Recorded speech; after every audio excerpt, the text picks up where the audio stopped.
Whoa. Well, now that was good. Okay, I'd like to call City Property and Claims Committee to order at 6:40. My committee members present are myself, Councilor Fowler, and Councilor Sawyer.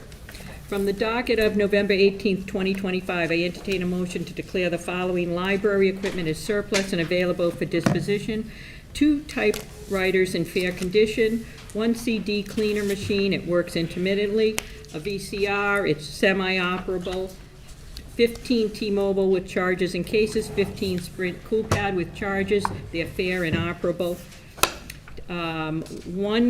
2 Kindles, 1 Nook, 1 Samsung tablet, and 3 iPad models. They're inoperable or in fair condition. An LCD projector, works intermittently. Printers, 1, 2, 3 printers, inoperable and poor condition. 1, 2, 3, let's see, 1 HP Pro M454DN, 1 HP Envy 4500, 1 HP OfficeJet 4650, all in poor condition. 2 laptops, poor and operable condition. Keyboards and mice, 45 Dell keyboards, 63 Dell mice, operable. Computer speakers, 11 of them, and 1 large speaker with 2 small speakers, Boston BA 635, they're operable. Second. Thank you. I think it's pretty self-explanatory. They're either in fair, work intermittently, semi-operable, or inoperable, and they're moving on out of the library. Any concerns, questions? Hearing none, all those in favor? Aye. Aye. That motion passes. From the docket of November 4th, 2025, I entertain a motion to accept the following generous donations to Attleboro schools. 2 items to the athletic department at the high school, a Bozo home balance trainer with an estimated value of $140 for the weight room, and a lacrosse bounce back with an estimated value of $170 for the lacrosse program from Darby Sawyer.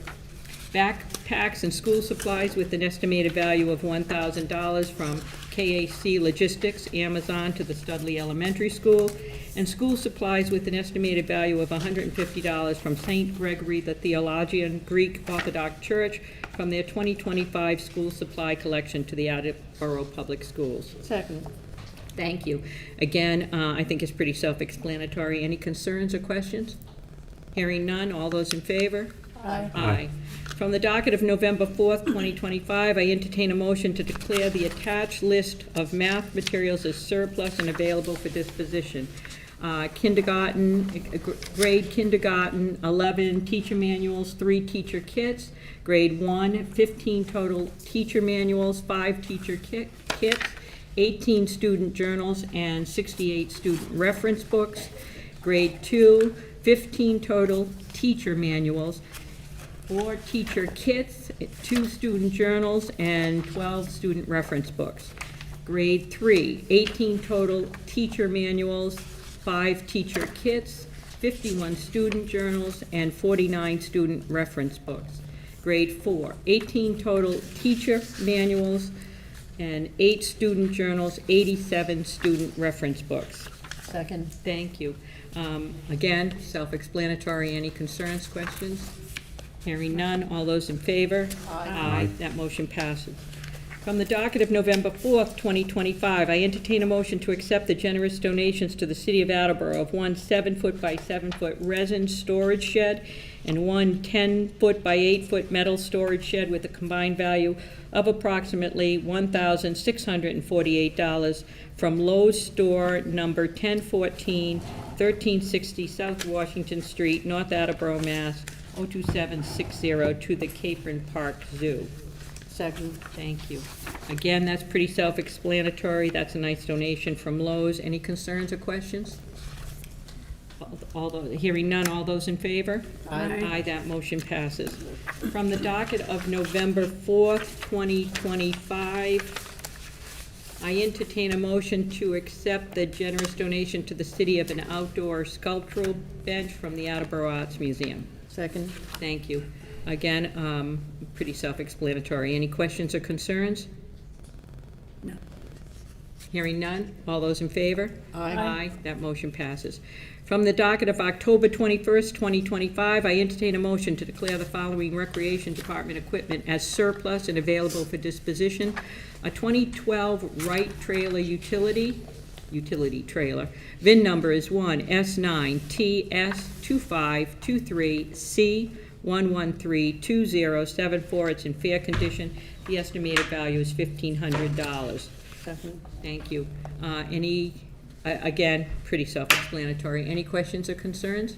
Hearing none, all those in favor? Aye. That motion passes. I don't have another motion, but I would like to call for a public hearing for the gift card limit of donations to be approved. Second. Could that public hearing for our 12-2? Okay, Second. okay, 12-2. Public hearing, call for a public hearing on 12-2. Is that good, President Delicia? 12-2? Thank you. For the gift card. Okay, thank you.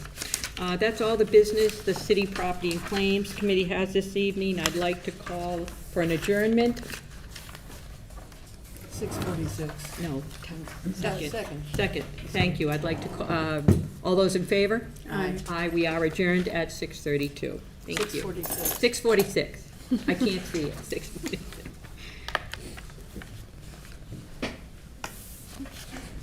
Okay, that's me. Anybody else?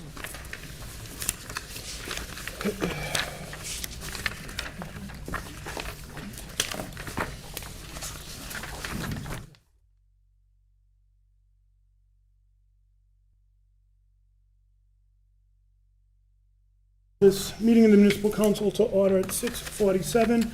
Please rise and join me for a salute to the flag. Pledge allegiance to the flag of the United States of America and to the republic for which it stands, one nation, under God, indivisible, with liberty and justice for all. Thank you. And I would entertain a motion to suspend the rules because we're going to take things out of order this evening. Second.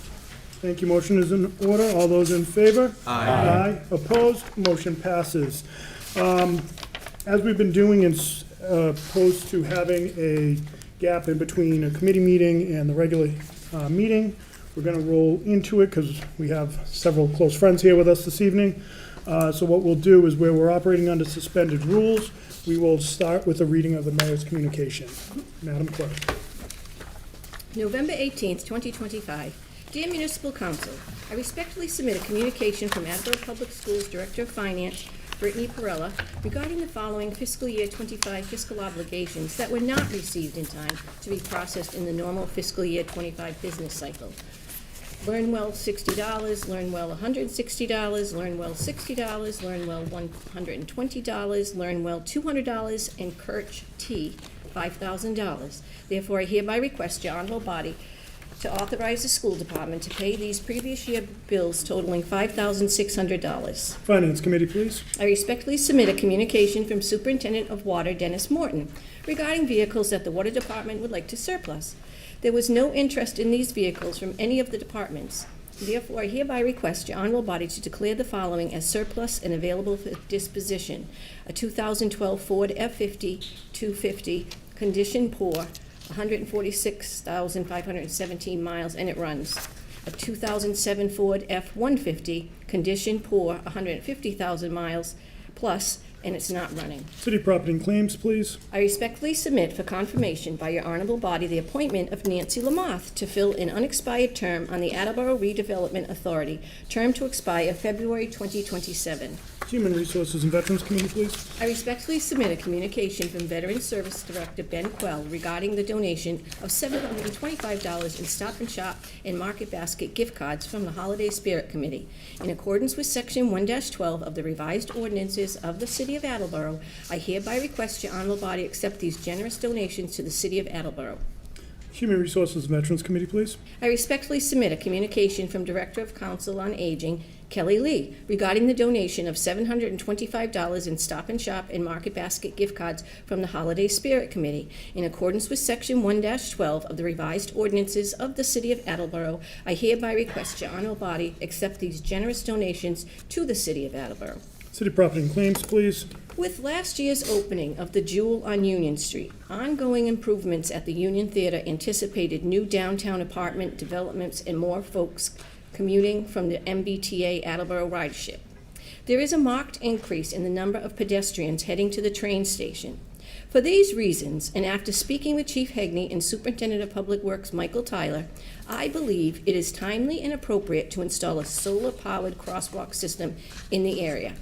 Attached is a memo from Mike Tyler requesting $8,565 for the purchase of a new solar-powered crosswalk system to be installed on Union Street at the MBTA train station entrance.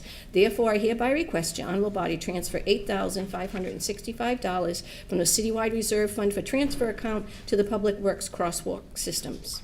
Public Works Committee, please. I respectfully submit a communication from Superintendent of Wastewater Tom Hayes requesting to replenish funds used in order to temporarily fund the cost of renting a bypass pumping system during the repairs of 4 lift pumps in the pump room at the wastewater treatment plant. Therefore, I hereby request your honorable body appropriate $161,500 from the Wastewater Enterprise Fund retained earning account to the Wastewater Enterprise Fund Lights and Power account. Public Works Committee, please. I respectfully submit a communication from Superintendent of Wastewater Tom Hayes. Funds to install a new video surveillance system at the wastewater treatment plant. The current video surveillance system was installed in 2004. The requested amount includes a 15% contingency. Therefore, I hereby request your honorable body appropriate $128,500 from the Wastewater Enterprise Fund retained earnings account wastewater to the Wastewater Enterprise Fund security camera account. Public Works Committee, please. As you may know, there are hundreds of properties in the city in tax title status, including former landfills, dumps, and properties that have been subject to hazardous material releases. Properties such as these often have a low value and little likelihood of redemption. Moreover, in some cases, foreclosing on them could expose the city to potential liability issues. For these reasons, and after much discussion with the city's finance team, the city solicitor, and the city's tax title attorney, I submit for your consideration and approval a tax title payment agreement ordinance as provided for by Chapter 60, Section 62A of the Massachusetts General Laws. If adopted, this ordinance would, in certain limited circumstances, allow the city treasurer to negotiate payment agreements with tax title property owners so as to provide the city with the opportunity to recover at least some of the taxes owed on these properties. Accordingly, I respectfully request your honorable body amend the revised ordinances of the City of Attleboro by amending Chapter 5, Finance, to include the following new section. You may waive the rest of the reading. And Council Tavares, would you like to call for a public hearing on December 16th? Yes, I would. Second. Thank you. Motion is in order. All those in favor? Aye. Opposed? Motion passes. I respectfully submit a communication from Solid Waste Manager Cheryl Perry regarding the receipt of Sustainable Materials Recovery Program municipal grant from the Massachusetts Department of Environmental Protection in the amount of $48,000. This funding will be used on approved activities and equipment to enhance the performance of the city's waste reduction programs. In accordance with Chapter 1, Section 12 of the revised ordinances of the City of Attleboro, I hereby request your honorable body to approve expending such funds and any future grant amendments. Finance Committee, please. I respectfully submit a communication from Human Resources Director Lynn Davin regarding the donation of $725 in Stop and Shop and Market Basket gift cards from the Holiday Spirit Committee for distribution by the social worker. In accordance with Section 1-12 of the revised ordinances of the City of Attleboro, I hereby request your honorable body accept these generous donations to the City of Attleboro. Human Resource and Veterans Committee, please. I respectfully submit for confirmation by your honorable body the appointment of Lori Scales to fill an unexpired term on the Attleboro Cultural Council, term to expire February 2027. Human Resources and Veterans Committee, please. I respectfully submit a communication from Chief of Police Kyle P. Hegney concerning a donation of 25 used portable radios from the Boston Police Department. The approximate value of each used radio is $300. In accordance with Section 1-12 of the revised ordinances of the City of Attleboro, I hereby request your honorable body accept these generous donations to the City of Attleboro. Public Safety and Emergency Management, please. I respectfully submit a communication from Director of Planning and Development, Gary Arazian, regarding the receipt of a Green Communities Competitive Grant from the Executive Office of Energy and Environmental Affairs. Department of Energy Resources to help fund municipal energy conservation measures in the amount of $250,000. The grant funds will be used to purchase and install 3 rooftop HVAC units, as well as to purchase and install materials for related weatherization work at the Reverend Gordon N. Lawson Senior Center. The total project cost is $388,105.06. In accordance with Section 1-12 of the revised ordinances of the City of Attleboro, I hereby request your honorable body approve the expenditure of such funds and any future grant amendments. Additionally, I hereby request an appropriation of $85,738.02 from the citywide undesignated fund balance free cash general government account to fund 2326 Green Communities. This includes the required $46,928.02 local match and a contingency of 10% of the total project cost. Finance Committee, please. Sincerely, Kathleen DeSimone, Mayor. Thank you. We'll now go on to a reading of the clerk's communication. Clerk's communication, November 18th, 2025. We have received a Class 2 renewal application from Attleboro Shell Auto Sales LLC, 182 Pleasant Street, with 19 customer parking spaces and 10 display spaces. License Committee, please. We have received a Class 2 renewal application from State Line Auto Brokers, 1115 Washington Street, with 6 display spaces and 42 storage spaces. License Committee, please. We have received an amusement arcade license application from South Attleboro Post 312 for 1 pool table and 1 jukebox. License Committee, please. We have received a license application from Deborah Carroll, doing business as Bam Smash Coop Ltd., 129 Bank Street, requesting to have monthly public auctions with a licensed auctioneer. License Committee, please. That's going to need a public hearing, too.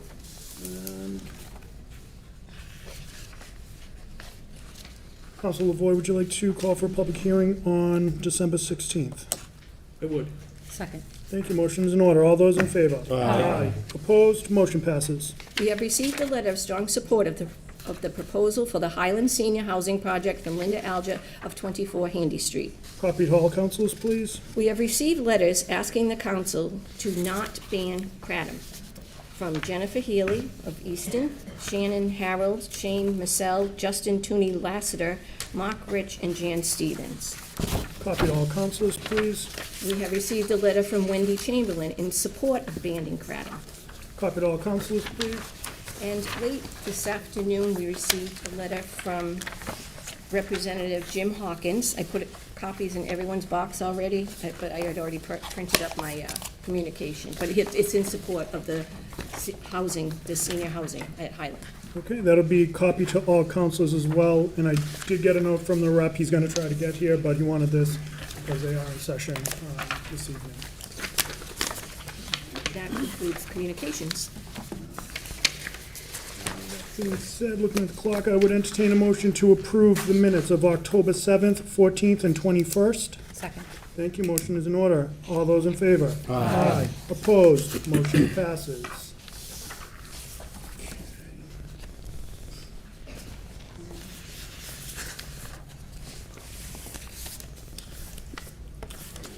I'll just wait for 2 more minutes, and then we'll get going. Actually, 1 minute, and then we'll get going.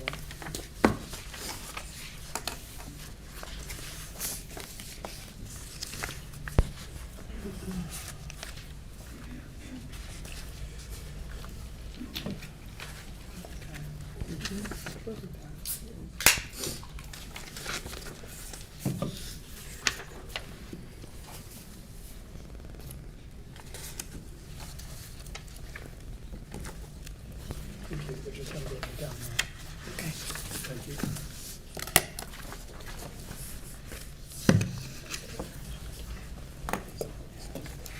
Madam Clerk, would you please read the notice for the first public hearing? Certainly. Public hearing. Request from National Grid to install 2 4-foot PVC SCH 40 encased conduits underground, north from riser pole 5120-56 to property at 211 Park Street, 400 feet plus minus, all to feed new medical office building at Sturdy Memorial Hospital. Thank you. Do we have anyone to speak in favor? Please make your way to the podium.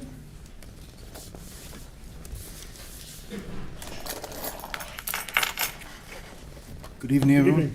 Jeff Silva, National Grid, here to answer any questions that you may have regarding the facilities that need to be installed. Do we have any questions for the speaker? None, okay.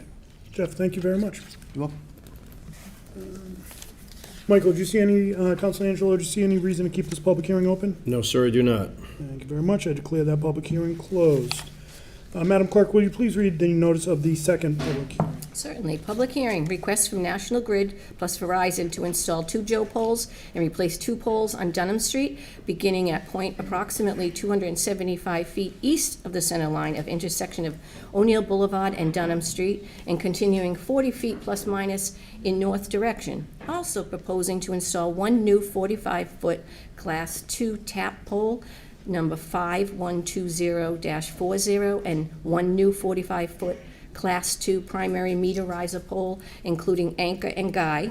In addition to existing poles will be replaced P5120-52 and P5120-51, all to feed new medical building at Sturdy Memorial Hospital. Do we have anyone to speak in favor?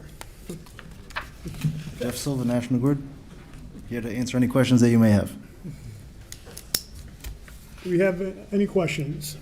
Okay, Mr. Silva, thank you. Do we have anyone else to speak in favor? Anyone speak against? Anyone speak neither for nor against? Okay, Ms. Angelo, do you see any reason to keep this public hearing open? No, sir, I do not. I declare that public hearing closed. Madam Clerk, would you read a notice of the third public hearing, please? Public hearing request from National Grid Verizon to locate poles, wires, and fixtures on Dunham Street and install 2 Joe poles at the beginning point of 88 feet west of the center line of the Tappan Ave and Dunham intersection.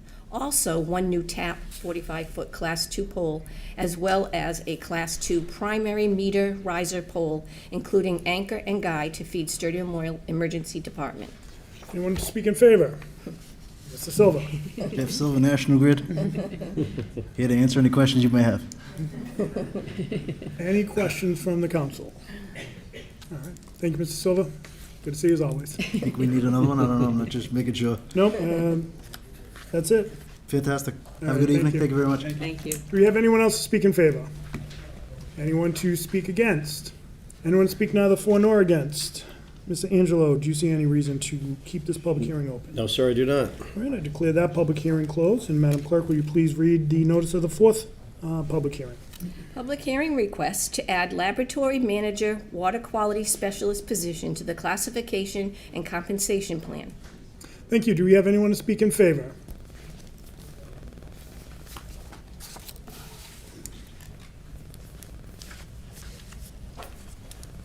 Good evening. Dennis Morton, Water Superintendent. So this kind of conversation started back when we had the Becky Macaron, the consultant, was here. As far as the lab manager, with Lynn's assistance and Matt Crotty, we sat down and looked at the job description and made a few changes to it, and made it more of a lab manager, water quality specialist to kind of help us with sampling and organizing that stuff. With the Wading River plant coming online, those efforts are going to double. So it's really, really imperative that we get somebody in here to kind of help us with that. I know we did have a couple of things that got missed in the last 6 months.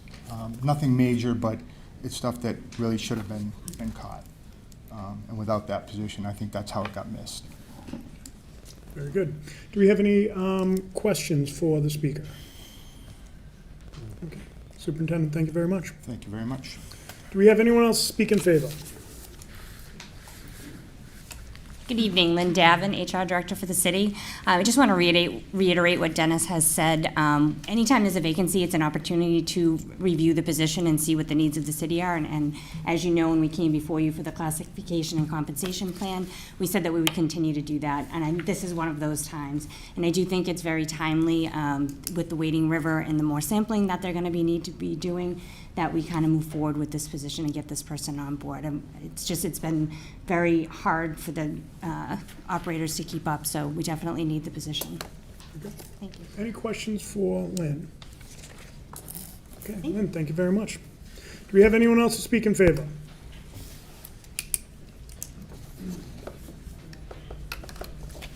Good evening. Good evening. Matt Crotty, Assistant Superintendent, Attleboro Water. Mine might be a little more lengthy, but I'll try and keep it moving. In the past, the lab position at the water treatment facility has always been staffed with either one or two people, a lab manager or a lab technician, at different points. At one point, the position remained funded but unfilled. The workload is only increasing. New, more sophisticated operation and plants are being put online, which require extensive sampling, record keeping, and planning. The city is fortunate enough to have a vast watershed, all which require weekly sampling and analysis. DEP has a certain stigma with them, however, they have been of great assistance and guidance in my dealings. That being said, they do not have much of a gray area. If an item is required, that is it. If there is a deadline, there are usually no exceptions. Not to say there is not a human element, but we are dealing with serious public health guidelines, timelines, and requirements. With that comes reporting, scheduling, and foresight. I want to thank the employees that have stepped up over the last 6 months in the absence of a lab position being filled. We have been able to get by, as Dennis stated, but there have been things missed and issues have arisen. It comes down to quality control and oversight. I believe first and foremost, the residents deserve this position to be filled, and I believe the water department requires this position. I realize the difficult budget decisions U.S. city councilors, the mayor, and other city officials must make, and I thank you for your time and consideration on this matter. Thank you. Do we have any questions? Councilor Reynolds? Matt, by any chance, did we get the updated version of the, what it will read, the new position will read, the changes that you and Dennis came up with? I have it here You have a copy of it? Yeah. Do you think you could leave a copy Sure. in the office so we could with have it? Virginia. Thank you. Will Thank you do. so much. Additional questions? Matt, thank you very much. Thank you. Have a good evening. Thank you. Do we have anyone else to speak in favor? Do we have anyone to speak against? Do we have anyone to speak neither for nor against? Seeing none, Councilor Angelo, do you see any reason to keep this public hearing open? No, sir, I do not. All right, I declare that public hearing closed. And Madam Clerk, we'll go into a reading of the notice for the fifth public hearing, please. Public hearing, a proposed ordinance to restrict the sale of kratom items in the city of Attleboro. The full proposed ordinance, section 11-24, to be added is available from council at cityofattleboro.us or at the city council office at 77 Park Street during business hours. Thank you. Do we have anyone to speak in favor? Anyone to speak in favor? Is that in favor of the ban? This is in favor of the ban.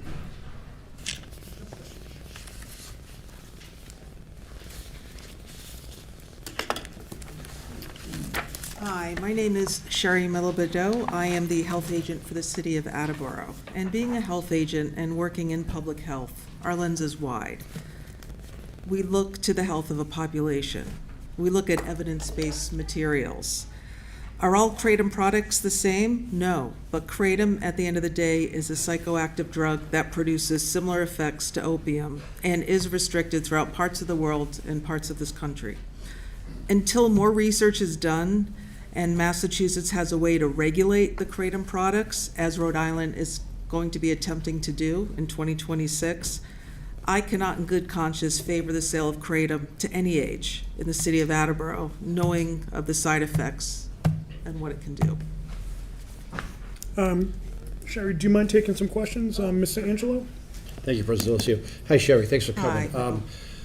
We've received a lot of letters for and against, and in some of the research that I've done is the plant is got a valuable to a group of people, but the synthetic version is not. How do we distinguish that, and how do you ban one versus the other?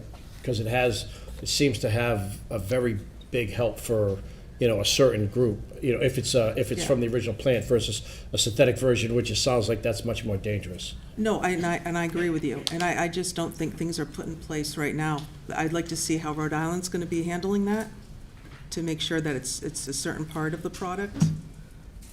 Great question. I don't have the answer to that, unfortunately. Maybe Dr. Quinn might have a better All right. answer to that. Thank you.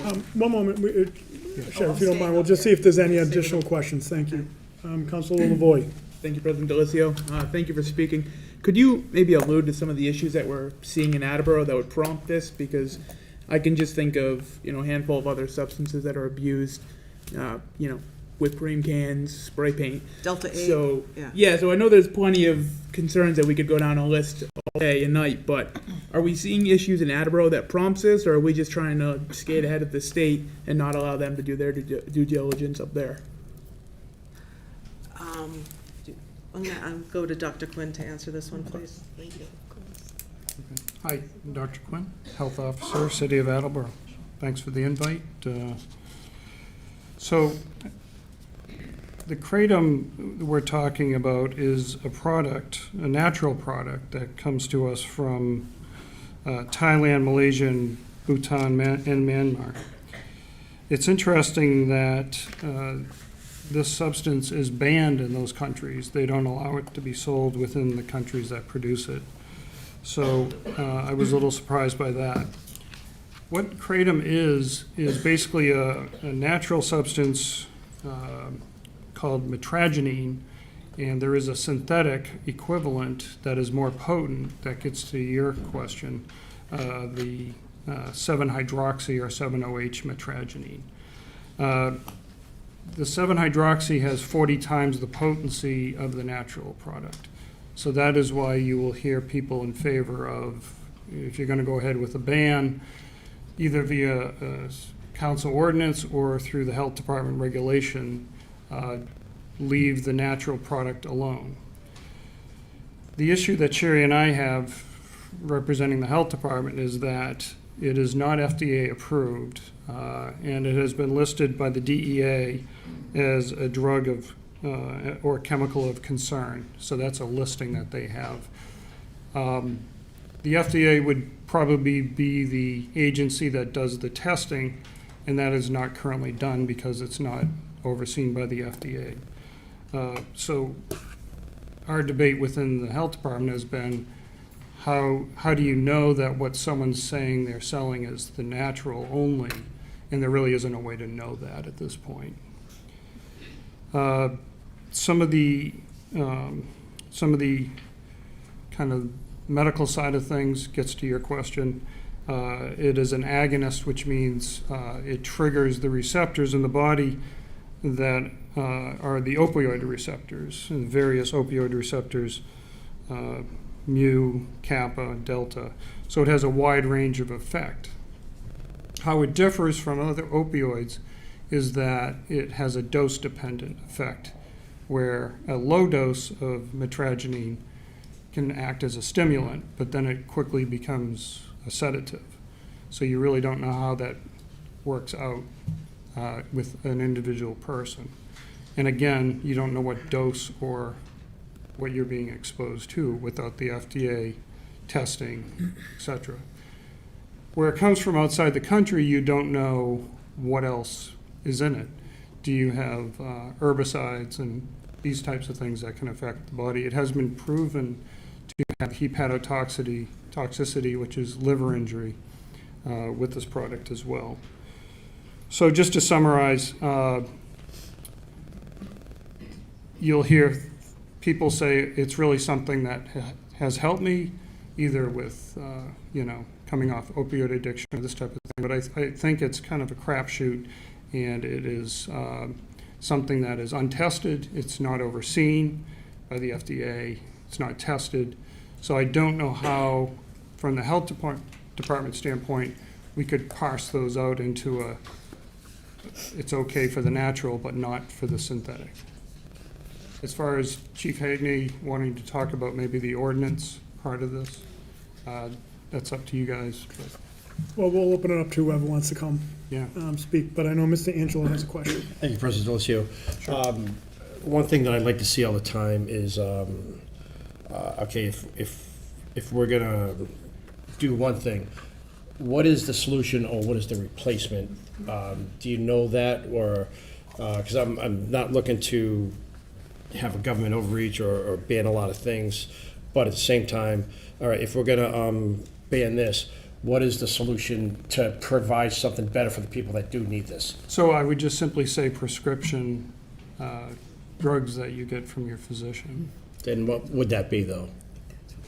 I mean, it could be, depends on what your need is as far as coming off of opioid addiction, whether it's Suboxone or if it's very severe, kind of a methadone type clinic where it's a daily dose that's overseen. There are less intense opioids, Vicodin, Percocet, Tramadol, which is Ultram. So I guess the point is there are alternatives that are tested that don't have the toxicities via the testing, through rigorous testing through FDA. But wouldn't say some Percocets and some oxycodones, is that a major addiction too as well and could cause similar problems? Well, I guess it depends on which way you're looking at it. Are you coming off the stuff, or are you trying to replace something for pain relief? Or, I mean, it depends on the patient and what you're trying to accomplish. Okay. But I guess my simple answer is there are alternatives that are FDA approved. Councilor Lavoy. Thank you. Well, foremost, I don't know that I would totally be in favor of pushing people to heavier narcotics as opposed to a natural substance, but nonetheless, is there issues within Attleboro that were prompting this, or because I'm not sure why we're doing it. I don't see other city and towns doing it at the moment, and I know we've heard the state's working on it, so I'm just not sure why it's in Attleboro at this point in time. Yeah, it's funny. Maybe the chief can allude to that when he comes up and speaks either which way, but I'm just, from the health department standpoint, is there something that alluded to this? Why is this in front of us tonight? Right. We had the exact same question 10, 12 years ago about why is Attleboro leading the charge on looking at flavored tobacco products? This type of question. The simple answer is there really isn't the momentum at the state level to do these types of things until there's a certain critical mass of municipalities, cities, and towns that have undertaken health regulation. And once it's kind of interesting because historically, if you look, once it hits about 50%, that's when the state will take it up and do a statewide ban. And that's what happened with flavored vapes, flavored tobaccos, and this type of thing. So now we're with the same thing. We have a product that has proven effects on the body that is, you can't guess what it's going to be on an individual. So this was brought before the health department from a public official here in the city, and we undertook researching it. Additional questions? Okay, thank you. Oh, Mr. Tavares, sorry. So I have a couple of questions. So number one is, I understand that there was a regulation that the health department passed in August banning kratom. So my question is what's the administration's position at this point on the enforcement? Excellent question. Of that regulation. We wondered that too. So in September, I'm sorry, I didn't mean to cut ahead. you off, but just to preface the question, the reason is and I'm sure you've probably dealt with the same thing. I've received numerous calls from various retail establishments that sell kratom type products. So there's confusion, I think, at this point between this moment now of having this public hearing and whenever the council deliberates on the actual proposed ordinance about how they should handle that. Okay, so on September 23rd, the Attleboro Health Department had a public hearing. It was posted. It was attended by members of the public to answer questions, including one smoke shop owner and the family and the son who runs the shop. And we answered questions then.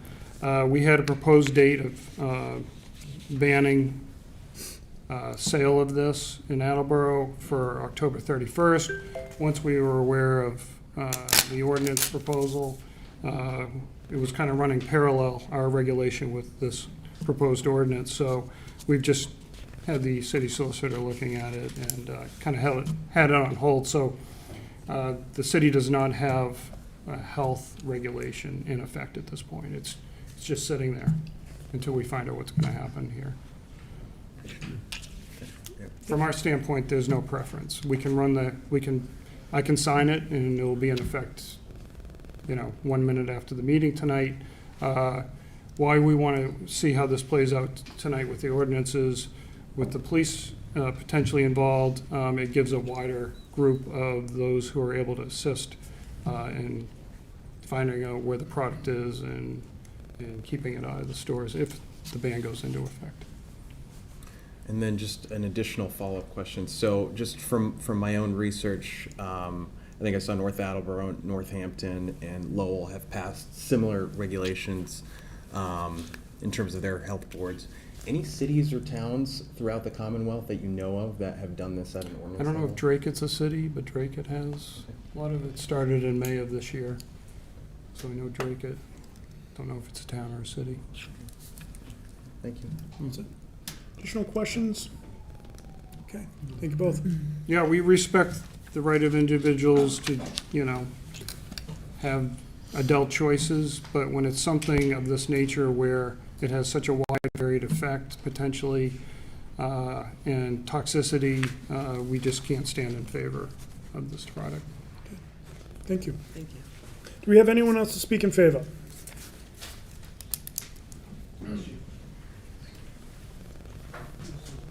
Good evening. Good evening. Chief Hegney, Attleboro Police Department. I am in favor of this ordinance. Be glad to take and field any questions. Any questions for the chief? Councilor Foa, then Councilor Lavoy, and Councilor Reynolds. Can you tell us, have you seen adverse effects in the community of the use of this product? We know it's being used in our community. The problem is that the overdoses we're experiencing, we don't know if it's kratom because they don't test for it. And when those persons are transported to Sturdy Hospital or an associated hospital, we don't know, because once that patient is transported, I can't get access to those records because of the HIPAA law.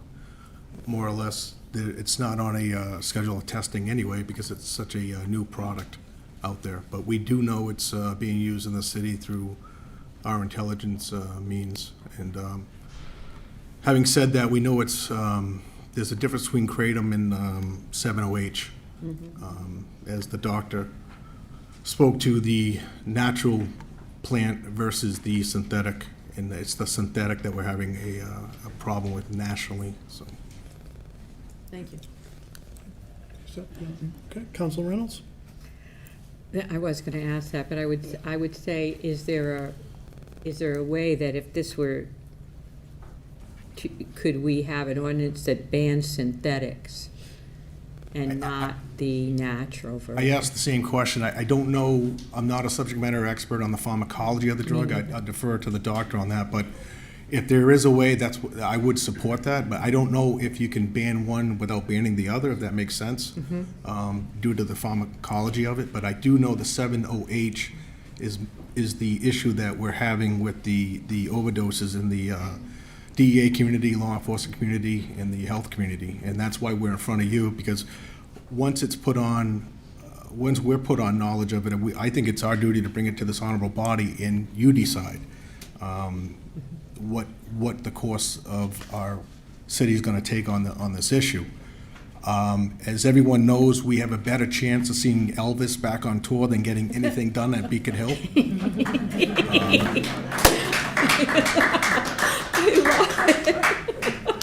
Well, with AI, chief, it's possible. Having said that, it's even worse than DC will see the Beatles on tour. But nevertheless, so why I stand here, I'll be the first one to tell you that I don't believe government should tell me what I can put in my body or more or less take out of my body. However, I don't want to be the police chief that has to look at a mother or father in the eye and say that your son or daughter is never coming home because of this overdose, where I had a responsibility to put this honorable body on notice of it. I've had to tell parents in the past that their son or daughter is deceased and they're never coming home. I don't want to do that. So I stand before you tonight putting you on notice of this, and I'll respect the decision this honorable body makes. If it's outright banned under 21, whatever deliberations you people take. Follow-up, Councilor Reynolds? Yeah, Chief, with what's been going on in the city and what you're seeing, is it 18 and under that you're seeing a lot of these overdoses, or are you seeing adults that should have some reasonable understanding of what the drug is. From my understanding, that the people who use kratom through the natural product of it are using it for pain relief and other associated usage, legitimate uses. However, the synthetic aspect of it is where the problem is occurring. And For any age is what you're once it saying. becomes more popular, it's going to be abused more. Right now, it's known, but it's not like well known, so it becomes an issue. I'll give you an example: bath salts. For those who remember bath salts around 2010, 2011, it was out there. People were using them. It became more popular. They started abusing it to the point where the cities and towns finally stood up and said, we have to do something about this. We were playing catch up. Unlike right now with kratom, we're ahead of the game. Shamefully, the state has not done anything with this, or the DEA or FDA. Therefore, it's almost like a grassroots effort of pushing this forward, almost shaming our state legislatures, if that makes sense. And the same thing happened in bath salts. We had numerous cities and towns regulating or eliminating and outlawing bath salts, and the state felt compelled to do something about it because there were so many overdoses. Will that happen with kratom? I think with the synthetic aspect of it, yes, that product. I do acknowledge the people who are using it lawfully through the natural plant-based product. But I don't know if you can not regulate one without regulating the other. So, like I said, people get paid the big bucks. You got to make the big decisions. Additional questions for the chief? All right, Chief, thank you. Thank you. Have a good night. Thank you. you. Do we have anyone else to speak in favor? Anyone to speak in favor? If anyone wants to speak in favor, please come to the podium. Do we have anyone to speak against? Please make your way to the podium.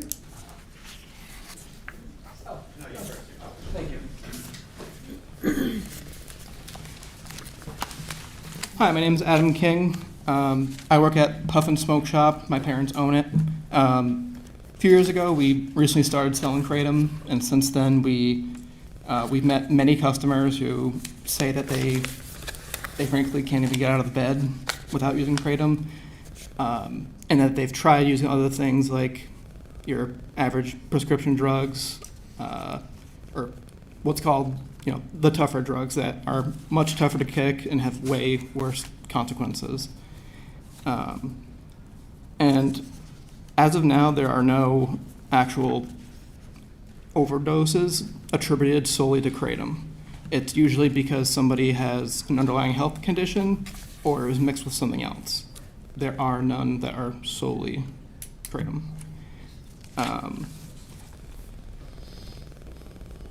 And even in the last few years, for instance, in Colorado, they thought that there were a few cases that were just kratom, and then on using better technology, they came back to it.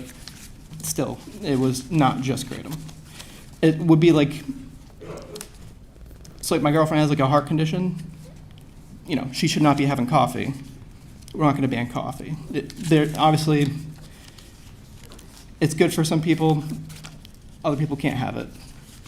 But like he was saying before, we shouldn't really be taking it away from adults to use it responsibly, and honestly, don't really have any other way to turn to. Because a lot of our customers, they come in and say that that if not for kratom, they would be on way worse things, or just have no means of alleviating their pain, and they would probably have to turn to illegal things.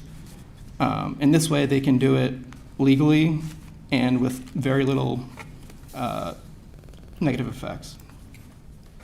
Councilor Sawyer. Hi, thanks for coming before us.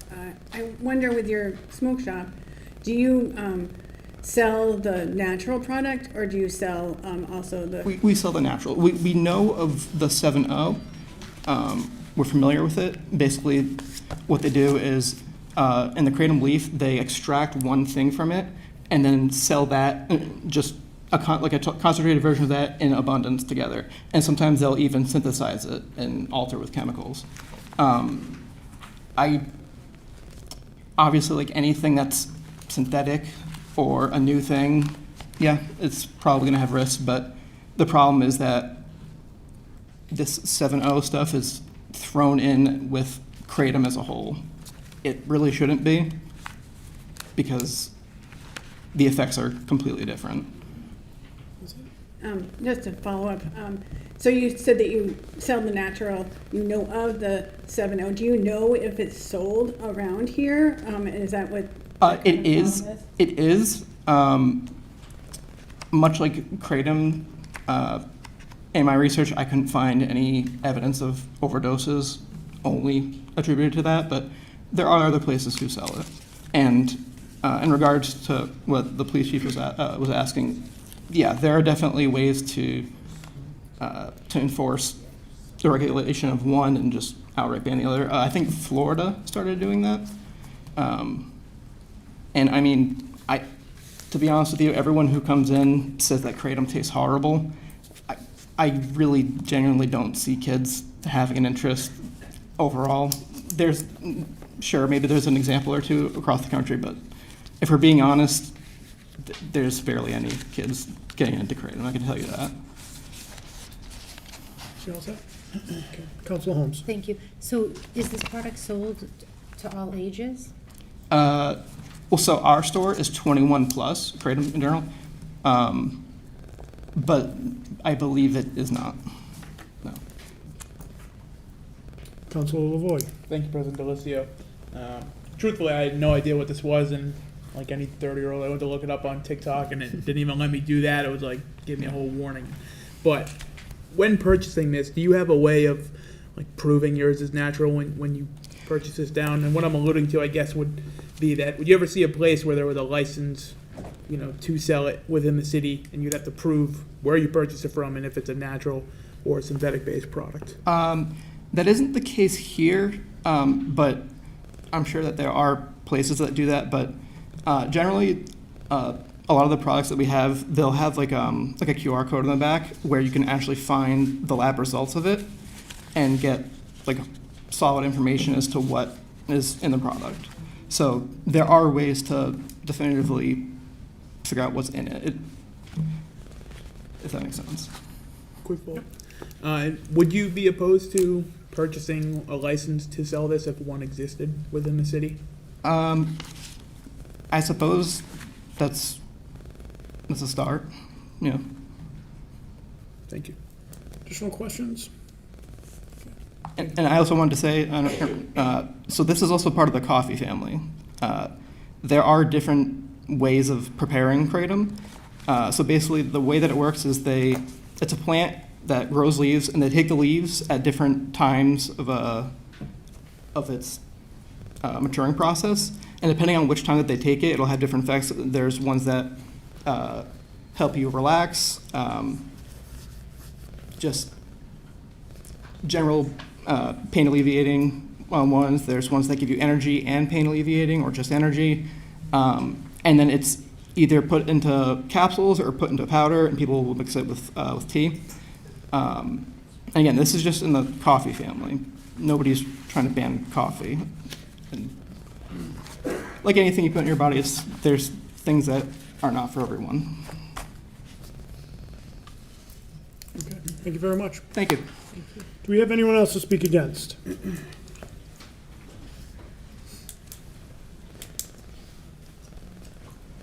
Hi, my name is Evan LaFerrier. I used to work at a smoke shop years and years ago, and I used to encounter people every day who needed kratom because they were trying to quit opiates. They were living lives in pain, or they just needed the energy, and coffee wasn't doing it. Red Bull is not good for you, it'll scald your heart. But kratom, yeah, it's not good for your liver, but neither is alcohol, And so to just come down so hard on this drug when there could be effective legislation, just making sure it's third-party tested, and you have stores that are licensed to sell it and making sure they're selling it to only people who are over 21, that would provide revenue for the city, make it safe, because the people who do need it are just going to go to other municipalities. They're going to get it somehow. You can order it online very easily and have it mailed to your house. So if you guys want to actually get that money in taxes, You got to keep it here. Nor could any of the public health officials or the chief of police actually substantiate any overdoses caused by this, any adverse effects caused by this. They couldn't. There's no study that proves that it causes psychosis. There's no study that proves that you can overdose on this. It is understudied, but that doesn't mean that we need to ban it. That we could be the people going forward with legislation that the state models it on, with the idea of a license and making sure that it's third-party tested. But it's just preposterous to force people who are living in Attleboro to have to go without their medication, because that's what it is. That's how people use it. And they will be in pain. They will go back to opiates. They will do whatever they can. If they have to order it online from untrustworthy sources, like they're gonna get it. And it's just foolhardy. It's just gonna hurt the city in thousands of lost tax revenue, and it's gonna hurt the people who live here. And like I said, there's no the people who are trying to ban this couldn't actually prove that it's causing anything bad here. So it's just major government overreach. And I personally don't like it. I've tried it. Wasn't for me. It's not that habit forming unless you are somebody who needs it. Yeah, I don't know. Okay. Any questions for the speaker? Council Folwell. Thank you, President Delicio.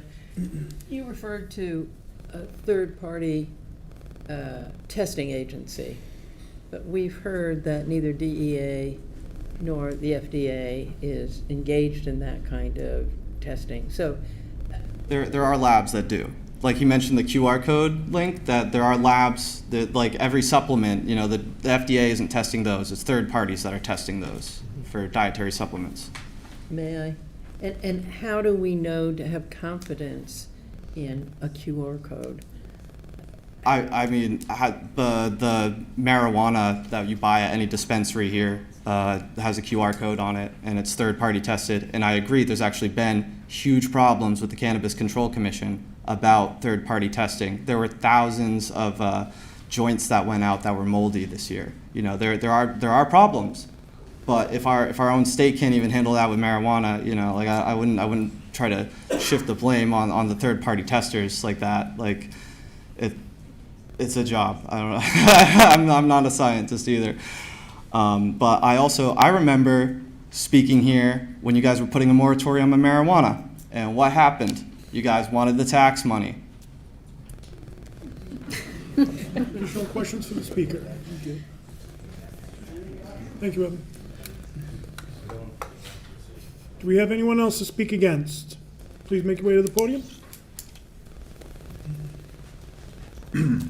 Hi, this is Guy Davies, resident here. I don't use kratom, never tried it. Like Mr. Lavoie said, I wasn't really too much aware of it until the news came out that there was going to be a ban instituted on it. And so, of course, I did my stuff, like I did a little research on it and everything. And I'm only up here for concern, and that is that, let's see, how do I word this? I'm not good at this, but like, how do we know if a ban is going to cause, unintended consequences? Where we're blaming the 7-oxy for what the kratom itself did, and of course there's obviously a huge difference between the two. Like from what I know, 2% of the compounds that are in the actual kratom leaf itself is actually the 7-oxy, which occurs naturally in the leaves. So and then there's like 50 other alkaloids that are in the plant itself, and then of course mitragynine itself is constitutes like 66% of the alkaloids in the leaf. So those really aren't going to do too much to you. And as one of the other speakers have brought up, and from what I've heard, it, tastes pretty nasty. And I don't think a lot of people are going to consume so much of that. I'm not against the ban because we have to use common sense here and try to find a way where we can either allow the natural to go through and, at least maybe even just ban the 7-oxy and, and whatever else that goes into the kratom products. You have kratom, then you have the kratom products. And, the state is putting through legislation right now for, a path to regulation as opposed to, outright prohibiting, the sale and everything of kratom and kratom products. So it's, difficult, for me to, kind of say on one hand, there's, bad stuff about it, but there's also good stuff about it, and I can't just speak about the good stuff about it without bringing up the bad stuff about it. So,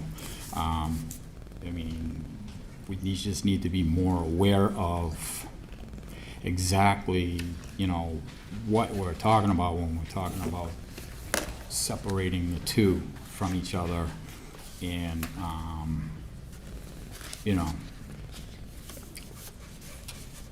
let's see, what else was Do we have any questions for the speaker? Okay. Thank you very much. And that's it. I'm just a concerned person who, people actually use this stuff for legitimate reasons, and there are people who don't, and, we shouldn't be, jumping to, any hastiness over, banning something that people actually seek benefit from. I don't personally. So a ban would never on the face of the earth affect me directly. So I'm just speaking. Very good. for Thank you other very people. much. Thank you. Thank you. Do we have anyone else to speak against?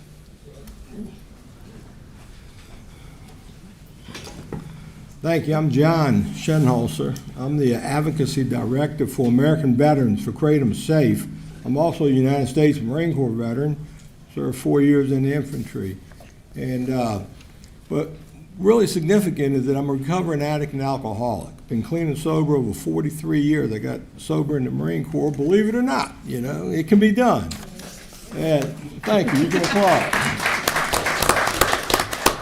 A long time without a beer.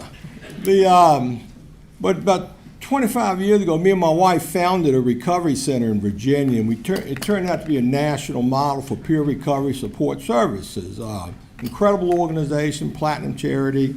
It's well known. If you Google me, you'll see I'm a legend in the recovery industry, state level, national level. But about 15 years ago, we noticed that a lot of our participants, we had 150 beds, sober home, 15 sober home beds, recovery center, jail programs, all the good stuff. We noticed kratom, and I was alarmed by it because I Googled it. And I saw, the Mayo Clinic, FDA. And I thought, this can't be good because they were selling it next to bath salts, which is a chemical. Kratom's not. So I found out there was a distributor in Richmond, Virginia, where I'm from. And I went down there. I want to see this guy. I thought I was going to go in there and bust some heads, right? Clean up our city. And what happened, it began a process of me getting educated on this plant. And this is what I found out. First of all, the people who were using it in our recovery center, which we didn't allow because of what the Mayo Clinic said, little caveat there, the Mayo Clinic's never done a single study on kratom. They're on a contract from the FDA to mirror what they want them to put out there as information in the world. And so these kids were using it for, they use it to keep them off of opiates. They use it for anxiety, PTSD. And then I found some historical content to the kratom topic that around 2015, when they banned OxyContin and they shut down all the pill mills nationwide, well, a third of those people were legitimate pain patients. So they go to the internet and they find kratom. And it seemed to have solved their problems. And the VA, the Veterans Administration, they were doing a horrible job with the returning veterans, over-medicating them, not doing it right. And a ton of these veterans found this product, and it solved their problems. And then, I dug some more digging, and what I've discovered, there's over 600 scientific studies done on kratom, over 200 peer-reviewed studies done.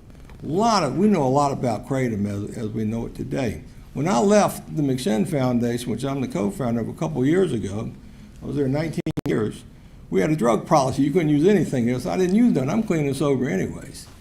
But I personally participated in John Hopkins' clinical trial with kratom because I'm 67, I'm beat up, I got arthritis, neuropathy. I got conditions I can't say the words because I don't know, they're too long, too complicated.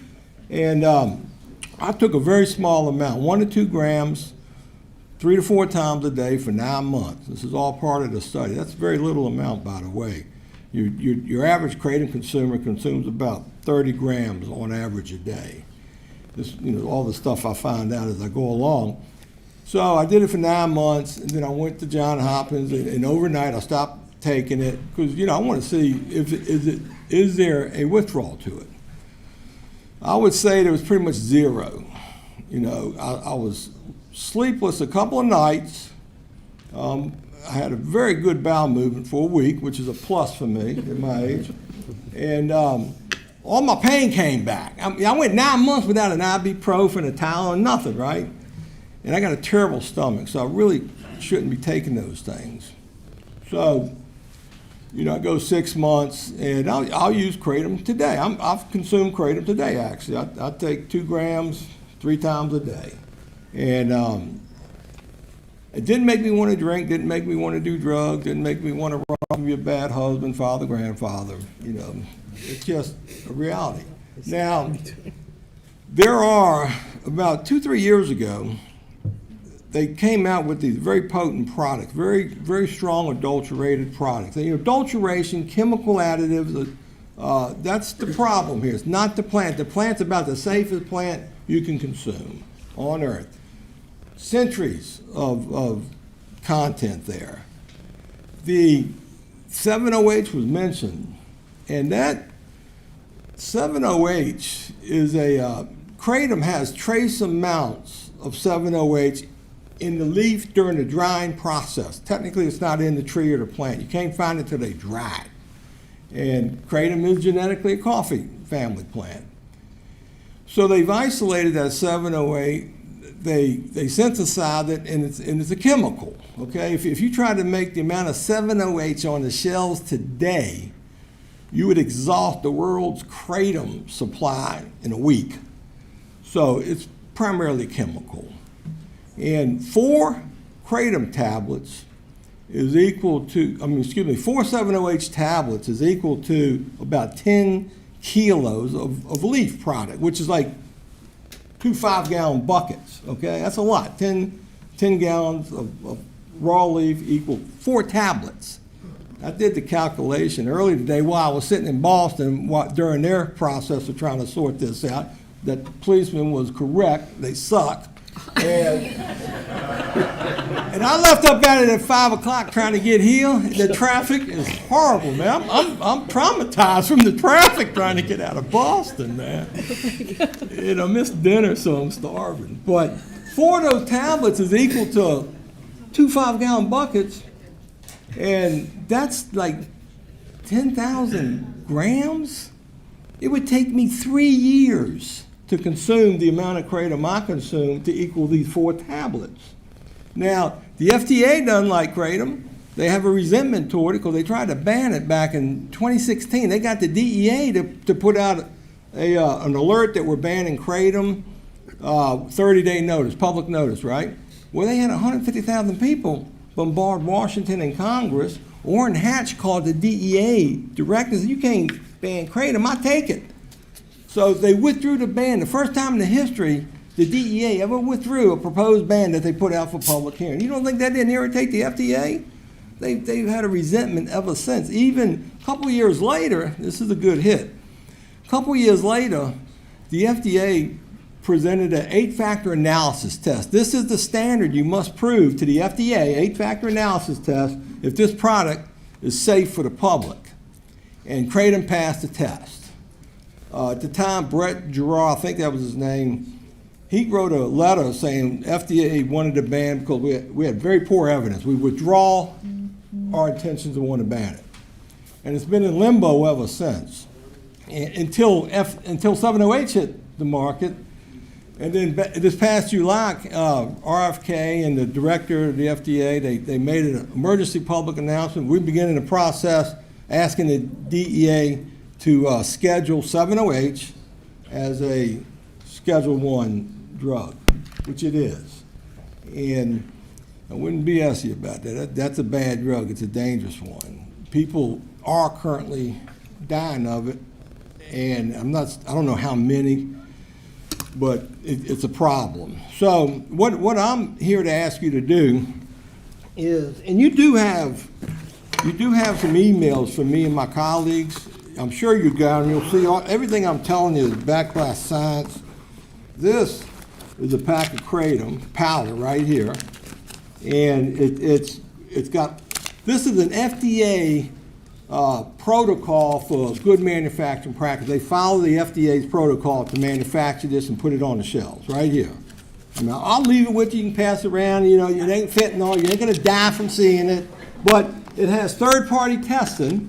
It tells you exactly what's in it, the alkaloids. It has a trace amount of 0.25% of 708 naturally occurred in the drying process. It's got a 1.13% mitragynine, however you want to say it. And, you know, and this is important too. Kratom has basically 40 to 50 alkaloids. I think they're up to 50 they've discovered. But in the alkaloids themselves, it's like the perfect symphony for a plant. If I ate that whole bag, I'd throw up. There has a ceiling to the get-high effect. There is a get-high effect to that. That's why a lot of people do like it. You know, it's a slight, small bump.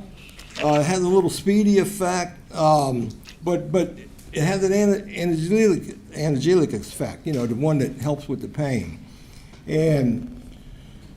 But you can't overdose on it. It hits the opioid receptors that Suboxone hits, but it doesn't hit the receptor that suppresses your breathing. It's not in there. Opiates it'll hit your receptor that stops your breathing. It's not in there. So if you take too much, you're going to get sick. If you can't overdose on it. The American Kratom Association investigated the 200 deaths. Don't quote me on the exact number that the CDC said were, Kratom related. And what they found out that was like 97% were polydrug use. There were 20 people that died back in 2016, somewhere around there, but it was because it was contaminated with another drug. I want to say tramadol, something like that. And then they even dug into the death reports deeper, and they found out that one of the deaths, the person had 2 gunshot wounds to him. Another one died with the passenger in a car crash. And, the FDA, they demonize Kratom unjustly, and they should be ashamed of themselves for that. The FDA gets a lot of things right there. Good, I take 4 blood pressure medications, all FDA approved. But everything you buy, every prescription I got, it tells you the side effects at the end may include death. Every one of them. The GNC store, everything you buy there is GMP packaged, just like that is. And I have documents with me, and it'll tell you what to take, how often to take it, what interacting drugs there are. If you're pregnant, don't take it. But I sat in a hearing the other day in Springfield. They had a doctor, he did the best presentation on this I've ever heard for education purpose before they. And in Springfield, they stopped the process once they heard that presentation from, I think he's a professor doctor at University of Connecticut. But I'm suggesting you guys, because you asked great questions. I got here on the tail end of the man's presentation. It was a wonderful presentation. But I think if you get some more education, we do an education online. 90 minutes, you ask all the questions you want. We got all the documents, the science behind it. I'll get that doctor from University of Connecticut to tune in. But I think if you get more education, you realize this is what you're going to walk away from the education. Kratom's good. You want it available for adult use, age gate, treat it like alcohol. You want to ban anything that's a chemical, anything that's synthesized, we've got a chemical, you get rid of it because it's not good. It's unsafe. And then, you know, I like this fella, Nicholas, because you're thinking permits or whatever, you know. I think it's a great idea, actually. But localities can do their own Kratom Consumer Protection Acts. States are doing. There's 18 states that have passed the Kratom Consumer Protection Act to this date. I think 5 states banned it as a result of the 2016 DEA announcement. They just went ahead and just banned it. I think it's Vermont and Rhode Island has overturned the ban. And another, Louisiana, they banned it this year, but that was because of the adulterated products in the 7-H. They didn't want the education. You know, I spent some time down there trying to talk to these boys. They don't want to hear nothing. They're a whole different animal down there. But, you know, I'm glad I made it here in time. I'm glad this is a wonderful thing. So, questions? So, sorry. One second. Do you mind just spelling your last name for us? Shinholster, Shinholsel. It's got a card, got it right there. Hand it down here, please. Thank you. And I got packets here too, but I know you got an email. And you know, John Hopkins did this great study. This is important because I'm an addiction expert. And they had 3,000 respondents to the survey. And 35% of these people that pivoted from one pill kill to Kratom, 35% a year later, they consume Kratom still, but they haven't touched an opiate. They haven't relapsed. As a harm reduction expert, this is the best harm reduction tool I've ever seen in my whole 43 years being in the streets doing this recovery support services. Nora Volkov from NIDA, she's invested $100 million in studying this. Her own laboratory does this, and she testified to Congress. Kratom's the best emerging harm reduction tool we know about right now. Council Angelo. Thank you, President Delicio. From one Marine to another, Semper My man. Excuse me, he understands what that means. Would you have any folks that might be able to say, help us with wording or distinguishing the synthetic from the plant itself? 100%. That maybe you could give it to we'll email the it to office you. here? What a local Kratom Consumer Protection Act looks like. And you know, I'll tell you one thing, if you hear anything tonight, quickly do that, but quickly get the 7-OH out of your community. And all the chemicals, anything that's got a chemical in it. Pseudodoxin, N15, N16, these guys are slick, man. They doing all kinds of stuff that's I don't want in my community. And one last question. I mean, I personally don't really have a whole lot of confidence in the FDA. But do you feel that the FDA was looking to ban it only because maybe there wasn't a patent on it and nobody's going to make any money off it because it doesn't have a patent on it? Well, FDA, they did this press conference. I think you got a 2-minute video we sent you, but it's an entourage of, they constantly say, we're not attacking Kratom. We're not messing with the natural Kratom plant. It's the 7-OH. The FDA, they are so wrong when it comes to medicine because they only want to approve what they can own and control. It's got to be a chemical. You can't get a prescription for an actual plant that I know of. We got to bring plant medicine back to America. Plants were the only thing we got for thousands of years up until the FDA come along. Now it's like it's sinful to consume a plant for a medical reason or any other reason. So yes, I think they're broken when it comes to plant medicine. And Nora Volkov, NIDA, she did say, she said, look, plants are messy.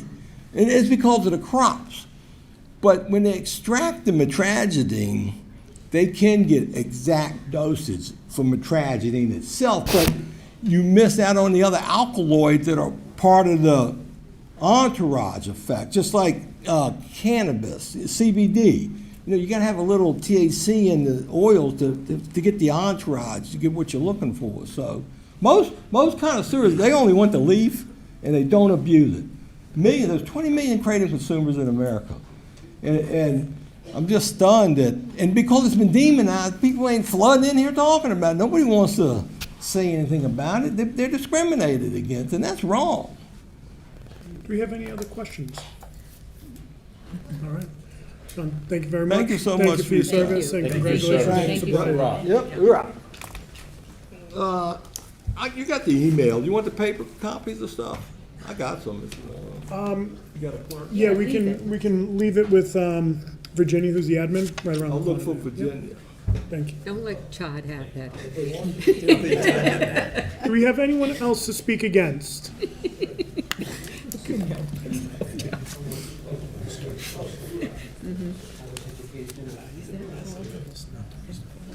Good evening, my name is William King. I'm the owner of Puffin Smoke Shop in South Attleboro. I'd like to thank Mr. Hall and everybody for their service to our country. But one point that wasn't brought up is, 7, 10 years ago, Attleboro and the surrounding towns, the nice little towns, were under an epidemic of heroin and fentanyl and everything. And, I'd like to give kudos to the health department, Paul Hero, the police department. They did a hell of a job getting it way down, which includes all the crimes. And that we actually had one heroin addict that vandalized all the businesses in his own neighborhood. Ours, the restaurants, everything. Just smashed the windows, ruined everything, took whatever he could. He was locked up for about 6 months, came out, was out for 3 days, did the same thing. And I think he's back in jail. That's just one example, but though a lot of those addicts have had to go to methadone or Suboxone, which are state-sponsored, mostly state-sponsored programs where the state pays for it, because most of those addicts are unemployable, so they fall under a Disability Act. The Kratom, like I said, I've spoke with a lot of the people that do use it, and they shake their head and they say, no, without it, I don't want to go back on methadone. It keeps you a prisoner. The Suboxone has its downfalls. It'll rot your teeth out. Just for instance, they all do, and they're FDA approved, methadone and Suboxone. And we do, it's an alternative for those opiate, not only heroin addicts, but the opiate users, even people that have an operation after you get out. A week later, they say, no, that's it, you're not, but I'm still in pain. Yeah, well, dose up on Tylenol. But it gives them an alternative, and it allows them to still live a normal life and go to work and support their families. They're not out breaking windshields and breaking in the doors like our place. And we do get certificates of analysis with every shipment we get. We can scan the QR code and get it, but it does specify on exactly what is in there, And we all say the same thing about the 7-OH, it's chemically altered, and it's chemists, their brains, you've seen them doing it with the Delta 8s, Delta 9s, stuff like that from the hemp, gives it all a bad name, But as being an alternative to it, it's definitely shouldn't be in the hands of kids, and I don't see it as being something that's a trending drug. Like even vaping was, in high school they only vaped because their friends were, I don't see that, we're 21 plus, we caught everybody that comes in the store, you would be carded, you maybe not, but, my wife would card you, but, it definitely would, there are some places, I don't know of any in Attleboro, but some of the convenience stores, it's right on the counter, and those are the things that should be looked at. The 7-OH, I agree, have a tighterine on it, make us have a certificate of analysis on the product that we are selling. If there's a special license or a permit, let us apply for it, you know.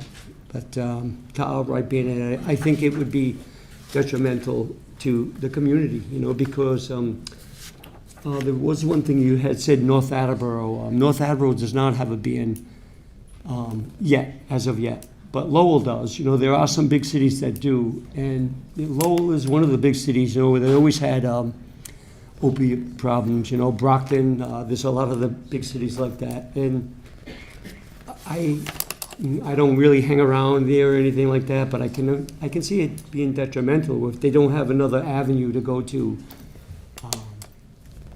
You know, if they're on a Suboxone or methadone program and they get a dirty urine, they're off of it. Where do they go? To the heroin dealer. You know, that's the only place they can go. But it was great. I learned a lot from my Marine friend here, and my son's been doing a lot of research. But thank you for hearing us all, and Of course. thank you very much. Thank Do you you. have any questions? I also did want to say that we, a lot of our customers who couldn't make it because they're working or having other things, we did get a lot of signatures. Sure, so I'll ask if you leave that with the, with Virginia as well. Okay, all right. Sure we get it. No, it's just Okay. pointing over there. All right. Good. Thank you very much. Thank you so much. Thank you. Thank you. for hearing us. Do we have anyone else to speak against? Do we have anyone to speak neither for nor against? Yep, please make your way to the podium.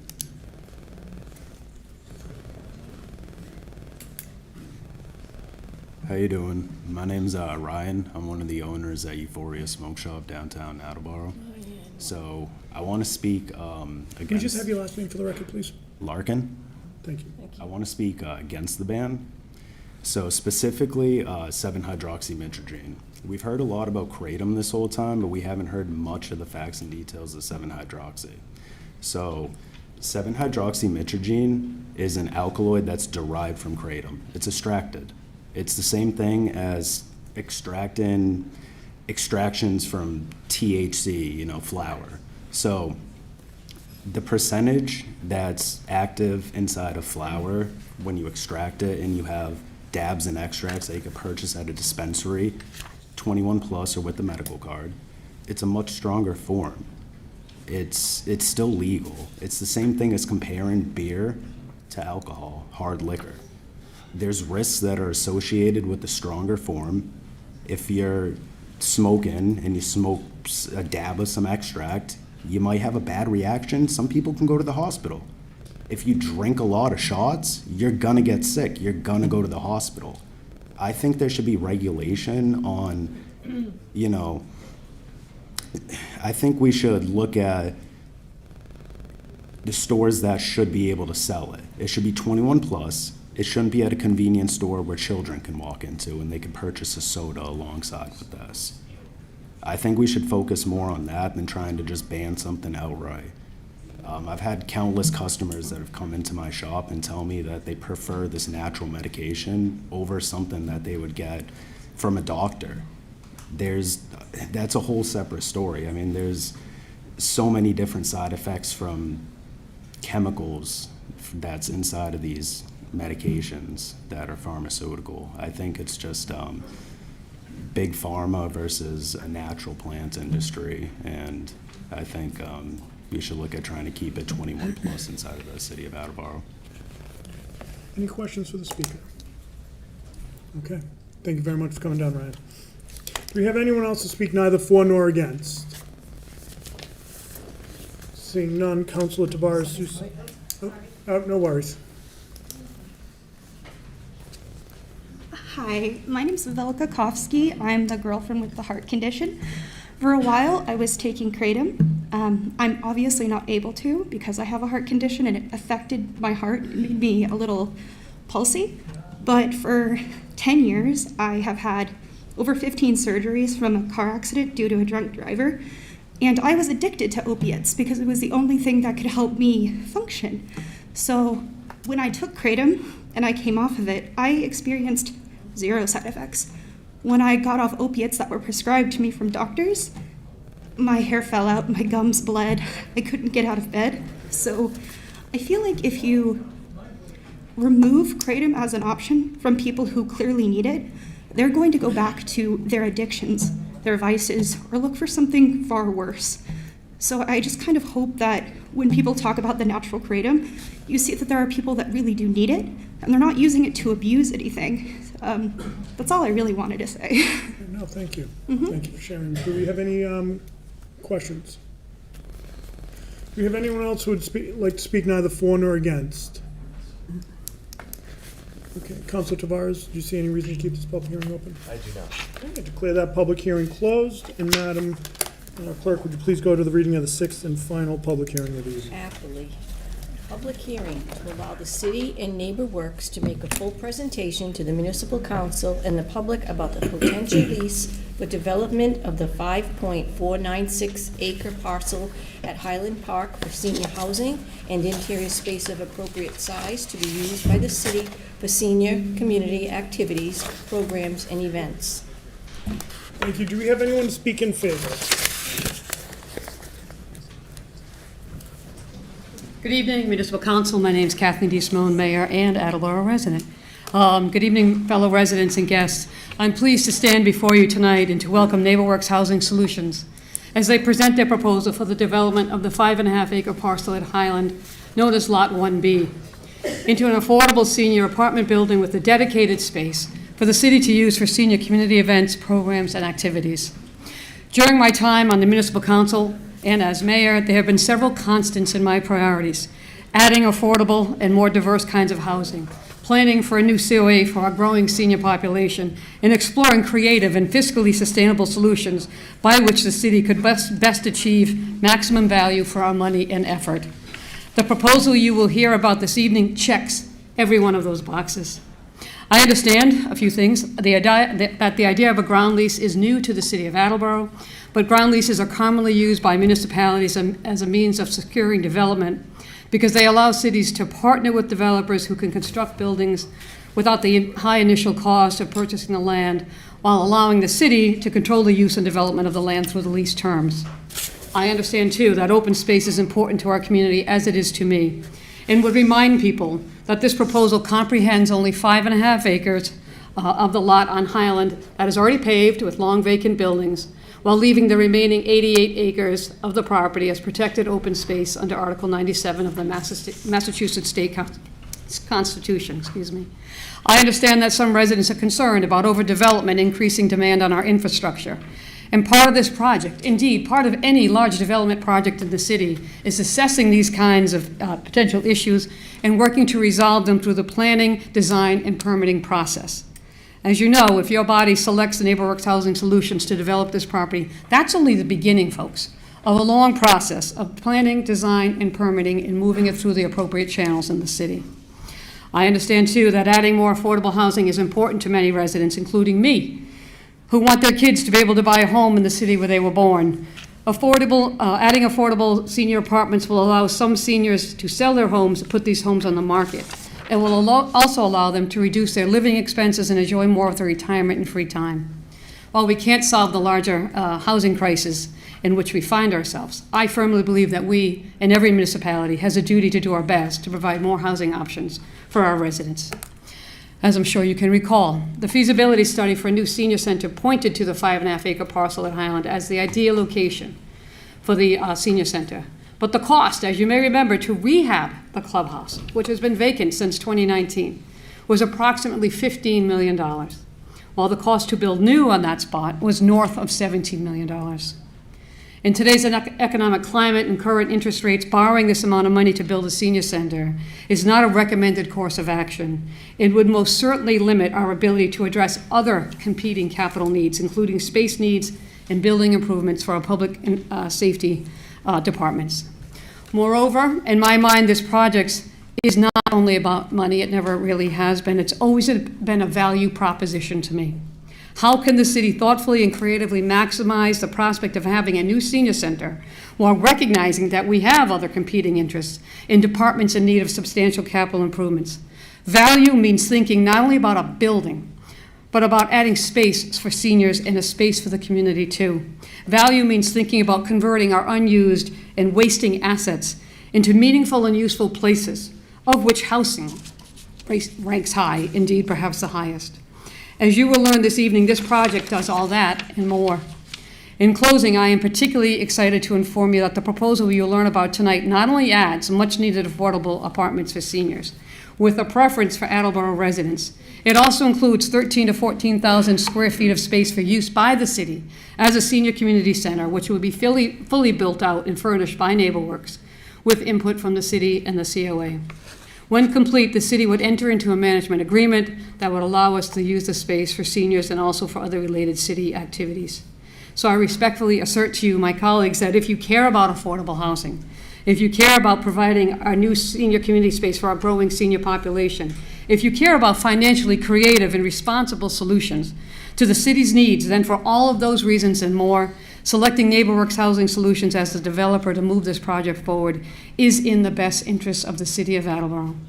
For your information, this evening the city will present in the following order. Following me will be COA Director Kelly Lee, then Rob Corley and Tim Doherty from NeighborWorks will show you their great plans for the property. City Planner Gary Arasian will follow, and then our Director of Budget and Finance, Mason Lord, Budget and Administration, Mason Lord will bring it home. So I just wanted to kick off the evening for you folks. I hope you all still have plenty of energy because there's a lot to see, hear, and understand. So thank you for your time. Do we have any questions for the mayor? Ms. Angela. Thank you, President. Thank you, President Delicio. Thank you, Mayor DeSimone, for coming down. I'm excited about this. I do have a couple of questions. I've heard some ideas being floated out there. Why not in Sierra's parking lot, where I see no room for this? Can you explain the pros or cons versus where it's at versus this idea of putting it in Sierra's parking lot? Thank you, Councilor Angelo. Yeah, a couple things off the top of my head. Number one, we'd be leasing that space subject, it's owned by somebody else. In fact, it just, as I believe, just sold to a new owner. So that could happen any time during the course of our agreement with them.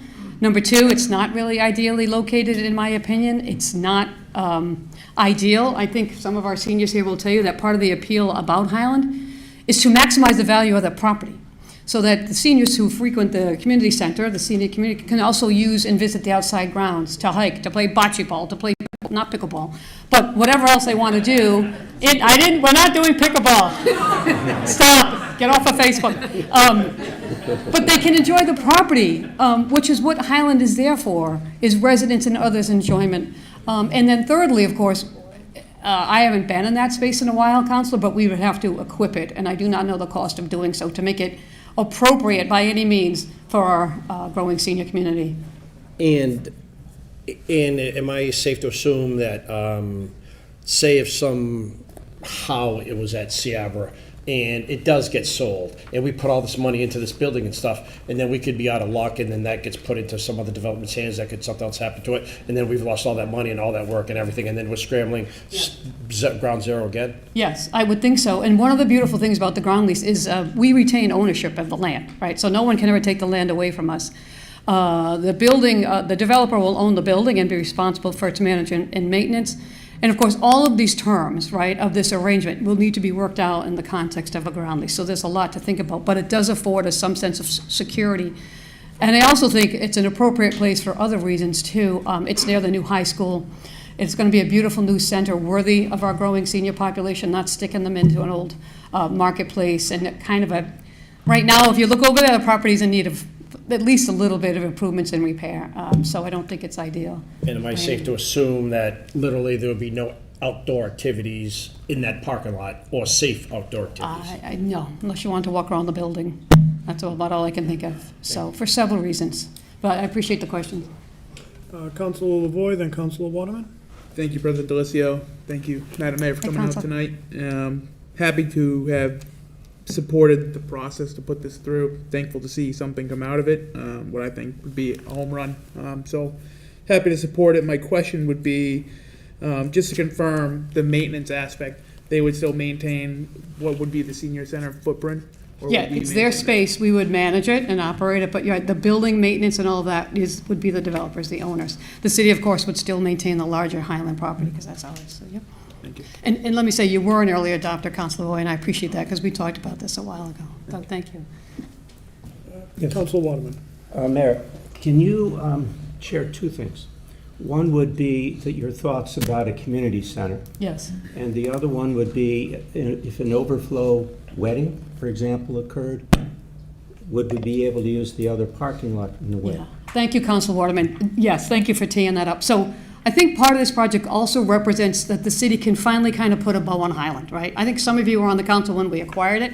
Kudos, well done. But what we've never really done is finish it, right? So my thinking is if we do this project, we move forward, and as I understand, you'll hear from NeighborWorks, the Mechanic Street entrance would be for people visiting the senior community center and residents, and the city would shift the entrance to the Highland Park proper, to the Rathbun Willard side where we have a 350 space parking area. So that would be the orientation for folks wanting to get into the land. And then in terms of using the space, on parking overflow, yes, we'd have that lot is there. And as the developer will explain to you, they did build in some flexibility with the parking. So depending upon the particular activity, we could use the Highland lot, the Rathbun Willow lot if it were needed, but I think it would take a lot. That would be a significant event.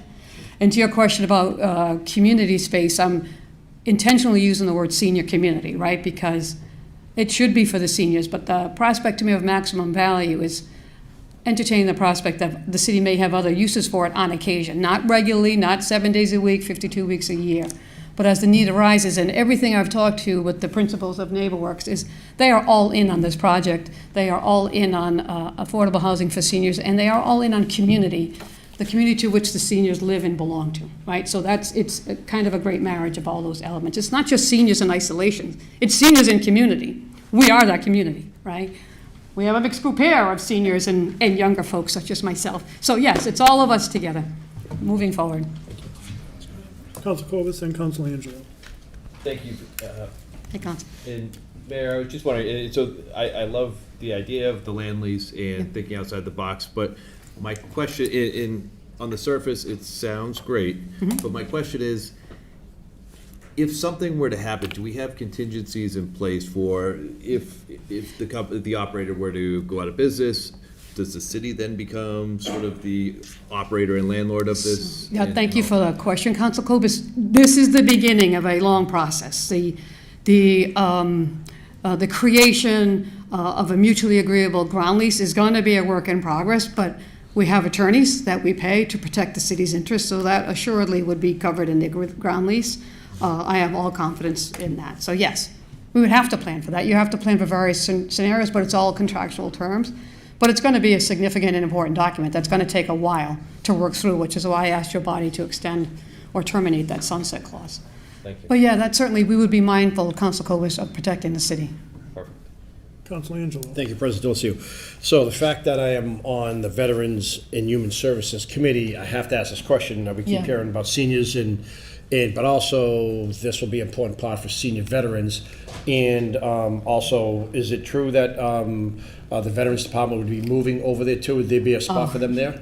Yeah, you're getting ahead of me, Councilor Angelo. Yes, I think in many municipalities, the Veteran Services Department coexists with the COA because they serve a certain population, right? A lot of seniors are veterans, and a lot of veterans happen to be above a certain age. So cohabitating those departments has long been on my mind, whether it's in Highland or at the COA, at the Larson Center, if this project doesn't fall to it. It makes a lot of sense. It's a meaningful use of city staff and resources, yes. And I thought I also heard that there might be a nurse over there, or a nurse's station too? Yeah, one of the ideas, so as I said, this has always been a value proposition to me. Yeah. So when the finance team told me, and I explained to your body that the city was not going to pursue borrowing $15 million, I went back to the table and met with a group of people about, well, how can we get this done? And one of the ways to add value is to put as much as you can in a particular space and access. So one of the things, and I haven't discussed this with NeighborWorks yet, though, is that to have a gerontologist on site certain hours of the week while the senior community center is open to provide just some initial counseling for our patients and then refer them if necessary. I think that would be a value add for our senior residents to have that kind of service there, whether it's a dedicated office space or routine hours when they're there. It's a value add proposition. So yes, thank you for bringing that up. Thank you. Council Tavares. Mayor, just a couple questions. So I'm not sure if the discussions have developed this far, but in terms of the ground lease, is there, have there been terms as far as the number of years that this lease will 99. last? Okay, so it would be It 99. has, yep. Okay, and then what would happen with the improvements at the end of that lease? Well, again, Council, that all has yet to be worked out. I have never personally been part of nor executed a ground lease, so it'll be a learning process, but that's what we have attorneys who will do that for us. So I am sure that would be comprehended in the agreement when it's executed. But that's going to be a long process, Council Zavarist. As you know, you do real estate transactions, so it's going to require a lot of work to hammer out that agreement. But again, we have these attorneys, we pay for them to look out for the city's best interest, so we will do that. Council Sawyer. Hi. As you know, I'm very much into wanting to make sure that we have affordable housing. Yes. For seniors as well as the general population. And so I wanted to just kind of have an idea what you thought. I mean, of course, you know, we don't look at Facebook, but you know, was talking about people seeing the numbers and they wonder if there's a really affordable cost for seniors going Well, in look, there. respectfully, Council Sawyer, right? I mean, I don't know what people are looking for in terms of rents, but affordable, and I would defer to developers, that the calculation of affordability is based upon a percentage of the average, not strike that, a calculation of the average median income in the area. So it's something that is defined. Whether people think that's affordable or whether in fact it is affordable to them is a separate question. I cannot establish what may or may not be affordable to every individual in the city, but we establish a standard, and that's a standard that you go by. But there are various levels of affordability. If you review the proposition, and NeighborWorks will tell you more about that. But just to speak of residents, NeighborWorks has put in a preference, there's a preference for city residents were they to apply to live in the apartments. So I'm also glad to have that as well. So Attleboro residents will get preference in terms of apartments. But I appreciate your question, Council Sawyer. I just don't know how you could ever answer it in a way that would make everybody happy at different price points and different income levels. Okay. Council Reynolds. Hi, Mayor, thanks for Hi, Council. coming down. From the moment you brought this up, I love this idea. I thought it was really thinking outside the box. I think it's a great idea. I love that seniors would be living there and be able to take advantage of the Highland Park and all of the niceness that comes along with being in that area. You've said a couple of times tonight, what do you, people have asked you how long it might take. Well, we're learning, we're getting here, and it is going to take time. But my question is are we talking a year before, if this went through? Yeah. Would it be a year before it could actually start some kind of construction, 2 years, 3 years? Any thought on that? Cheapers. I don't know. Or will we hear it tonight? Yes, I think NeighborWorks might who has hear it done this tonight. before, Okay. Council, but I don't want to wait that long. Well, I'm no, neither sure as would heck I, but- hoping it doesn't take longer than a year to get a shovel in the ground. But it is a complicated deal. There's much to consider in the terms of a 99-year ground lease. But again, I don't intend to delay this in any meaningful way. I want to go. And I'm sure there's a whole lot of seniors in this audience who feel the same way. Let's go already. So I will do what I can to get that top of the solicitor's list of things to do. Okay. And I think And maybe NeighborWorks we'll probably get feels some. the same. You know, And we'll but there get are a some lot of moving pieces. This is the beginning, folks, Mm-hmm. of a process, right? And again, it has to go through all the permitting, design, and planning. There's still a lot more to come. But we need to start with your selection of NeighborWorks for this purpose. So I appreciate your time and consideration. Council Holmes. Thank you. That's, Council Reynolds, I was going to ask for a timeline of what the expectations were, so you just addressed that. But the other thing is that I understand this is going to be a lengthy process, but is this the last time it will be before the council? Yes. Okay. Yeah. And then after that, the management agreement would occur, all of that process. And it does mention something about the city would anticipate paying $12,750 for the annual lease. Is that in the proposal? Yeah, this is part of it. It Okay, says. well, I'm going to have to defer to the developer on that Okay. particular, I can't speak to that part. So I guess the logistics around, there's a ground lease, but then we're leasing the space, right? We'd enter into an agreement, yes, to manage it. Okay, so we would have to pay to do that. I'm going to defer to Rob, or Mason, thank you. Okay, all right, well, if you're not that's okay, we can get to the details after. I The guess. evaluation committee, a few of whom are going to speak to you tonight, is more knowledgeable about the particular intricacies of the proposal. Of course, NeighborWorks could speak to it too. All right, thank you for coming So I down, and thank you apologize. for the creative kind of proposal. Council Follow. Thank you, Mayor DeSimone. I know that in this area, there is already a lot of traffic that the high school generates.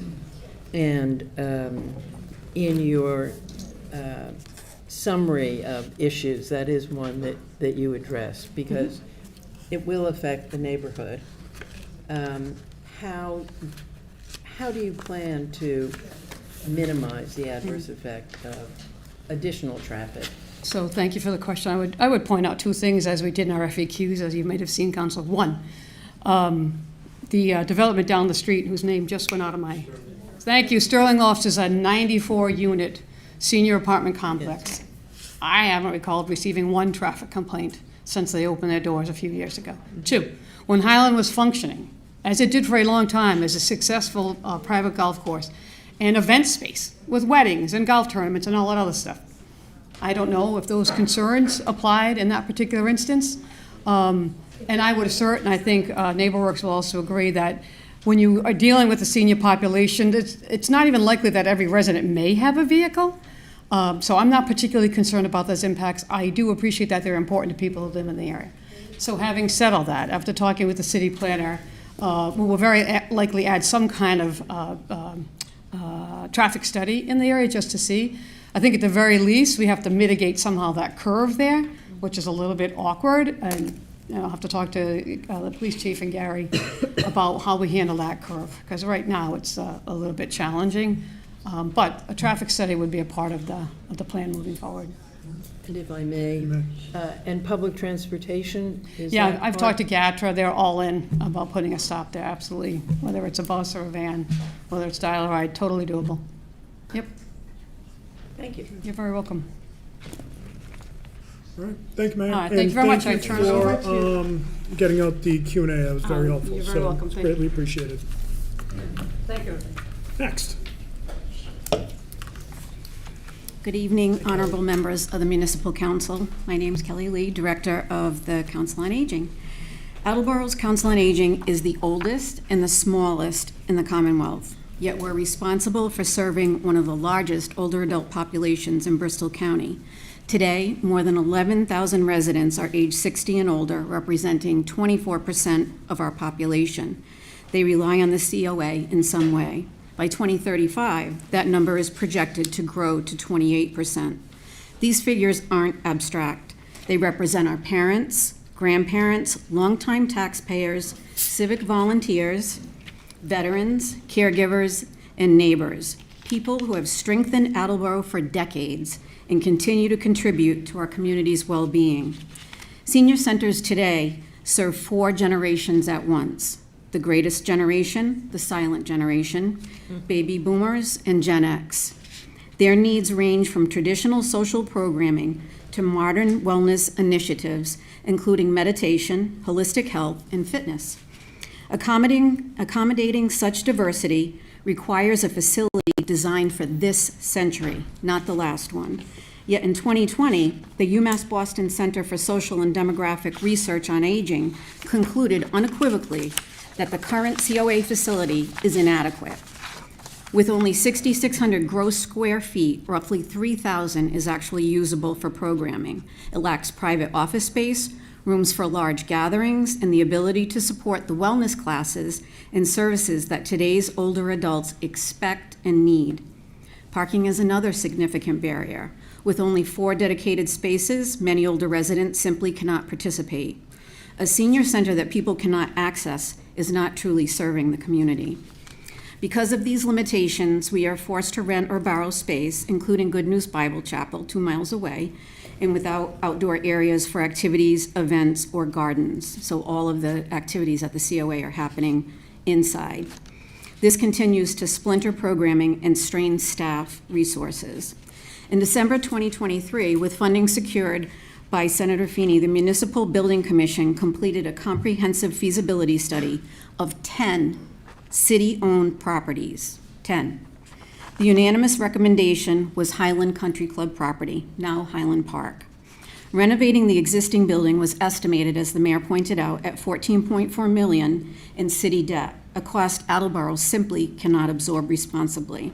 However, the current administration presented an opportunity, an RFP structure allowing the creation of both a new COA and senior housing on the same footprint without placing the financial burden on taxpayers, while also maintaining open green space. It is a fiscally responsible path to a long-standing need. Importantly, this is not merely a facilities issue. Housing instability among older adults is rising rapidly. Sturdy Health's recent community health needs assessment, identifies 3 major social determinants affecting Attleboro: housing affordability and availability, food insecurity, and social isolation. More than 1/3 of homeowners and renters in our city are cost-burdened, spending more than 30% of their income on housing. Our COA outreach team, some of who are here today, actually most of the COA team is here, thank you, meets with older adults every day who are facing eviction, homelessness, or unsustainable rent increases every single day. Nationally and locally, older adults are the fastest growing segment of the homeless population. This is a crisis unfolding in our own neighborhoods. The Commonwealth's new housing plan, A Home for Everyone, 25 through 29, is explicit. A lack of safe, affordable housing undermines physical and mental health and raises community health care costs. Let me just say that again. A lack of safe, affordable housing undermines physical and mental health and raises community health care costs. Older adults who wish to downsize cannot find appropriate options in their own community, trapping them in housing that no longer fits their needs and preventing younger families from accessing housing stock. The Highland Park proposals addresses these challenges simultaneously and strategically. A new COA at Highland Park would expand programming capacity by nearly 300%, provide adequate parking for residents who drive, offer outdoor spaces for wellness classes, gardens, and events, create opportunities for intergenerational engagement with nearby Attleboro High School, support career pathways for students pursuing healthcare fields, including CNA training, serve as a community and cultural hub available evenings and weekends for meetings and events, help provide affordable, stable senior housing without drawing on taxpayer dollars, preserve critical open space. This is a comprehensive solution that strengthens human services, public health, education, workforce development, and community cohesion while respecting fiscal responsibility. Much has changed since the Highland property was purchased in 2018. None of us could have anticipated a global pandemic, a regional housing crisis, or the rapid increase in older adult homelessness. Yet these challenges have arrived, and they demand forward-thinking solutions grounded in compassion, data, and stewardship of public resources. Tonight, as we hear from NeighborWorks about their vision for Highland Park, we have an opportunity to make a meaningful and lasting impact on the lives of Attleboro's older residents. In my professional opinion, this proposal offers a responsible, achievable, and community-centered path forward. I urge the council and our residents to consider what this project represents: a chance to improve quality of life, support vulnerable neighbors, expand services, preserve open space, and do so without burdening taxpayers. Let us honor the generations who built this community by making decisions that meet their needs with dignity and foresight. Let us move forward together and approve the Highland Park project. Thank you.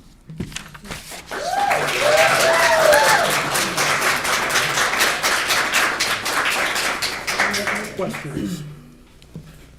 Kelly, thank you very much. Thank you. Thank you. Do we have anyone else speak in favor?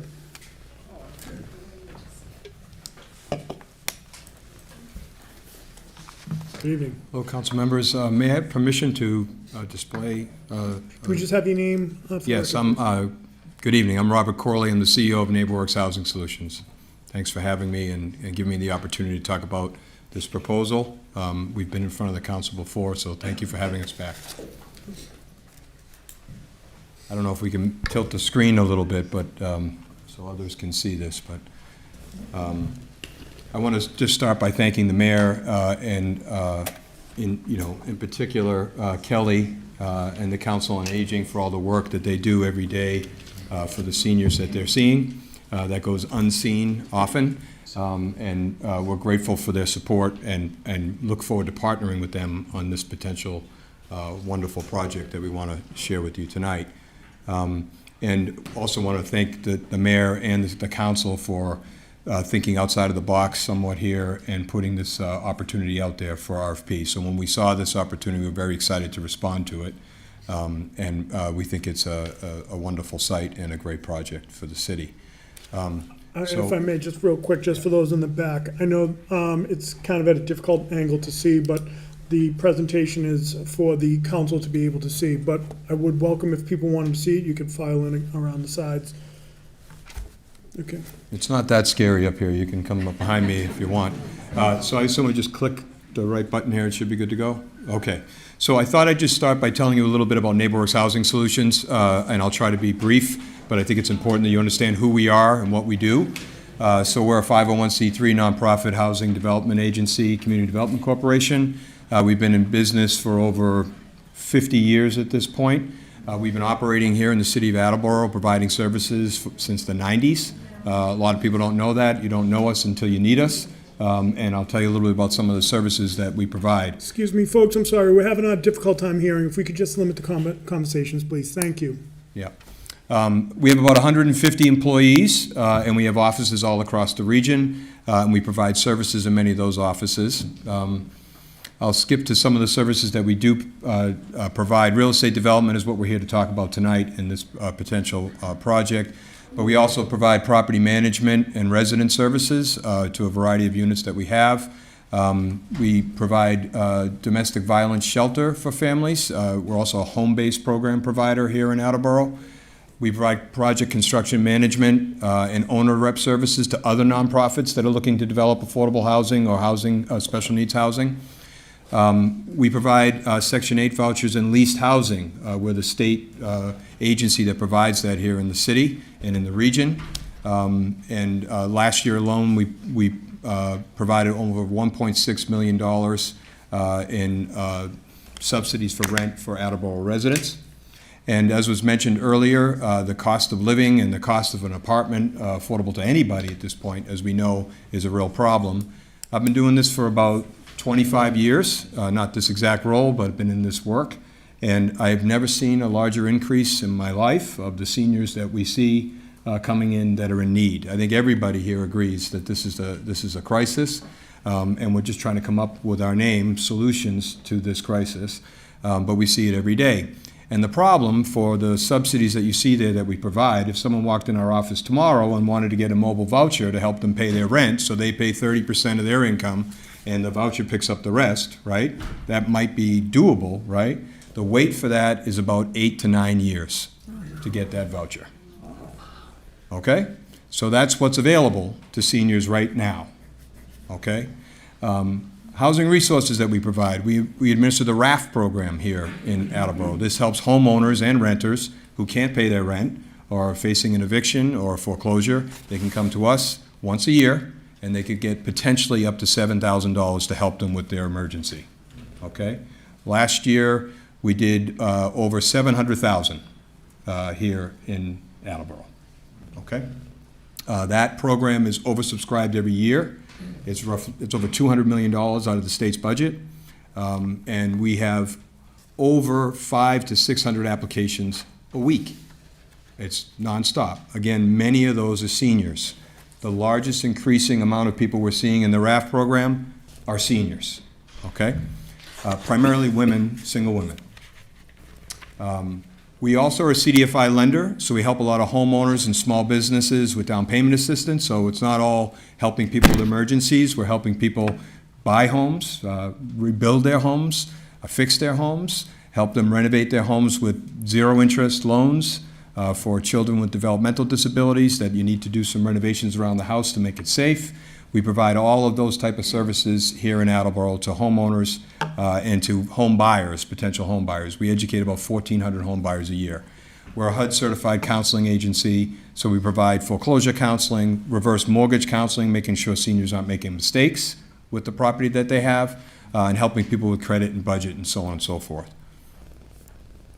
Real estate development is what we're here to talk about tonight, and I wanted to talk to you a little bit about some of the projects that we have done.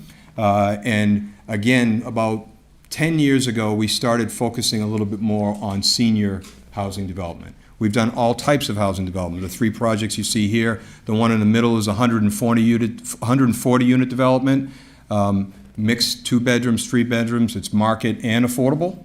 It's called the Watson, beautiful new construction building. On the right is a veterans home. We renovated an old library school, a historic school, and we made that a home for homeless veterans. 9 units in that, smaller development, but a wonderful one. And the one on the bottom left is a group home for adults with developmental disabilities. Again, another type of project that we've done. We've been doing projects like this for decades, but we've switched to, not switched, but we've focused a lot more on seniors, more for the obvious reasons that we've been discussing tonight. We have over 2,000 units that we own and operate with ourselves and our partners, and we have 600 units in our pipeline right now to be developed in the region. And we hope this would be an addition to that. And again, seniors, families, veterans, folks with disabilities, formerly homeless folks, and I'll just show you a couple of those projects. One of them here is on Pleasant Street. This is the one that you were very supportive of, as was the community. In my time doing this, and I said this to Rep. Hawkins at the time, who was supporting this project from the very beginning, I had never seen a city meeting that was so supportive of a project like this. Of all the cities I've been to, this is providing shelter on the ground floor and 22 units of supportive housing for formerly homeless individuals on the upper floors. This isn't necessarily something that's easy to cite, and I tell everyone I ever talk to how impressed I was with the city and the support that came out for this project. It's a wonderful project. It's operating very, very well. This is a property called the Lincoln School. It was a historic school. It's another thing that's happening in a lot of our cities, right? Schools are closing. They close them down. Cities can't afford to operate them. They sit vacant. This is an example of a city that had a vacant piece of property, but it was historic. A historic, smaller building. The private market's not going to develop this. It's impossible. So we collected historic tax credits, and we made this new housing for seniors, 37 units for seniors at this particular site. Beautiful building, and it's an award-winning building. It won the Menino's People Choice Award. Even though it was small, it was still a very well-regarded project. This is a site called the Cranberry Manor. This is a project that was just approved by the state for us to develop. This, you might notice the design looks a little similar because it's Union Architects who are here with us tonight. They're our architects. They'll be presenting after me in just a minute. But this, again, is another 40-unit development.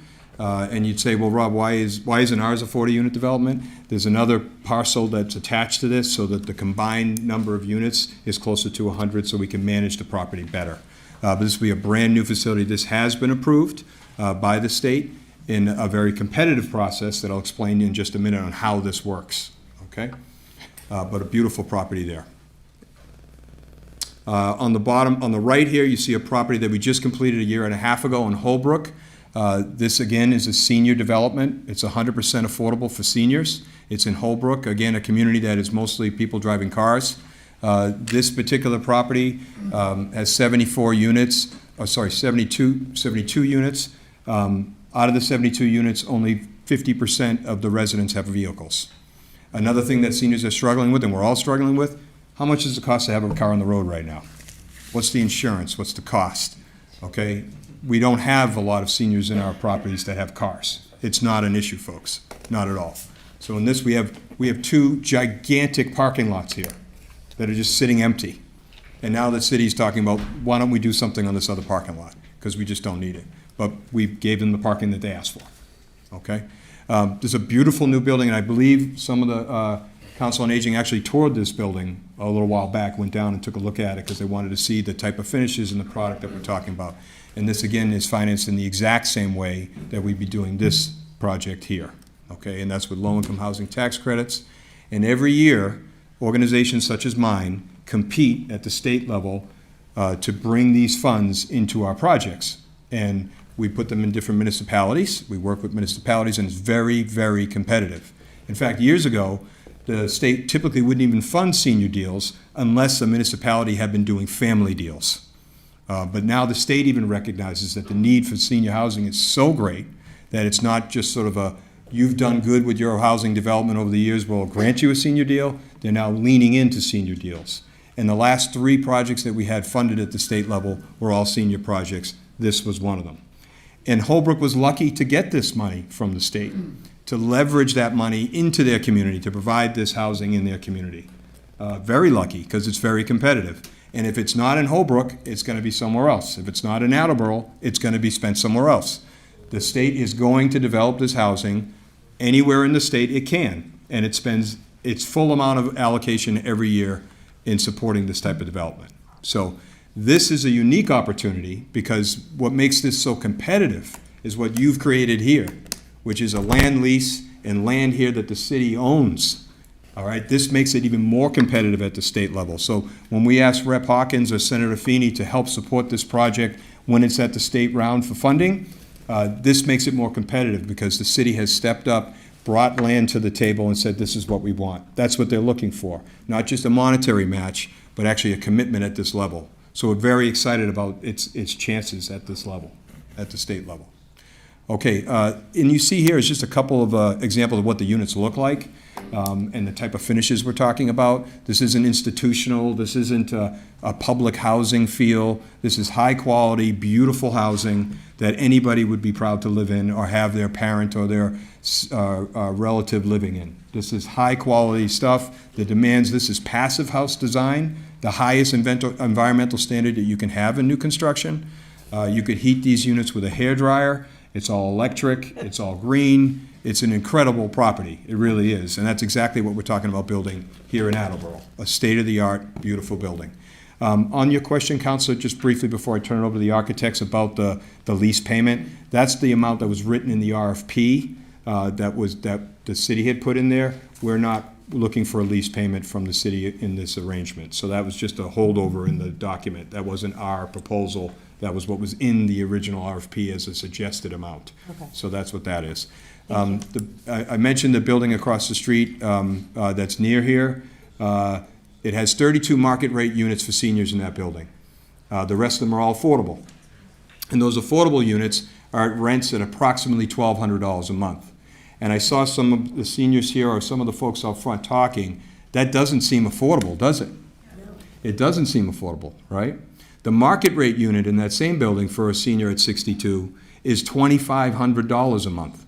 That's the market rate unit, folks, in Attleboro right now for an age-restricted apartment. $2,500 on a fixed income. Impossible, okay? A $1,200 rent is also very difficult. Very, very difficult to pay. But it's the best, it's the lowest we could possibly get it. Okay, we have some units at 30% median income, some at 60, some at 80. The 1,200 is the lowest you can possibly get. And when we develop, last comment on this, that when we develop a property like this, we ask the state for project-based subsidies. Okay, I mentioned earlier that it takes 10 years to get a mobile voucher. If you walk into our office tomorrow and ask for one, we'll put you in the application, you wait 10 years. When you develop a new property like this, the state also not only awards the funding to develop it and build it, but it also will bring along subsidies with it. So we're going to be requesting up to 32 subsidies, project-based subsidies, to come with this property. So when we have a lottery here, residents in Attleboro, actually there'll be a lottery, okay, because the demand will be huge, we know. Those 32 subsidies will be part of that lottery, and then the residents that get those only have to pay 30% of their current income, and it will subsidize the other half, okay? So that's another bonus that only comes when you're doing this type of development, okay? So that's the only possible way to get rents lower, is either you're subsidizing it or you're developing something like this, and that's the lowest it can go. There's no other way to develop affordable housing for seniors lower than what we're proposing. It's just not possible. So lastly, the production is where we're at. We talked about all the services that we offer. Those are all what I call serving the symptoms of the problem, okay? We're serving the symptoms with all of those services I mentioned. The only real housing solution is production. It's more of this everywhere, as much as we can possibly build it, because the need is enormous, enormous, okay? And this is one of the better projects I've seen if it comes to fruition. So I know this is just the beginning, and there's a long way to go. There's ZBA, there's all kinds of process that we have to go through here, but we're very, very excited to be part of the discussion and this project. So I'm going to turn it over to our architects, union architects, to go through just quickly here what we're talking Real about quick, on the site. let Yes, me sir. just see if we have questions from the council before Yeah. you vacate. Do we have any questions? And Tim, you want to come up? Councilor Holmes? Thank you. So, you were saying something that, and I was kind of not really understanding. You said, I'm excited to bring this to the state level because you're offering the land. So that's telling me that the state has to approve it? I guess I'm kind of confused about your language. Oh, yeah, so you would also talked about timetable and those kind of things. So when it comes to this project, obviously, we don't have, like, this is a competitive process. We have to present this project to the state for funding. So that's what any affordable housing development is. It's a competitive round, and like I said, those resources, you have to compete for them.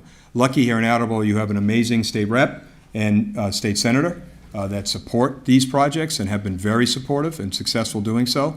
But it is a competitive process of which we apply to the state. So our job, what we do as developers, is package these things together and make them as competitive as possible within the guidelines of the state to get them funded. And we're very successful at doing that. We've been doing it for a very long time. All right, thank you. You're welcome. Mr. Waterman? You had just said this is one of the one of the best projects that you've come across. What exactly are you talking about when you say that? So I think it's a beautiful building, and people made like the finishes on this building. I think we have an amazing architectural team here. I really like their design, so I like the way it looks, and the uniqueness of actually combining amenity space for the residents of the building with the senior center in the city is genius, really, because you're programming a space. Oftentimes, when we build amenity space in these buildings for seniors, they're a little isolated. They're not really in the mix, right? So this actually brings the senior community together right on site in this space, which is wonderful for the residents, and I think really activates it. And then on top of that, it's currently all asphalt. This isn't a park that we're talking about. We're talking about 5 acres of asphalt up on the hill. It's overlooking beautiful green space, and again, having that at your front doorstep, any resident, that's golden. So that's a beautiful opportunity. So I think it's just a remarkable site and a great location. Councilor Tavares? Thanks for the presentation, Mr. Crowley. Just curious, so going off of Councilor Holmes' point earlier, I'm curious about, you mentioned that bringing a strong commitment to the state in terms of that competitive process is important, and you mentioned bringing land to the table was one of those things. Is that typical in some of the projects that you see, or what sorts of things can best position municipalities to be able to compete? That's a great question. So there are a variety of ways that happens, and yes, sometimes it is land. Land leases, as the mayor mentioned, are quite common. They're not uncommon. Oftentimes it's like CPA money or CPC money that a municipality may have, or home funds, so it's actual dollars, so that the municipality may have home funds. And I know I've talked with planning, and the way things are at the federal level, we may never have home funds again, but the home funds that are here in the city, for example, sometimes the state looks for a monetary commitment, right, that the city's putting up a few $100,000 or money. So it's land, money, infrastructure, those kind of things that make projects competitive at the state level. And then, of course, all the other things, the design, it has to make sense, it has to pencil, all those things. They put out a QAP every year where they lay out guidelines and targets, like basically a scoring system and what they're looking for. And so we build to that. Councilor Polo? To get back to Councilor Holmes's question to the mayor, what is, with your experience and with this track record, how long do you think it'll take before breaking ground? Yeah, so, depending how this process goes, right? And then we have to go through, obviously, a lengthy permitting process, which, will require all kinds of things. So assuming that could all happen within this calendar year we're heading into, right? So and what year is it, 2026? So 2026, there is a funding round that opens up at the state annually. It's one time a year, and that would be basically the early fall, late fall of next year. That's when we would submit this project for funding. And that process, we'll find out, again, based on its competitive nature, we feel like this might be funded first time in. And if that happens, we could potentially be approved in 2027? So it'd be probably spring of 27. So that would be best case scenario. Councilor Angelo. Thank you, President Delacio. I'm extremely excited about this. I can't wait to see this happen because I think seniors and veterans desperately need this, and I think this is an incredible opportunity. What would you have to say to someone that might be against this or negative towards this? Yeah, I think that if I'm in a butter here, I might have some concerns about traffic and, what it's going to look like and how big it is and those kind of things, which are very common and are that's meaningful discussion to have. I think that's what local CBAs do and committees do, and such as yourselves. So to me, I think the highest and best use would be what I would be focused on as a resident. I think that we're almost 180 feet away from even the edge of the cliff that this thing's on, down near the lower level neighbors. So I don't think it's going to be some towering, monstrous building overlooking that street. So I would love the opportunity, to discuss, what it looks like and what those concerns are. But I'll be honest, I'm finding it hard to figure out what's wrong here with this potential thing. Now, I know there's a history here with the site that's unrelated to us. That's a different story. But when it comes to the merits of a project on this site, I just think it's a wonderful opportunity. In your experience has been with seniors like this, and I know there's a lot of talk for having public transportation, so right there is a flag that's telling you that there isn't going to be a lot of traffic going in there compared to where it was a golf course where there was a lot of activities going on, and I used to golf there, and I used to see that parking lot getting full and cars coming in and out of there, flying in and out of there, having drinks, taking off and going and stuff, and nobody seemed to have a problem with that. But so I mean, I would say this is a much better alternative than what was probably there before. Yeah, I would agree. I golf myself. I did golf once here. One of our board members got married here. I think half the city got married here, from what I understand. Yeah, I'd imagine, golf courses, it's 4 separate cars for each golfer, in and out all day long. So again, I don't know what the burden was for the community then. I don't know that. I can certainly tell you that our burden would be much, much, much less. I think the Council on Aging now has, I think, 4 parking spots at this moment. So I think that when you see the layout of the designs that the architects are going to show you here, that we're way overparked.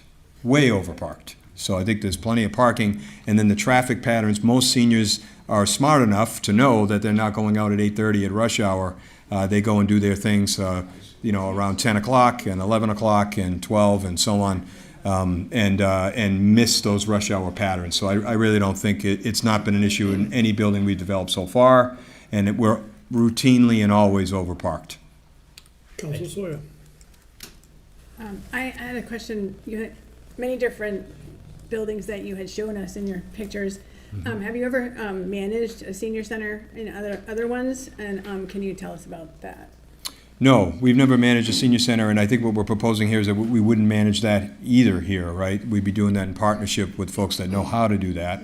I think in our case, we do manage activities for seniors. So we use our amenity space to engage seniors and try actually to really engage them as much as possible. And as I mentioned earlier, it's difficult sometimes to sort of recreate those kind of activities on an island when they're already happening and being promoted by the city elsewhere. So that's why this is such a great opportunity to bring those things together. And so having that programming, even it was mentioned a nurse or those kind of things there at the property, this is just a win-win for all the residents as well as the community. So I think it's well suited for it. So we've struggled with bringing in activities and keeping seniors fully engaged in our properties because there's other things going on. Councilor Lavoy. Thank you, President Delacio. Thank you for coming out.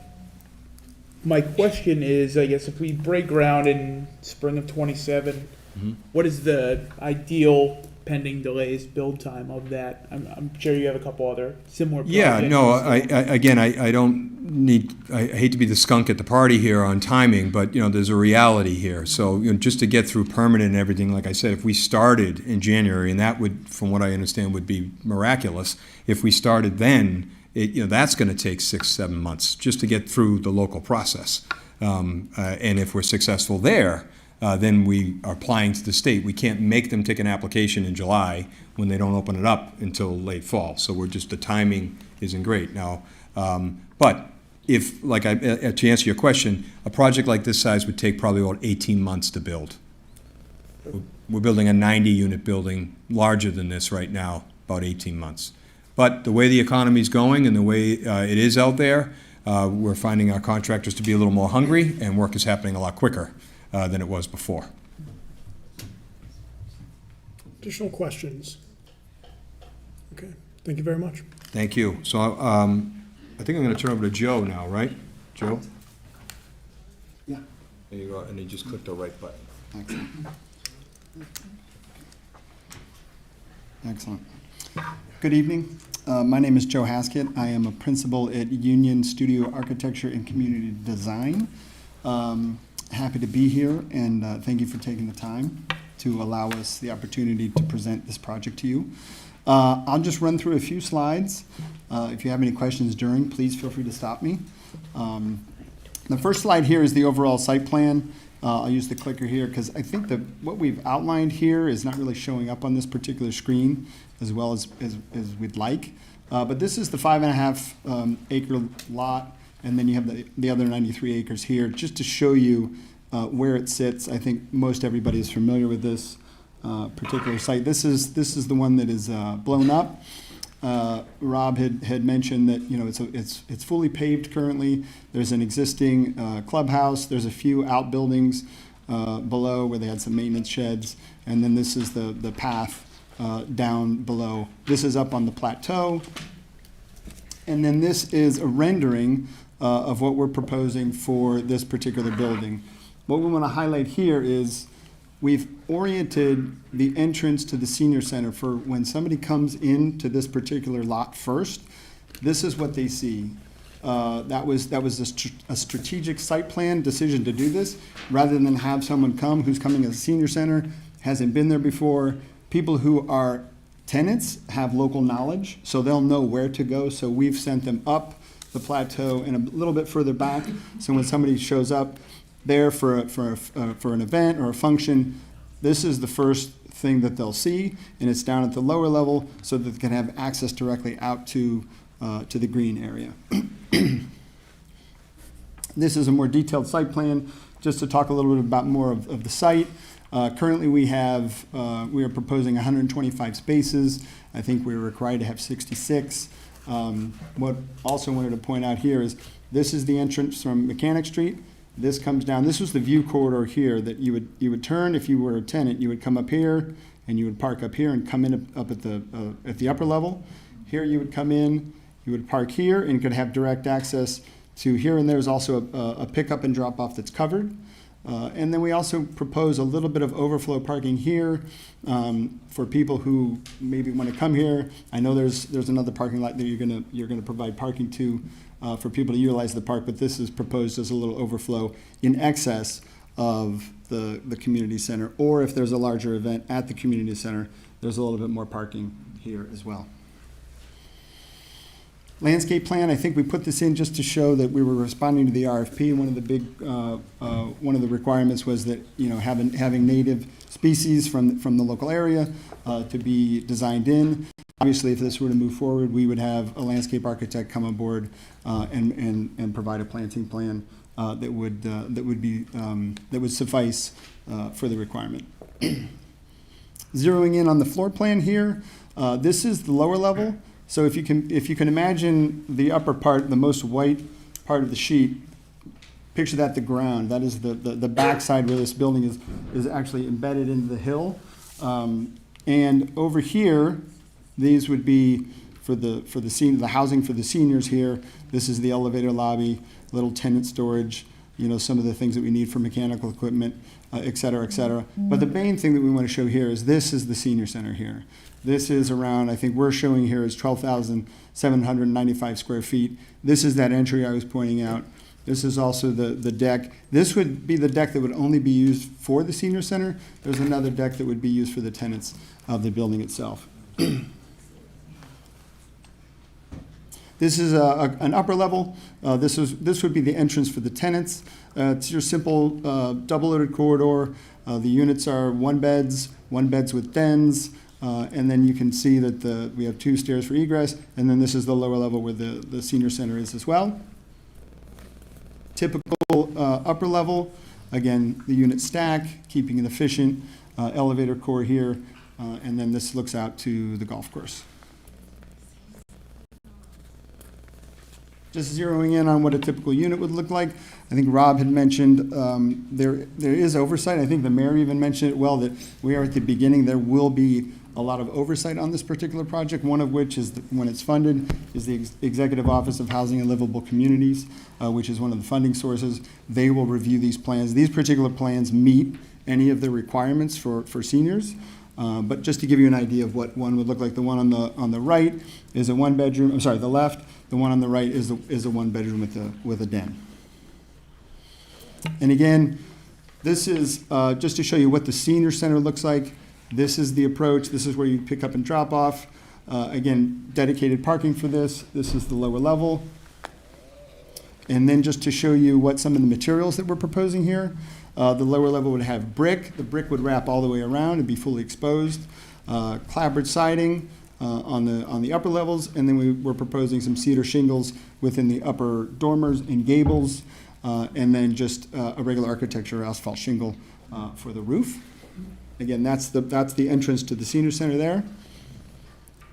And then just to kind of, again, show you how much is dedicated towards the senior center, and I think Robin mentioned it well. There is a kind of a symbiosis between having the seniors that live here, but also the people that are coming to use the senior center. And this just shows that the whited out area is the parking and the building that for the tenants. This is the senior center below. This is the dedicated parking for that. So when you look at this overall development, a good majority of it is dedicated towards the senior center. Zeroing in on the senior center itself, I mentioned this before. There's the deck. I think we'll go to the next slide and kind of just we're architects. We've been asked to kind of take a pass at what this might look like. Again, we're at the beginning. Maybe blur your eyes a little bit. But what we wanted to show here is if you were to enter in over here, you could come in. You can have an event space. There could be classrooms. There could be meeting rooms. There's restrooms. There's kitchens. There could be a fitness room. There's a activities room. There's a whole host of things that we could provide here. Again, this would take oversight, more discussions, really finding what the need is. But what we wanted to show you that this would really have ample space and provide a lot of amenity for the seniors. And then I think maybe, so these are just a couple of images that NeighborWorks wanted us to share of what, this is one of their projects. That's one of your projects. Yeah. And then there's a couple of other projects to show you what the level of finishes, amenities, these are really beautiful spaces, and just to give you an idea of what they would propose for this particular project. And again, I think this is our last slide, and we're going to end again just the importance of the senior center and how prominent it is when one would come to enter this particular site. Mr. Waterman. So you just showed us the rooms, which I appreciate. Is there going to be a way to open the space up for larger group activities? I'll go back. So one of the things that we could do is you could have, I don't know if you see it here, it's really not shown, but those could open up. Yeah. All of these rooms here. Mm-hmm. Yeah, and if you go to the rendering, you can see. Yeah, see the top 2 pictures? Oh, right here. Yep. Right here. That's those in action. Yeah, and it's similar to what you're seeing here in this meeting room, right? Right, exactly here. Those mirrors that are shown there, and those are actually collapsible walls like these ones here in the room. Okay, thank you. So you Appreciate can it. open it up wide, left and right. That's just an example of how you achieve that, but we would be working obviously with the city and the council on aging on what the fit out would actually look like and what the needs are. Yeah, that would provide, excuse me, a lot of flexibility. Good. In end users. Council Sawyer? Hi, thank you for showing me this. This looks great. I was wondering if you, of course, as we get older, we have limited abilities to sometimes move around and have to have wheelchairs, and want to make sure that there's ramps and curb cuts and wide enough doors for wheelchairs and those types of things that just, I'm sure that you're thinking about. Absolutely. It will be, you know, we pay attention to accessibility across all of our projects. It's code mandated, but especially here. Everything will be fully accessible. There's elevator access. It will be, there's plenty of ample room. Nothing's tight. It will be definitely something that we always take a look at, be fully accessible. Thank you. Okay, Councilor Lavoy? Thank you, President Delicio. I just have to ask, because I saw constituents ask online, the initial rendering, Senator Feeney used that a year ago on a display. How would that occur versus us just getting this now? Because I was under the impression that it was like a generic rendering, but that's the actual rendering for this project. So I was curious how that occurs. So, every year we have an annual gala. We had one last November or so on, and Senator Feeney and actually Rep. Hawkins were there because we were celebrating the Pleasant Street property. At that time, we had met with the mayor and her team discussing the potential property at the golf course. And when we went into that meeting, we had our architects present a rendering of what we thought we could do at that site. We had known that there was a feasibility study there to do a senior center there, and we thought, okay, if we're going to have this meeting, let's put together a rendering. And I think it was the mayor who took that rendering and then started this process. To say, hey, this could be a possibility for a project on the site. So, an astute look. We had a picture of the rendering as potential, future housing. We showed it again, actually, just at our gala a couple of weeks ago, and we always show some potential pipeline projects that we have in the pipeline all across. But it wasn't related to Senator Feeney's remarks or anything like that we were there celebrating Pleasant Street. Thank you. Council Holmes? Thank you. So, that's interesting. So the 125 parking spaces, can you explain where the 3 lots and what the expectation is, and would that ever decrease as the project moves further along? Because I don't want it to. Let me get to it here. So, I'm sorry, what was the last part of your question? Would that number ever decline? Would it ever go down to like 80 spaces, or would you? I think it would be something that we would look at and see what the exact need is, but this is what we're kind of showing is what's a maximized scheme. So there could be something that we would take a look at, but this is the proposal, and I think in terms of where the lots are, so from this point on, this would be for the tenants. And how many spaces would that be? I think we have it here. 75. I can see we had, for resident parking, there were 34 spaces, and then community center parking, we were required to have 32 spaces as one for the grid. So I'd have to count exactly what those are. Numbers are on. Yeah. So those are the zoning requirements that he just read. Those are the parking spots that are required for zoning. They're on, I'm sorry, they're on there right there. 79 spaces here for the tenants here. And then this parking lot here is the lower level that goes there, how many? 30. 30 here, and then this is the overflow here, 16. Okay. And so for this project, there can be a decrease or an increase in parking.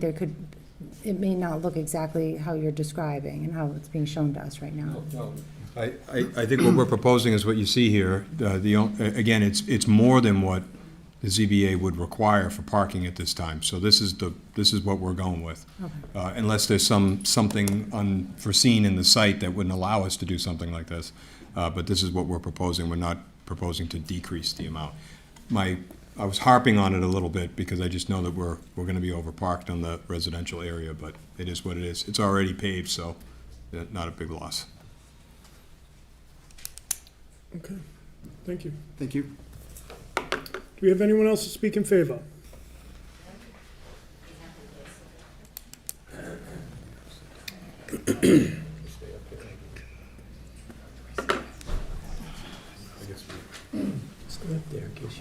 Thank you to the mayor, and thank you, City Council, for all the time and effort you've put into this project.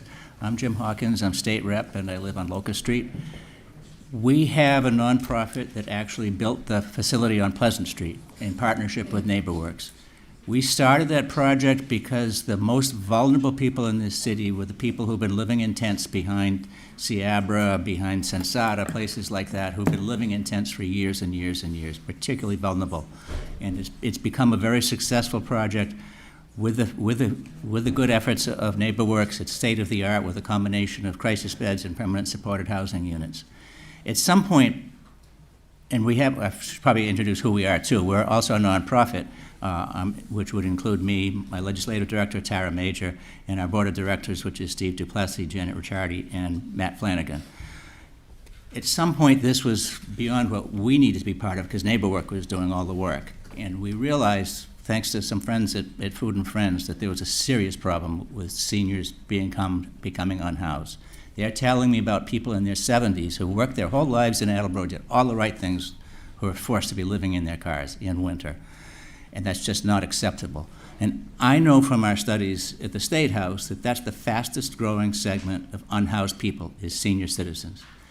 So a piece of me wants to be practical and say, we just did this wonderful project, it's time to walk away. But what we didn't have when we started that was we didn't have a checking account. We didn't have a 501c3. We didn't have a partner like NeighborWorks. And we have all that. So we have the capacity to create a new project for senior citizens who are lower income and middle income senior citizens. And it's middle income citizens too. It's not just low income people who are getting squeezed out of their housing. It's across the board for income levels. So we have looked at a couple different projects. And along the line of doing that, I've gotten close to $200,000 in earmarks. Some of it was just released a couple of weeks ago, which is cash. They can't take that back. I also got $3 million in the housing bond bill. That's not quite cash. That might be a little harder to get, but that's also totally the purpose of the housing bond bill. So I think that we're in good shape to collect that money. And I also got 4 banks involved because if local banks, as many local banks as we can get to participate in, NeighborWorks did this with our facility on Pleasant Street, that makes us eligible for Federal Home Loan Bank grants. So a lot of the work we've done on this is good. And I want to thank the mayor for proposing this. This is a good place probably to have it. We've looked at other locations. If this weren't to pass, we would find another location. We're going to build senior housing. A little bit about my history with NeighborWorks. We were 5 of us who have never built a building before. We had money, we had a plan, we had a dream, but clearly we've never built a building before. And we interviewed with several different organizations, and the only one we wanted to do business with was NeighborWorks. And they hadn't done any projects in Attleboro. They had just merged with another organization. And we worked hard to get them on board. It took a year to convince them that they needed to come out and do our project. But when that happened, I went into Boston and I said, we just got NeighborWorks to do our project. And to a person, all the advocates for the homeless in Boston that I work with said, we were all set. This was going to happen. They're the best. Now, my experience as they built it is absolutely, they are the best. I sometimes take constituent requests for issues with utilities and stuff like that. They made this easy. And we put this up on time, on budget. It's paid for, and it's staffed with, they managed to get it staffed with Catholic Charities and Father Bill's and Mainspring, 2 of the most respected organizations in dealing with homelessness. Father Bill's with the housing, Catholic Charities with the crisis beds. So to go forward, I am very happy to partner with him on this. I have resources, I have the bond money, I have the earmarks. And also going forward, I have become quite involved with homelessness at the state level. I'm co-chair of the Joint Caucus on Homelessness. I'm on the committee that the Lieutenant Governor has formed to deal with homelessness and External Advocacy Committee.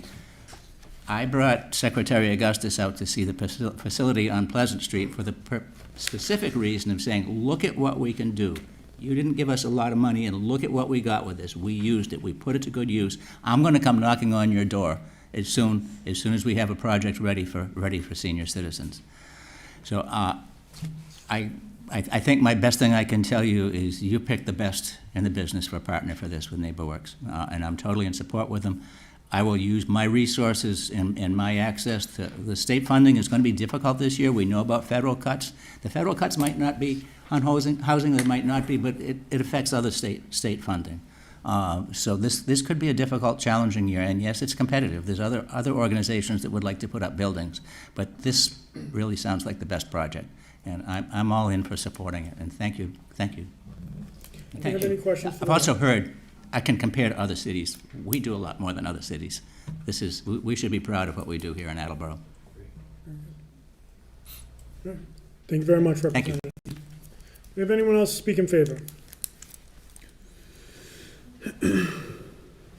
Hi, Councilors. Derek Corsi, Superintendent of Parks and Forestry.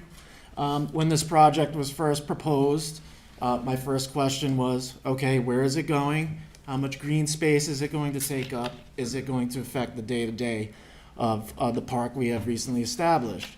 I know there's a lot of rumors that are going on, basically saying they're going to build this right in the middle of the green space, they're going to take down the trees, but that is not true. The beauty of this proposal is it fits specifically in the site that is already disturbed. It's a paved area, it's a degrading building, and the fact of the matter is something needs to be done with that site.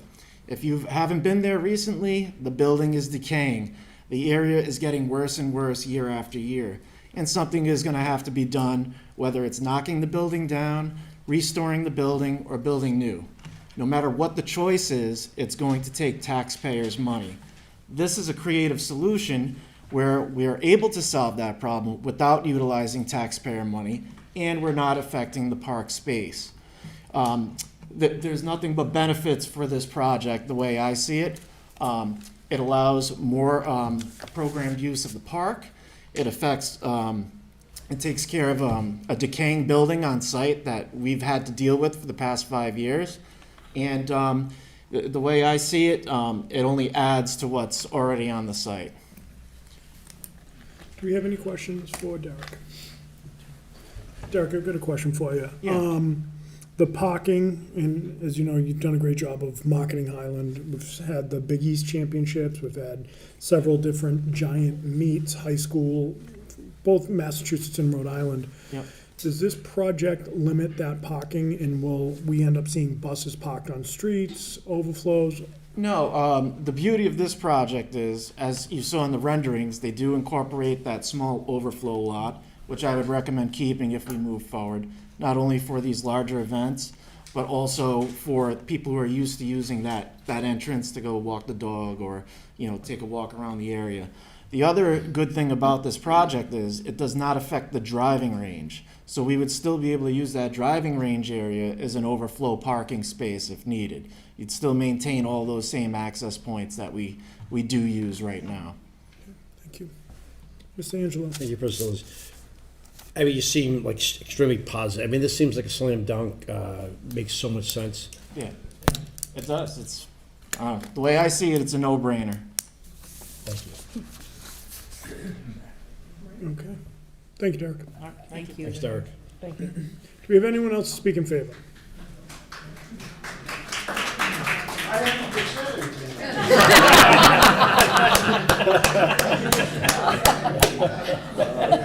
Well played, Gary. Well played. It's a classic. Gary, that woke everybody up. Good evening, Council President, members of the Municipal Council. For the record, my name is Gary Bacon, and I am the city's Director of Planning and Development. Had a fairly lengthy presentation, but all my previous speakers who spoke eloquently took most of my thunder, so probably going to limit my remarks. I was going to actually talk about three pillars: public policy, a description of the project, and I thought one of the issues about next steps in permitting. But I think I'm going to skip over the project description because the architect, I think, did a phenomenal job. So for purposes of brevity, I'm going to really concentrate on public policy and next steps. So with my opening remark is to assert that, in my opinion, the proposal before you is a comprehensive senior project that attends not only to the requirements of the city's RFP, but also to three major priorities of the Mayor D. Simone's administration. First, senior housing. Second, safe and affordable senior housing. And third, the senior community center. In my humble opinion, the project is planned out and contained in a compact design wholly on the 5.5 acres lot that is where the current clubhouse is.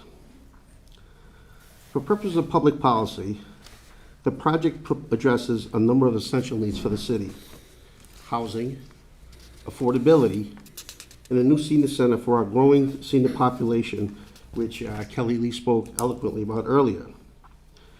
Regarding the affordability, what I want to bring to the council's attention is, let me remind you that the administration finished the housing needs assessment that was completed in October 2024. It was prepared by a steering committee made up of volunteer city residents with technical support from planning staff and a planning consultant. That document, the housing needs assessment, is riddled with demographic and housing statistics, analyses, and trends pointing to the city's dire need for affordable housing. And we heard a lot of people talking tonight about that need. And to a certain extent, council might be asking, well, where's the supporting documentation? And in as much as we're all experienced with that, I know you're aware of the HNA. I'm sure you read it. I respectfully ask you to revisit it. This proposal is immersed in that document, particularly when it comes to housing strategies for the senior residents. Another point that I want to raise tonight is that the project is also consistent with a number of affordable housing initiatives that the administration is working on. And these are just a few of those. As the council is aware, you recently adopted the accessory dwelling unit ordinance. Staff and the boards are working on updating the open space residential affordable housing ordinance.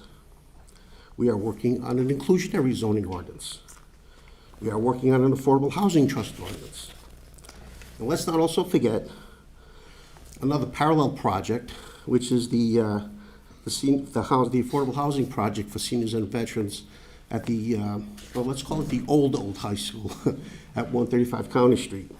And again, these are just a few additional initiatives that buttress this project as well. I know one of the questions and concerns of the council, and those of the residents, are going to be, well, what are the next steps? What about permitting? So let me talk about that. Let me reassure you, and that this is the norm for all projects that come through the city when it comes to permitting. It will be reviewed by, aside from the planning staff, the water department, the wastewater department, the police department, the fire department, of course, the planning staff. We are going to look at traffic. We are going to look at drainage and stormwater management. We are going to look at infrastructure capacity. I spoke with the conservation agent recently, or actually earlier today, and they will be required to file a notice of intent application in addition to the stormwater permit. The applicant will be required to submit a stamped, thorough traffic report. That traffic report will also be subject to a peer review. They will be required to submit a stormwater management plan as part of their stormwater permit application. They will be required to submit the payment for a stormwater peer review by a separate PE that answers to the city of Attleboro. We're also going to be working, I think it was mentioned earlier, that we're going to be working with GATRA officials to provide public transit service to the facility, to the area. And of course, there is going to also be the question of possibly off-site improvements. I think one that comes out, and this is a matter that the mayor and I spoke with the police chief and the public works director, is the curvature of the roadway where there's a confluence point of Berwick Road with Mechanic Street. So that will be part of the traffic study, but we're also going to be looking at offsite improvements to make that curve safe for the residents that are driving by, and ultimately the residents would be working there, and of course, those that are going to be visiting the Council on Aging. In a standard procedure that I started years ago is when we have what I consider, respectfully, an extraordinary development proposal. I always call and convene a department head meeting. Typically at those department head meetings, there are about 15 to 20 municipal officials. We sit around the room with the developer. I require all their applications, I shouldn't say that, all their documentation before they file with the city. 2 to 3 weeks in advance, we pass those out to all the departments so that when we have the meeting, it isn't just a presentation and people conceivably stumbling over each other with questions. So all the department heads, or their designees, or both, often the department head comes with their second lieutenant, if you may. We have a session where the developer will make a presentation, and we are prepared with our questions. We sometimes call a second one. We try to vet out these issues before they even file the application with the boards. This will require an exhaustive permitting process, an exhaustive public hearing process with the regulatory boards in the Department of Planning and Development, including the Zoning Board of Appeals, the Conservation Commission, and I don't know just yet if it would include the Planning Board, because we've got to do a deeper dive. We'll make that determination at that time. So let me close by saying I wholeheartedly support the proposal. My initial review, I will tell you, the architect did a phenomenal job. Very smart planning. Some of the points that I just detected, I wanted to share with you, but he already went over those. But I think they did a good job so far. But we have to do, of course, a deep technical dive, and we will be prepared to do that. So again, in closing, I just want to tell you, I support this as the city's director of planning and development, and look forward to its fruition, and ultimately for the residents to move in, especially with the Council on Aging Center. Thank you, and I'll be happy to answer any questions. Mr. Kovas? Thank you, and welcome, Gary. Thank you. You had started to touch on where my question, one of my concerns was, which was water and wastewater and sort of infrastructure and capacity planning. And so I recognize we don't have all of the information now, but can you talk a little bit about, like, if we all of a sudden do an analysis and find out the water mains there can't handle this capacity, what options would we have in order to sort of move the project forward, or would that just kill the project? Well, every project doesn't get approved. So, of course, for me to stand here and say absolutely categorically, it will not, well, I can't do that because every project could ultimately not get approved. So, to answer that question, particularly with, for example, let's use the Planning Board's rules and regulations governing the subdivision of land. Let's talk about water. For a typical subdivision, and we adopted the fire department's NFPA requirements that requires a minimum of 750 gallons per minute at 20 pounds per square inch gauge. What the regulations say is if that the applicant cannot meet that standard, they have to enter into discussions with the water department to see what upgrades and improvements they need to make for the water main. So council, if at the first flush the project does not meet a standard, no pun intended, because we're talking water. You're on a roll tonight, Water. Gary. That doesn't mean grounds for denial. We have discussions. It's gone for a while. I recall one time, there was a subdivision, I don't honestly recall what street it was, didn't meet that standard. And what was the problem? The gate valves were closed. Water department went out, did its due diligence. I think they uncorked or unscrewed, whatever the technical term is, opened up the gate valves, the water pressure went up. So it's water supply, it's water pressure, and it's water quality. We check all those. I've already spoke with the water superintendent, he's aware of it. Nobody's drawn any conclusions. They will go through a very exhaustive process. Same thing with sewer. Spoke with the wastewater superintendent. Could be issues with inflow and infiltration, whereby during heavy storms, anywhere in the city, depending on the age and condition of the sewer line, also depending on any constriction within the sewer line. Inflow and infiltration by getting inside the pipe, because remember, those aren't pressurized.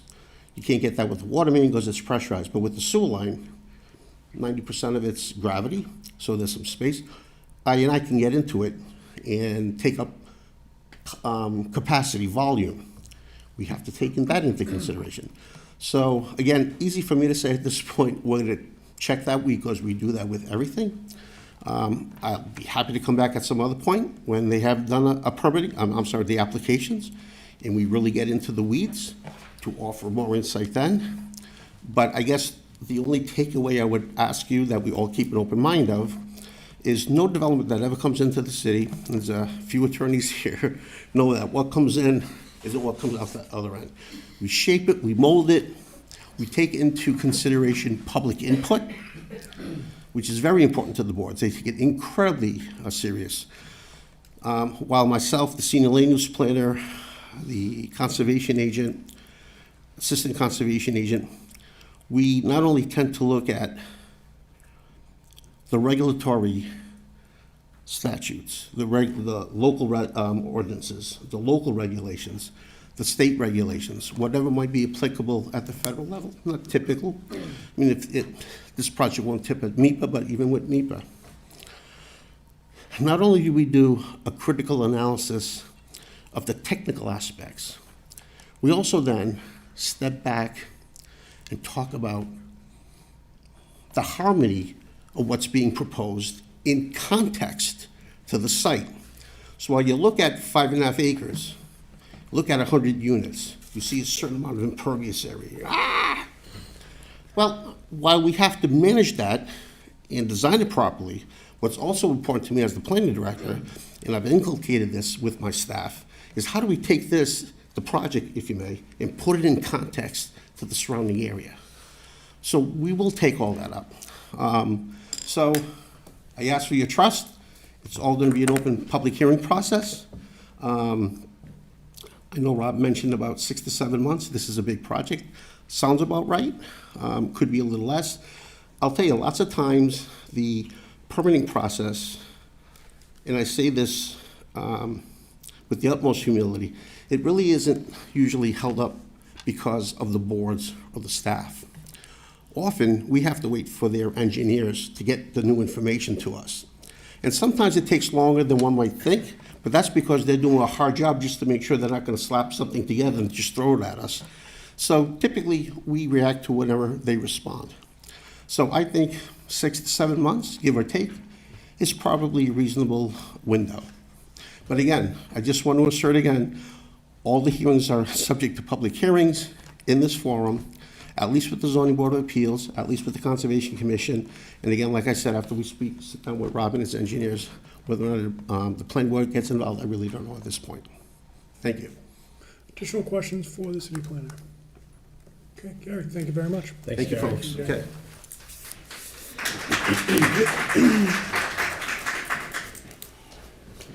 Good evening. Mason Lord, Director of Budget Administration.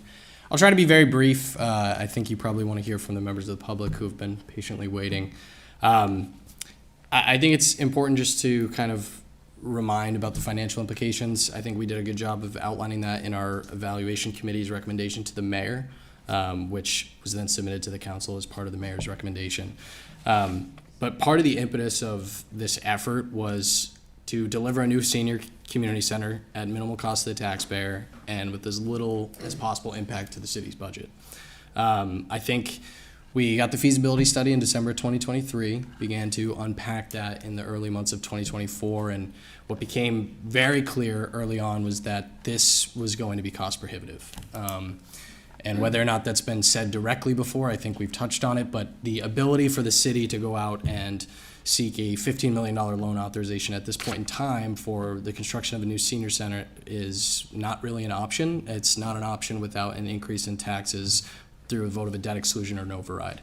To give an explanation of why, we would likely borrow a 20-year note at about $15 million, roughly 3.5% to 4% interest at this point, which is effectively over the life of a note, about $21.3 million over 20 years.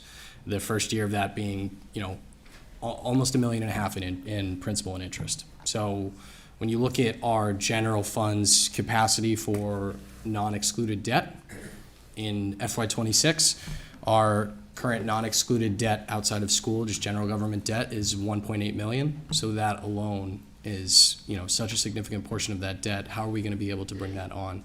And we really don't get below $1 million for the next 5 or 6 fiscal years. So even our capacity, if we didn't do any additional borrowings, any additional capital projects over the next few years, which again, you already have some authorizations for a new ladder truck, new ambulances, there's plenty of other needs that are going to come up. The capacity for the city to actually move forward with something like this, which will be a higher price tag 5, 6 years later, is at the earliest FY 2032 if you delayed those ambulances, those ladder trucks, but it's more likely FY 2040. Just laying it out if that was the pathway that the city wanted to undertake. So we recognized that very early on. I think the financial team was very direct with the mayor that we couldn't in our positions recommend that you take this on. You have a lot of other needs throughout the city, and while it's difficult to discuss trade-offs, it is unfortunately there are trade-offs in these decisions. So unless the voters wanted to vote to raise their taxes for a project of this nature or override Proposition 2.5, there's really not an ability to do that. But what the feasibility study did accomplish is it along with some other reports that Kelly already highlighted, is it really showed us the needs. It was not just a feasibility in terms of telling you what to build and how much it costs to build. It was also the needs assessment. So that informed this RFP. We were able to take that data, figure out what the spatial needs were, especially with the recent changes to Shine, and really recalculate that. And that's effectively what went out of the street. And that's what NeighborWorks will be using with the COA to develop really what the needs are and building out that space. And it just very clearly showed us that, okay, we have a future here. Attleboro senior population is growing. These are the needs if we want to have a space for those in the future. You've already heard through our memo sort of the financial implications, but effectively NeighborWorks is offering an upfront payment of $1.3 million. So when we first set out, I think we were hoping that we could do this in sort of at best, a cost neutral position, but likely that we would have outfitting costs, maintenance, sort of recapitalizing costs at the 15, 20-year mark. We'd potentially have a lease back, as Councilor Holmes had highlighted, we anticipated, and we had hoped, a nominal lease of $1 per square foot. NeighborWorks came in with a different approach and said, hey, we're willing to build this out because it serves the needs of our residents and we think it serves the needs of the city. And we're also willing, in this structure, you'd be the operators, we wouldn't charge a lease back because, again, you wouldn't be leasing the space back from us. Effectively, we'd own the building, you would operate the senior center. We think that's really beneficial for the city and also NeighborWorks. It creates a mutually beneficial relationship in that they need us to provide those critical services for their residents, and we need them to provide the space and the facilities and continue to maintain those. And one of the things they talked about in their interview was usually on these projects they recapitalize around the 15, 20-year mark to do facility improvements, and that again that's something the city should be preparing for as well. In this instance, we wouldn't have to be putting money away to do that, right? So we solve a lot of our future problems as well under this format. And we allow ourselves to shift the financial focus to those other really important projects that we have coming down the pipeline that are not just right in front of us, but potentially 4 or 5 years off, which again, if you've seen the CIP, there's a lot. So we think this helps kind of put an immediate, not immediate, but in the next few years, puts us in a position to move forward without, financially burdening the taxpayer as well as completely breaking our debt service budget. That's pretty much. I don't want to waste your time, but because I know you probably have questions, and then I can also come before committee to talk more about the financial details. So. All right, thanks, Mason. Councilor Kobus?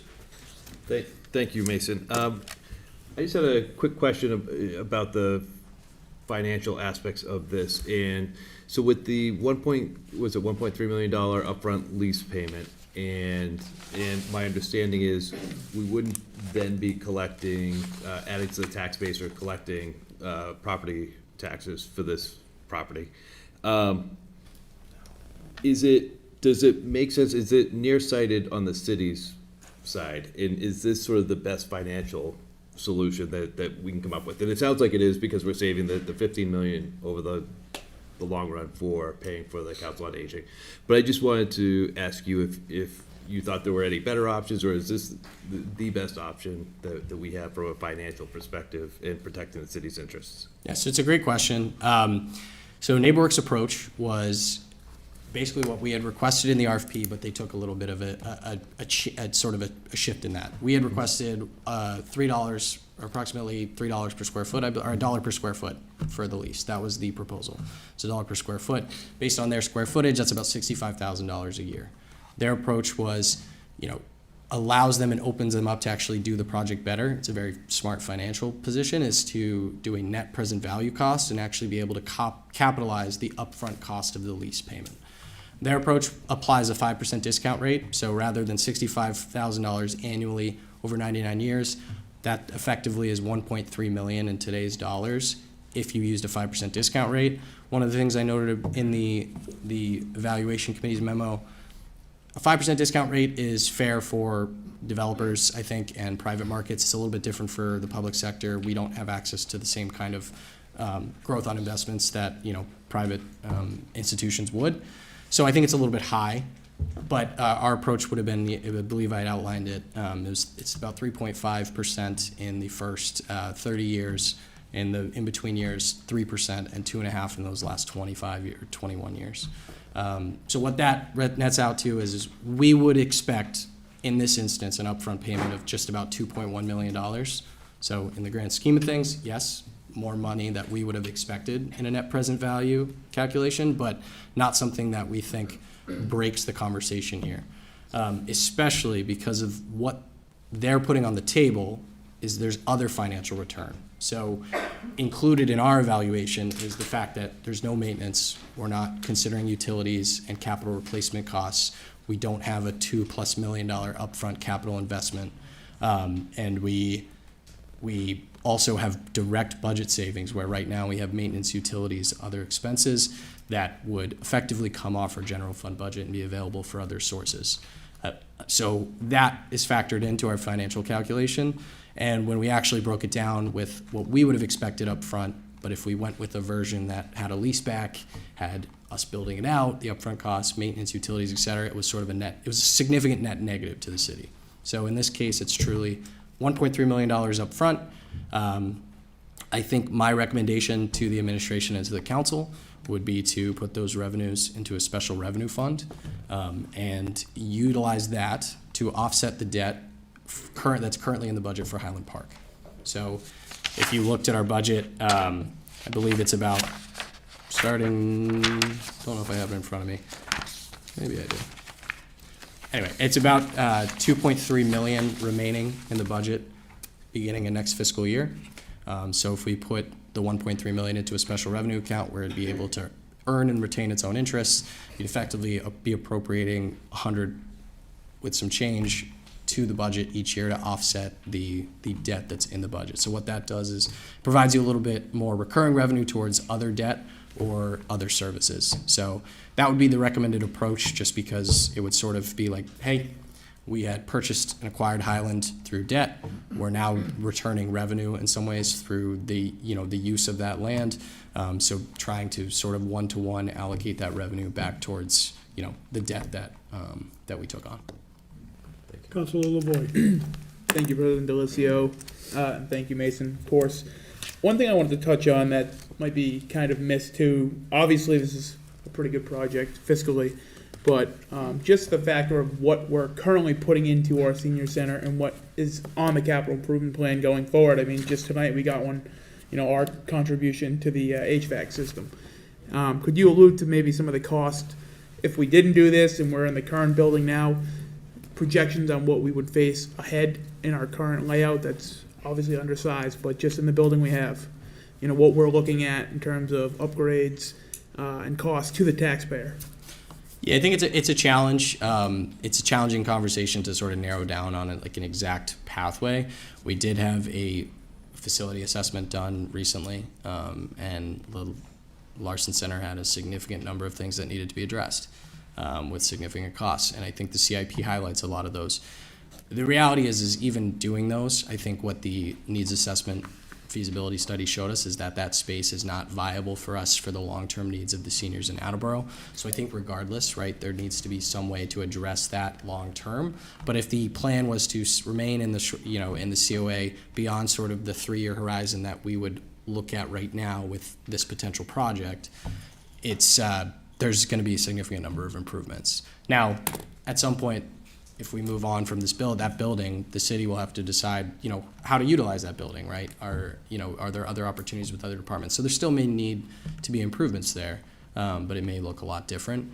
And again, we think one of the benefits of this opportunity is that it requires us less to plan for the long-term maintenance and capital reinvestment than if we built a brand new building right now. Realistically, we should put 1% to 2% of the development costs away per year going forward, with the intention that 15, 20 years we're going to have significant capital improvements. Councilor Angelo. Thank you, President Delacio. Mason, thanks for coming here. I appreciate everything. So we're looking at a price tag of say $15 million that this, if we were to have it paid right now. But with the way rising costs are going and everything, is it realistic to say that in 2 years to 3 years, by the time this would build, this might be $17, $18, $19 million, cost? You're specifically asking about the feasibility study, correct? Yeah, or the actual feasibility study on, we're saying it'd be, if we were to build this. If the city was ourselves, building a standalone 15 building million now, and then in say 3 years where this would possibly be built, could be, $17, $18 million possibly. Yeah, I think that's reasonable. The study was based on 2024, 2025 pricing, so they had built some escalation in, expecting that if we were going to move forward, it would have started sort of around this time frame. So it's pretty good pricing for right now, but 6 months from now, a year from now, 2 years from now, 3 years from now, I think that's a fair assessment. I mean, some of the same issues that seniors are experiencing in Attleboro, that when it relates to rising costs, that the city's also not insulated from, developers and builders are not insulated from either, right? They have a workforce as well that they provide benefits to as well. Those costs are going up. That's translating down to higher rates, higher costs in terms of wages and build out costs. So Seems like this process is a great way of helping pay towards Highland Park, as you stated. Thank you. Additional questions? Okay. Mason, thank you very much. Thank you. Do we have anyone else to speak in favor?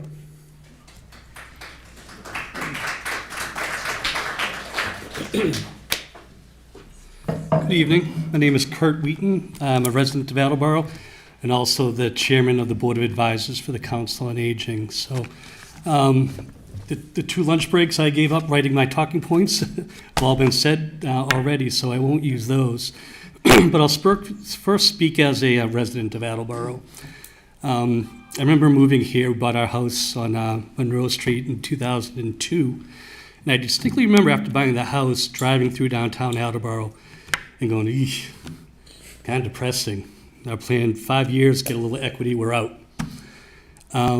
Thankfully, that didn't happen. Had some children, put them through the Attleboro schools, absolutely fell in love with the city. I bleed blue. My wife bleeds blue. Children went through the high school, the whole school system, and we're very dedicated to this city. One of the reasons is because when Attleboro does something, we do a great job, evidenced by the downtown revitalization, the Riverwalk, and most recently the high school, something we're all very, very proud of. And this could be the next big project that we can all take a lot of pride in if we do it. It's beautiful. It meets all the needs. It checks the boxes. It helps with the housing crisis. It helps the seniors with affordable housing. It's just a gift, and it would be foolish to let this slip out of our hands. Now, speaking as the chairperson of the Board of Advisors, I've been on the board for probably 10 years, maybe a little bit more. And almost since I've started, we've been trying to solve this problem. The current senior center was inadequate back then, and it's certainly very inadequate now. It's just not sustainable. And this whole time, we've been trying to come up with a solution. We've thought of everything, spent hours driving through the TI property. Maybe there's a place there. We talked about the school on Pine Street next to the rec center. Church, everything we've thought of, and nothing was realistic. Nothing made sense. Nothing was anything we could be proud of. Nothing made financial sense. So it's very, very frustrating and very hard to keep up the energy to find these solutions. Then all of a sudden, here it is, sitting looking at us right in the face. It's a great opportunity. And I don't know when an opportunity like this will ever happen again. I think this is our one chance to take advantage of it and to do it right and to do something we can all be very proud of. One thing that hasn't been spoken much of is, but the last gentleman's kind of touched on it, is the fact that we don't have to worry about the operating costs. Again, since I've been a board member, thinking back to Madeline McNeely, Melissa, and now Kelly, the hours that they spend dealing with just building issues, time that they could be writing grants, they could be creating programming for the seniors, doing a whole bunch of other stuff, hiring staff, they're spending on trying to get elevator quotes and worrying about the boilers and the roof leaks. All that time they're going to get back to dedicate to the seniors. That's a huge thing, that we won't have to take off. So I think that's really, after all that's been said and done tonight, just what I want to say is that we'd just be very, very foolish to let this opportunity slip out of our hands. This is our one time we can take advantage of this. And also with the company that we've already essentially done business with, we know that we trust them. They did a fantastic job. I live right by the Ascension House, the homeless shelter that they built. It's beautiful. There's no problems. Again, something that Attleboro should be very, very proud of. And there's only one other thing, it's just very small, but I know there's concerns from the abutters about the traffic flow. And I haven't heard it said here tonight is that, as it is now, I don't know what's going to happen in the future, but right now the senior center is actually closed on Saturdays and Sundays. So at a time when it was operating as a golf course, it would have been very busy with the golf traffic going through. The neighbors won't get a lot of that on the weekends. I thought that was worth mentioning. That's it. Any questions? Mr. Angelo. Thank you, President Delicio. Thanks, Kurt, for coming down. We've known each other for a long time. You've done a great job on the Council on Aging. I appreciate all your hard work. We've seen each other at the gym, and your career has been nursing homes. Yes. Are you still doing that now? I'm a nursing home administrator. I run Madonna Manor in North Attleboro. And because I do know that when my mom was in a nurse, she was going into rehab and stuff, and she spoke great things of you. So I know that you have the pulse of all this, and so you see this as a great opportunity, and you don't see something of a better option. No, and I've been at this again for 10 years, trying to figure out a good solution, and I don't see a better option. I don't know when an opportunity like this would ever come down the pipe again. All right, thank you. Kurt, thank you. All right, thank you. Do we have anyone else to speak in favor? Good evening. My name is Alyssa Altrui Baker, and I am one of the outreach case managers with the Council on Aging. I started working with the outreach team in October of 2024, and during my time as a case manager, the number of older adults who reach out for assistance with housing is staggering. During the last 6 months, our outreach team has assisted a total of 100 older adults with housing and a total of 380 encounters. The outreach team is assisting older adults with applying for housing, public housing, 55-plus communities, and affordable housing options. However, these wait lists can be anywhere from 2 to 10 years. And for an older adult who is homeless or in danger of losing their home, this information is both frightening and heartbreaking. 33% of the older adults reporting homelessness have been evicted due to ownership of the property. So new landlords coming in, we don't want you here, you have 30 days. 28% of those reporting homelessness were unable to pay the increase in rent. Either new landlord coming in, yes, you can stay, but we're raising the rent, or just the increase in rent. 14% of those reporting homelessness experienced a medical emergency or an environmental emergency, which led to them being displaced. And the remaining 25% we've been working with report homelessness due to other circumstances. The majority of the older adults in the community seeking assistance with housing do not receive enough each month to afford apartments at market rate. In fact, many cannot afford rent in addition to their medications, utilities, and other necessary living expenses. Affordable housing would allow more older adults to live comfortably within their means, as well as reducing the number of homeless older adults in the community. I have a testimonial from one of the homeless adults that we have been working with, older adults. To whom it may concern, my name is Frances Armstrong. I have lived in Attleboro for 11 years in the same apartment. I was never late with rent, and I maintained a very clean home. In May of 2025, the building in which I reside was sold to an investment property company. At the time of the sale, we, the residents of the 6 apartments in the building, were told that we could stay in our apartments. 10 days after the sale, all residents were served with an eviction notice, giving us 30 days to vacate. 30 days later, I moved into a hotel where I resided for 35 days. I did not stay in my apartment past the 30-day notice, as I did not want an eviction listed on my housing record. Due to the lack of readily available housing, affordable housing, residing in the hotel was my only option, and at the time, this lodging has depleted 85% of my savings. In a desperate state, I made an appointment with the Council on Aging outreach team. After a few hours and several phone calls, the outreach team was able to find a place for me to stay at Ascension House. I have been a resident of Ascension House since October 29th, and I am so very thankful to have a clean, warm place to stay until I am permanently housed. I have been looking for an apartment and working with the Council on Aging to apply for alternative housing. Due to my limited income, I am in need of affordable housing, which is almost impossible to come by these days. Instead, I have been looking for one-bedroom apartments within the city and surrounding communities. However, monthly range of rent averaged between $1,500 and $2,100 per month. This amount would take my entire monthly income and then some, especially if the apartment does not include utilities. Most landlords are requiring tenants to pay first, last, and security prior to move-in, as well as an additional fee up to $100 if the tenant has a pet. And most landlords are looking for tenants with a credit score of 650 or higher. At market rate, the cost of the available apartment prices. At market rate, the cost of the available apartments price out seniors. It is important that more affordable housing be made available to the senior community as soon as possible to mitigate the housing crisis that the city is facing.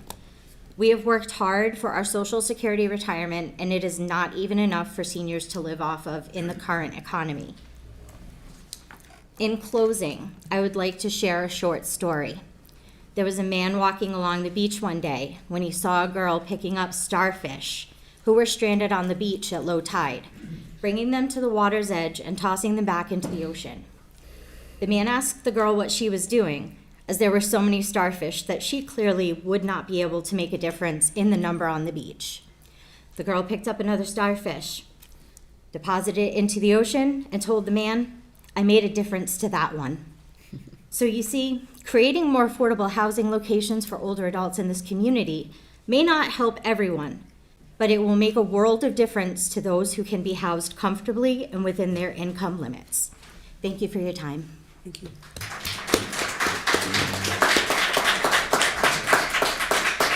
Do you have any questions? Thanks so Thank you, much. Alyssa. Thank you. Do we have anyone else to speak in favor?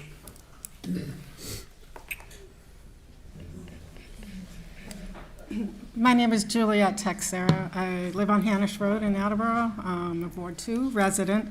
I wasn't going to speak today, so my notes are a little bit jogged up. I am on the board of the Council on Aging, but I'm actually speaking as a resident and not from the board. I I have led a hiking group for the Council on Aging for 5 years. I started in 2021. We hike every week from April through November. So our last hike is actually going to be this Thursday for the season. And my hiking group has grown. So we have anywhere from 20 to 26 people weekly, but we've had over 100 people come through the hikes over the past 5 years. And since day one, people have asked about new senior center. So I'm just going to throw that out there. When I first heard about Highland being a possibility for a senior center, I wasn't actually totally thrilled about that idea. But our hikes are all in Attleboro or very close to Attleboro, and one of the places we went to was the monastery in Cumberland, which is right over the border. And when we did that hike, we got a tour of the senior center, which is located right in the midst of that property. And what I saw there, I saw such possibility, such a beautiful location, and how not only did they use the inside of that building, but they were able to have that outdoor piece for, recreation. And our hiking group actually we go to Highland Park a few times during the year. We go back to sites maybe 2 or 3 times during the year. So that piece, I got wet. And then I heard this proposal about the housing. And what's genius about this is that it really it helps foot the bill to get our senior center, but it also brings in housing units. I mean, my daughter was renting a place for 15 years. Every year rent went up. And last year, it went up $500. And she couldn't afford to stay in that place, and started looking, could not find anything that she could afford. Rents were even higher in Attleboro. She went with a roommate, they still couldn't find something, and they now live out of town. One of my hikers rented a place for over 17 years. There was a fire in her apartment. She could not move back in, and she moved in with a sister out of town. She's looked for places, but hasn't been able to find something that's affordable. And I'm not talking low income, I'm talking about affordable. Literally, she's still active with us, but she couldn't go back to the apartment. When they renovated that apartment, the rent went up over $1,000 a month. So I'm going to just throw those things out. Those are personal stories. So having something with housing, by the time I'm hearing this project could go into fruition, my younger daughter might qualify to apply. I did want to just say, so our hiking group went to Highland Park last Thursday, and I invited the mayor to come. It was coincidence. I didn't know this proposal was coming down the pike. I plan these hikes. They go down in paper at least 3-4 months ahead of time. So there's no way that I knew that we had this hike scheduled for last week, that we were going to have a hearing here in a week. But one of the things that we were able to do is we walk our hikes are an hour long. And every time I go to Highland Park, I love all of the enhancements I've seen. The disc golf is now in there. I don't know if Derek's still here, but those beautiful benches and tables have been added in. So there's some things that we've seen. The paths are different. And one of the big things that we saw is that stuff is still going to remain. And we got to visualize where this project would be put, and it's all concrete now. It's not the majority of the park. It's that 5.5 acres. And so I just want to raise 3 other things, because I've been seeing some of the hubbub on Facebook. So one is the traffic, and I know that they will bring some additional traffic, but I don't think it's like a ton. I heard somebody told me about how Sterling Lofts brought all this traffic in, and I'm like, there are definitely cars parked back there, but I have a friend who lives across the street, and I used to manage the community garden. I didn't see that traffic. Now, I also am a caregiver of young people, and I've had students at Willett, so I know what that traffic's like going in and out of the school. And I know what the traffic used to be like where Sterling Lofts is when the state office buildings were in there and the factories were in there. It was crazy. And people were parked out on the street and double parked, and it was absolutely crazy. I also want to point out that I've heard a lot of people say, well, this was a slam dunk. The city's just going to this organization to do this, but there was an RFP process. There were four companies that came back, and it was evaluated over a certain period of time.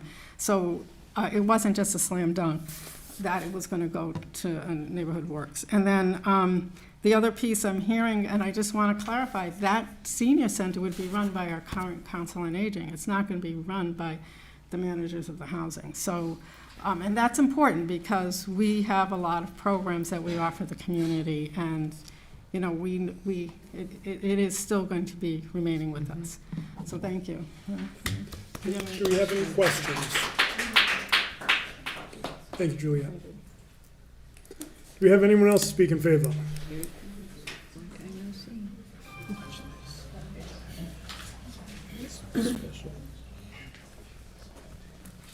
President Delesio, members of the esteemed council, my name is John Lepper. I live at 311 Newport Avenue, that's in Ward 2B, and I'm in favor of this project. I've been on the Council on Aging ever since I got out of the legislature. When we came up here 3 years ago to ask you to expedite the money for the study that was going to be done, I had the feeling at that time that not all of the members of the council were understanding of what goes on at the Council of Aging, or even appreciative of the activities that and the services provided. These are legitimate services. Make no, you know, I know that the fire department and the police department are basic services. You have to have control, or you don't have any city at all. But these are legitimate services. Exercise classes for seniors, even just simple socialization.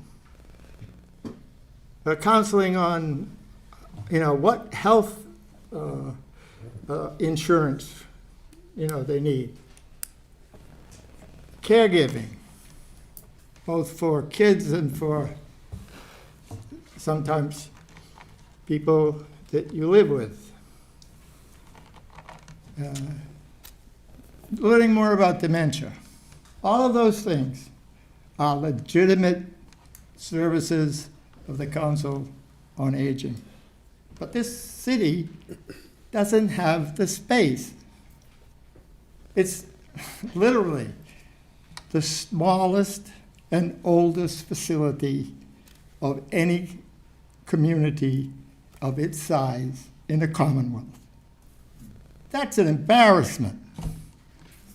You need to do something.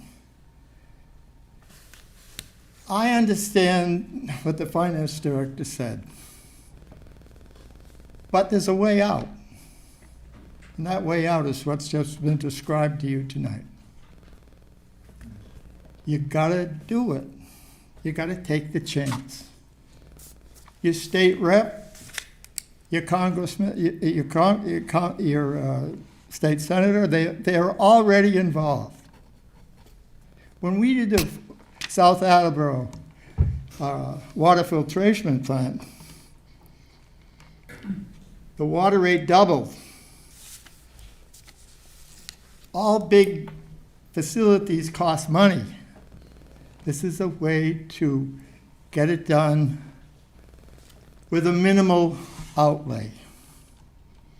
Is it sure? No, they've got to get some funds from the state. But I can tell you that our state rep is clued in. I mean, yeah, it's tough to get that kind of money, Sure, it's tough. I remember getting the money for the water filtration plant.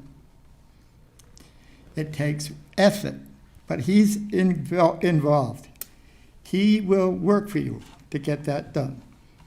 So let's vote for it now.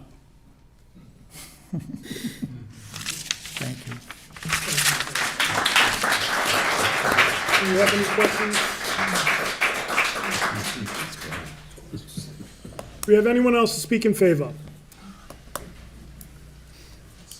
Hard to follow John Lepper. I'm Steve Benson. I live at 1 Westwood Park Circle.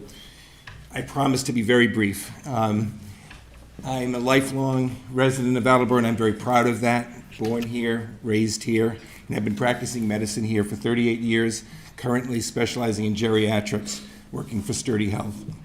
I'm also a neighbor of this Highland spot. I'm a member of COA and a senior. And I just want to stress and kind of put an exclamation point onto what a lot of people have said. We have 11,000 seniors, and they really, it comes down to, from a medical point of view, they need 4 things. They need adequate housing, they need adequate nutrition, they need a place to go for exercise and activities, and they need a place for socialization. And that is really what the senior center provides. And as John says, we have a teeny-weeny 5,000 square foot place that is very inadequate, both in its size as well as with the parking with only 4 spaces. And we have wonderful programs, we have wonderful people who want to reach this 11,000 people that we have in our community. And so please, I beg you as a physician, this is what we need to do for our seniors now and going forward. Thank you very much. Do you have any questions? Any questions? Councilor Sawyer. Hi, thanks for coming and speaking to us. You mentioned that you're a neighbor of this area Yes. where it's going to be going in. And so I wonder if you have any concerns about the construction, about parking, about any of that might be happening in the next few years. No, not at all, really. I think, the city will have to, maybe put, just like they have done along Rathbone Drive, put those nice speed humps and maybe even, dare I say, some speed traps. A funny aside, I don't want to take much time, but I grew up on Reed Street, and it was farmland when I grew up.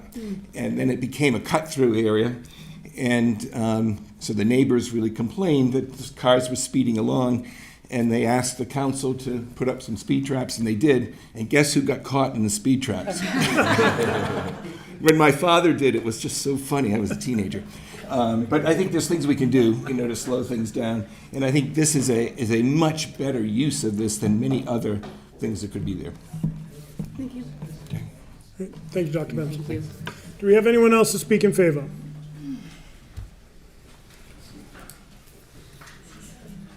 I have nothing written down. This will be quick. My name is Joe Feroz. I live at 1 Round Table Road in Sandcastle Manufactured Home Park. I think most of you know that because you've been to visit on a few occasions, and you're always welcome. But I've also been on the board for sort of like Kurt. I can't remember exactly, 12, 13 years, I think, and a former chairperson. So we've been fighting for a new senior center for most of that time. The current one's inadequate. And I must admit that when I first heard about this proposal about the combo of senior center and senior housing, I was a little bit skeptical. I couldn't really see in my mind how it might work. But I think that the proposal that NeighborWorks has presented, I think it's just outstanding. I think it's better than I could have expected. I think better than many people could have expected. And it's literally at no cost to the city. In fact, I think the city's going to save money because they're going to, in the senior center, they're going to provide for the utilities. So some of the funding for the senior center can go down. But I do have one caution. I do think that it's going to be extremely popular. And I think the number of people that go to the senior center, it's going to be more and more and more.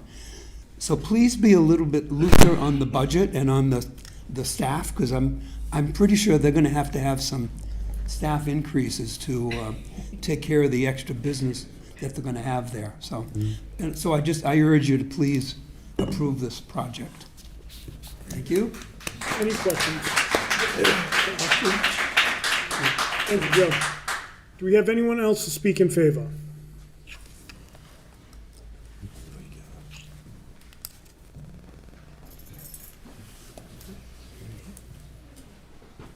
Good evening, President Delicio and your honorable body. My name is Bill Larson.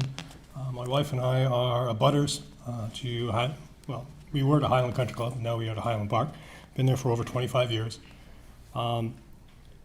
Strictly speaking as a resident, my wife and I think this is a great idea. It's one of the biggest no-brainers of all time. I mean, I don't know how else to say it. It addresses two major issues that the city has, senior housing and a community center. And you're gonna get it for free. So, there's very few things in life that are free lunch. And this is one of the biggest ones I've ever seen come down the pike. So if you guys decide to pass on this, you might as well just close the senior center, because you're gonna be done. I mean, this is your one chance to do it right, do it big, do the whole thing. My humble opinion. You can take that for whatever you want. I've lived in the area for, like I said, for over 25 years, and never had traffic issues. I mean, the only time we have a traffic issue is for 10 minutes in the morning, 10 minutes in the afternoon, when 3 schools get in and out. We live around it. You just deal with it. Everybody gets used to it. It's not going to be a big problem. You're going to keep a lot of residents in the area. You're actually going to be able to get them out of their existing houses into this property. You're going to free up other houses. You're going to increase the population of the city. That has a direct impact on the economy of the local city. Again, another positive. Can't go wrong. So for those and a lot of other reasons, and I was happy to hear that somebody else brought it up, 3 or 4 years from now, you're going to have another building in town that you're going to get to decide, or some version of all of you are going to get to decide what to do with where they currently are. Now, whether that's more office space for a growing city hall or some other use, but you're going to have another city asset that you're going to be able to use in the future. Again, you're going to get that asset because you already own it.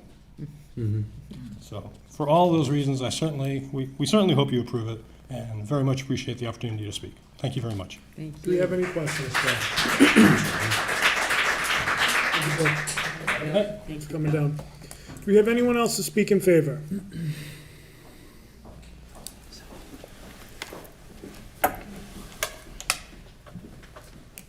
Hi, everyone. I'm Melissa Tucker. I'm retired Director of the Council on Aging.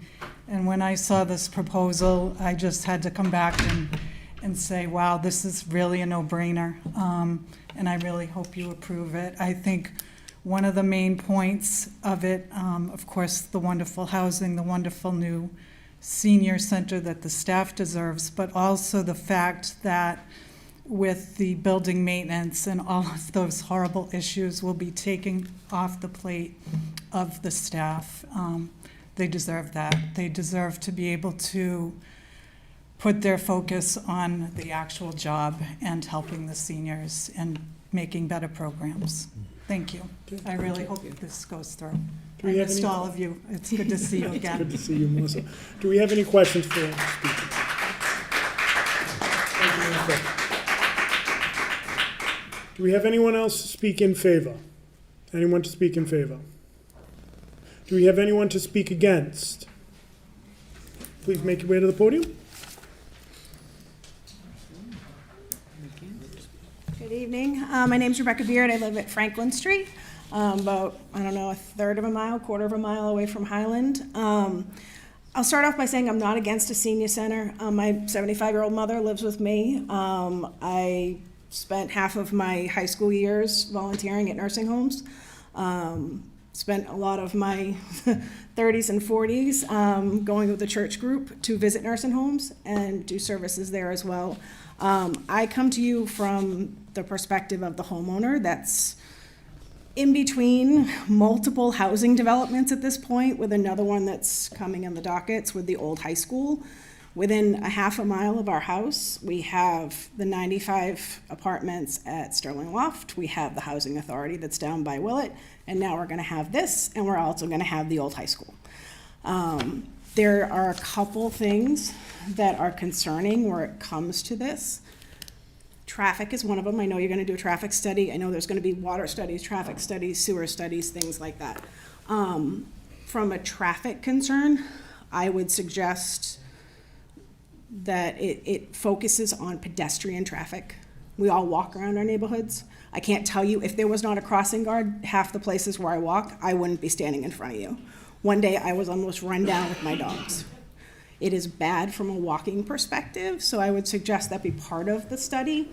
But the other concern is occupancy, because we've seen this happen, especially with Sterling Loft, that a lot of it's senior housing, but then it gets to the 80-20 rule, where it's 80% senior housing, and then they open it up to affordable housing. So if it's going to be senior housing, it needs to be senior housing, right? We can't have where we're gonna do this up front, but then there's gonna be that pocket where down the road we can make it something else. That is a concern, because that's what's happened over the years with what people call senior housing. If we're gonna do it, it needs to be exactly that. I'm gonna be a senior soon, because I'm in my 50s. So trust me, I understand like the things like that. And part of it is the water. We have, and I feel bad for the water department, because I feel like they're understaffed and overworked, the poor things. And they do the best that they can with all of the monitoring and everything, but I have health issues, my mother has health issues. Neither one of us can drink the water. We don't cook with it, we don't drink with it, my dogs don't drink it, because it's too high in levels for things with our health that we can't, or we'll end up sick. So I suggest the water study be really comprehensive, because it's not just water, it's sewer. We've had neighbors with backups in their houses because of sewer. When it rains, we're at the bottom of the hill. That's gonna be at the top of the hill. The people that live right down from that building, I don't know what's gonna look like when it rains, but the drainage is really, really poor. And that just goes to the overall infrastructure we have with our pipes in the city, right? So these are just concerns as a homeowner that we've been through, like over the years, in the 20 years I've been here. So I would say those are a couple of the things. Let me just get to where my notes are, sorry. I know that the seniors, it said it's gonna be the senior center, but also used for other purposes. We know Highland's used for the track meets and different things up there, and it's great, right? Like, I walk up Highland every week, a couple times a week with the dogs. I hate seeing those rundown buildings, because you see a rundown building, you get concerned that squatters or other things are gonna come into a place that you don't want that to be in your neighborhood, right? We had the same thing, like when the lofts were there and they were empty, you had trouble over there, right? But I would a little bit concerned about how close we are and the noise. If there's a lot of events up there, just take that into consideration. Like last weekend there was an event. It was very loud in my house with music and things going on. So we just want to keep that in mind, that there are neighbors that are very close to that. And then just the last point is, from an environmental perspective, I have concerns with the construction piece of it, of how the construction's going to be done without interfering with the green space. There's a couple ponds. I'm concerned about runoff from the construction. So I think that needs to be really factored into the proposal of how they're gonna control the environmental piece of that, and not have where the construction impacts that, as well as impacts the houses that are around it from a noise perspective, trucks going in and out, how that's gonna be managed. All those are things like, this looks great, okay? I think that we've gone to the senior center to go for my mom to help with healthcare and things like that. I feel like our city definitely needs that. But these are concerns from homeowners that are a few steps away from it. And then the last piece is just, and I hate to be the one that says this, because somebody's got to say it, Attleboro has a rat problem, but we had to have a pest company come out and I have to pay $1,200 a year to have rat traps in my yard. And I do not have rats in my yard. They've done a whole survey for months of my yard, our neighborhood. They are coming from the dumpsters around the neighborhood on 4th Street where there's multifamilies and over the dumpsters that were down by the lofts. Because they're not closed, they're not empty, there's holes in them. So that needs to be addressed in how they're gonna manage the trash part of it as well, so that we don't contribute more to that rat problem. Because, I mean, it's kind of creepy when you come in your driveway and there's a dead rat. And that's what we found and had to call a pest company, and now I have to pay for it. So I think that these are the concerns I have as somebody who every day walks around the neighborhood, every day is paying for these things and doesn't want to come home and have my sewer backed up in my basement or have rats in my yard or get hit on the road coming down the street. We do have traffic, lots of it. They speed down Franklin Street like it's the Indy 500 some days. So I feel like we need to, these are the concerns I have, and if we can factor those into the proposal or what the review is to determine if this is the best course of action, at least from, 150 some odd or 150 parking spaces. I get nervous that there's probably going to be more if they have events and things like that, and how does that driving and overflow impact kind of our streets? So. Do we have any questions? Okay, Rebecca, thank you very much. Thank you so much for letting me speak. No, thank you for coming on. Do we have anyone else to speak against? How you doing? I'm Dana Christensen, and I live at 39 Burns Drive. I'm not technically 100% opposed to it, type of deal, because I thought the senior centers was good.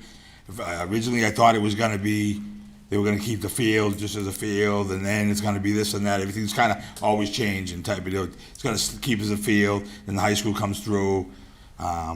She said type of deal, the 80-20 type of deal. I come from Brockton. They had 2 big high-rises type of deal, all senior elderly housing and seniors type of deal. There ain't that way anymore. Now that everyone's in there. So, like she said, that 80-20 thing type of deal, I can see that happening. They said about the traffic in front of the high school type of deal. It's more than 10 minutes. Try to come by the high school before school's getting out. They're down Burnt Drive type of deal, picking up their kids and so on and so forth. They said about the people's houses type of deal. Once their apartments start going down, people keep on moving out. Who pays? There's just questions now. Who pays for the remodeling type of deal when they have to do that? The curve type of deal, I wouldn't even bother with the curve. Just leave it there because it's nice because it slows people down. And same thing with the water. You know what I mean? I lived on Strawberry Lane type of deal when we first moved in here 30 years ago. The best water around type of deal, clean. And it's getting tough. So those are the factors type of deal. I think that there's more questions that people want answers type of deal from, but like I said, the water type of deal is a big factor. I mean, our water's terrible now, and I live on Burnt Drive. It's, you can just barely drink it. So, but I think there's a lot of just questions. I don't think there's maybe people opposed to it. I came here to find out, listen, and so on and so forth. But I think it's more the questions. You know what I mean? And like the field, I mean, there was going to be for track, and now we're going to kind of do this, and then we're going to do this. I mean, I definitely, the senior needs it. I get it. But then maybe that building, not before you guys and ladies, maybe that should have been done 10 years ago, maybe, or 20 years ago. You got to start thinking, what do we need? You know what I mean? Like he says, do we need fire trucks? You got to start putting stuff into perspective. Now we got to buy, do the water treatment plant thing, and that's going to cost more money, Good enough. Thank you. Thank you. Any questions? Yeah, question. Dana, we have a question if you don't mind. Council Angela? So, if we were to do the senior center, would you be okay with raising taxes to put it in? I get it, Mike. We've already kind of gone this way type of deal. I get your point. I know you're a big fan of it type of deal. It doesn't matter though, Michael, because our taxes are still going up. Our water bills are still going up. And nothing for nothing, you're building up all these houses everywhere. So I understand that. I understand. I'm just asking a question. And then I'm giving you an answer. Not really. Yes, you do. Well, you keep on bringing this, Michael, we've had this talk type of deal. My taxes are going up, my water bills are going up, all my stuff is going up. They say affordable housing, I'm having a hard time affording my house. You know, you're going to the Stony Lee, right? There's gotta be a big housing project down there, right? All types of houses there. I mean, where else are they gotta do? Right? We're not talking about Stony Lane, we're talking about Highland. Okay, thank you, Dana. Do we have anyone else to speak against?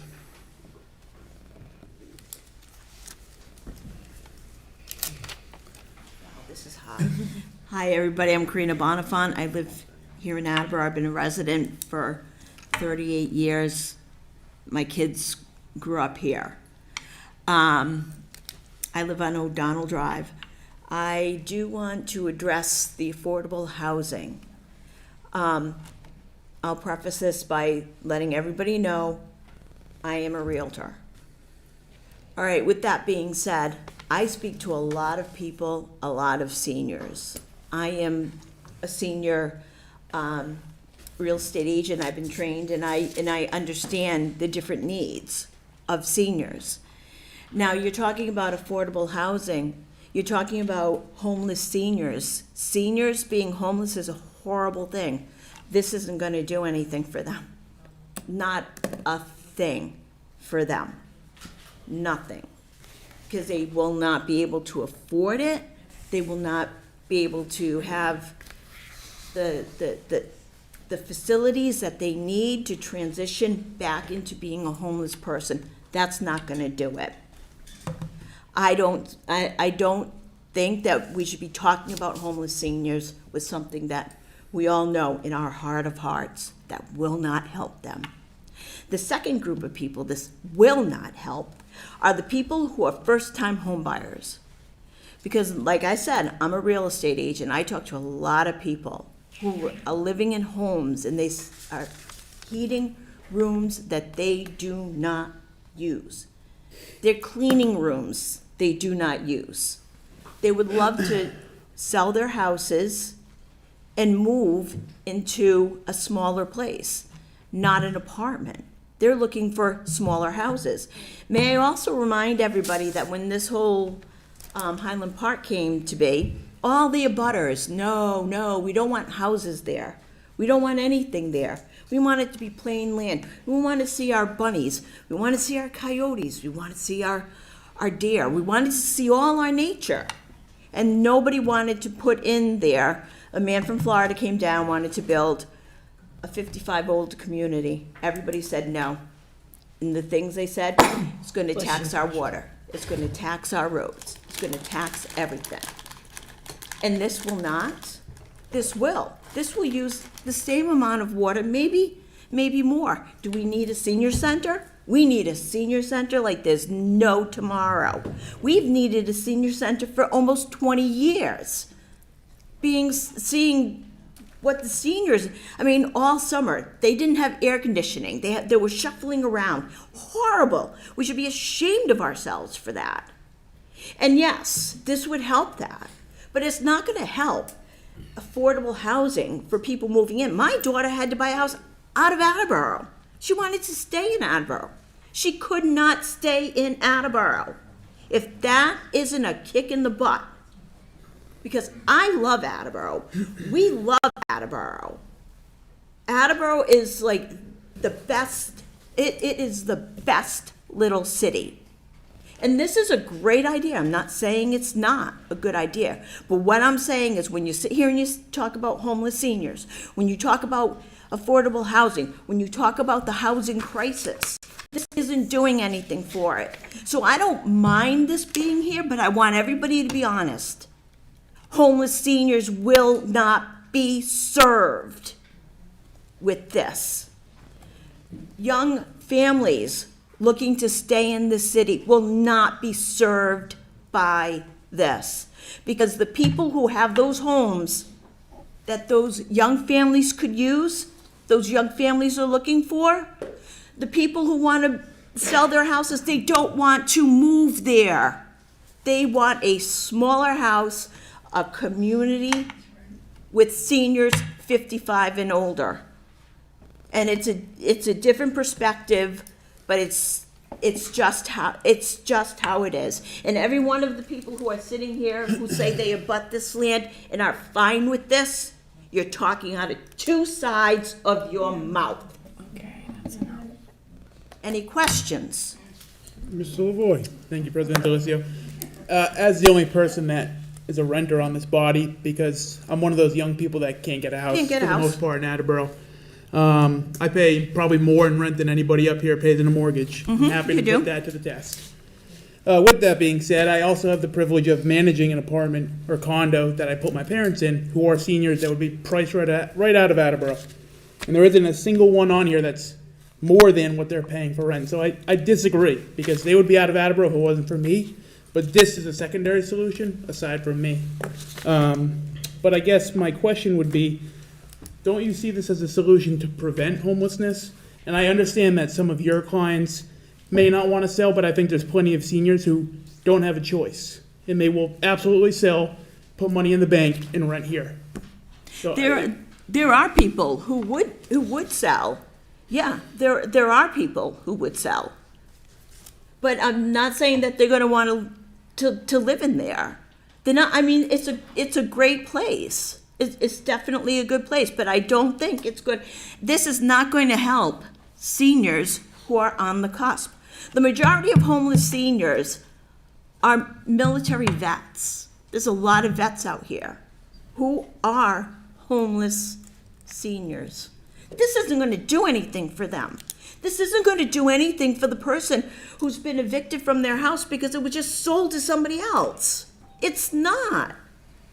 When I sit here and I talk to people who are seniors and they say they still want that community, but they don't want a community like that. They just want a community where they have their little house, like Sandcastle, like little communities like that, where they're still self-sufficient and they're doing their own thing.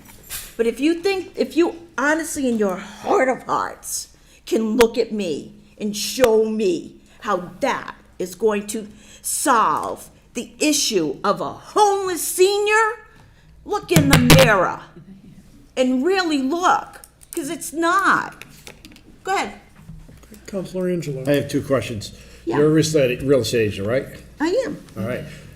How many times over the years have you encouraged someone selling their house to sell it for under market?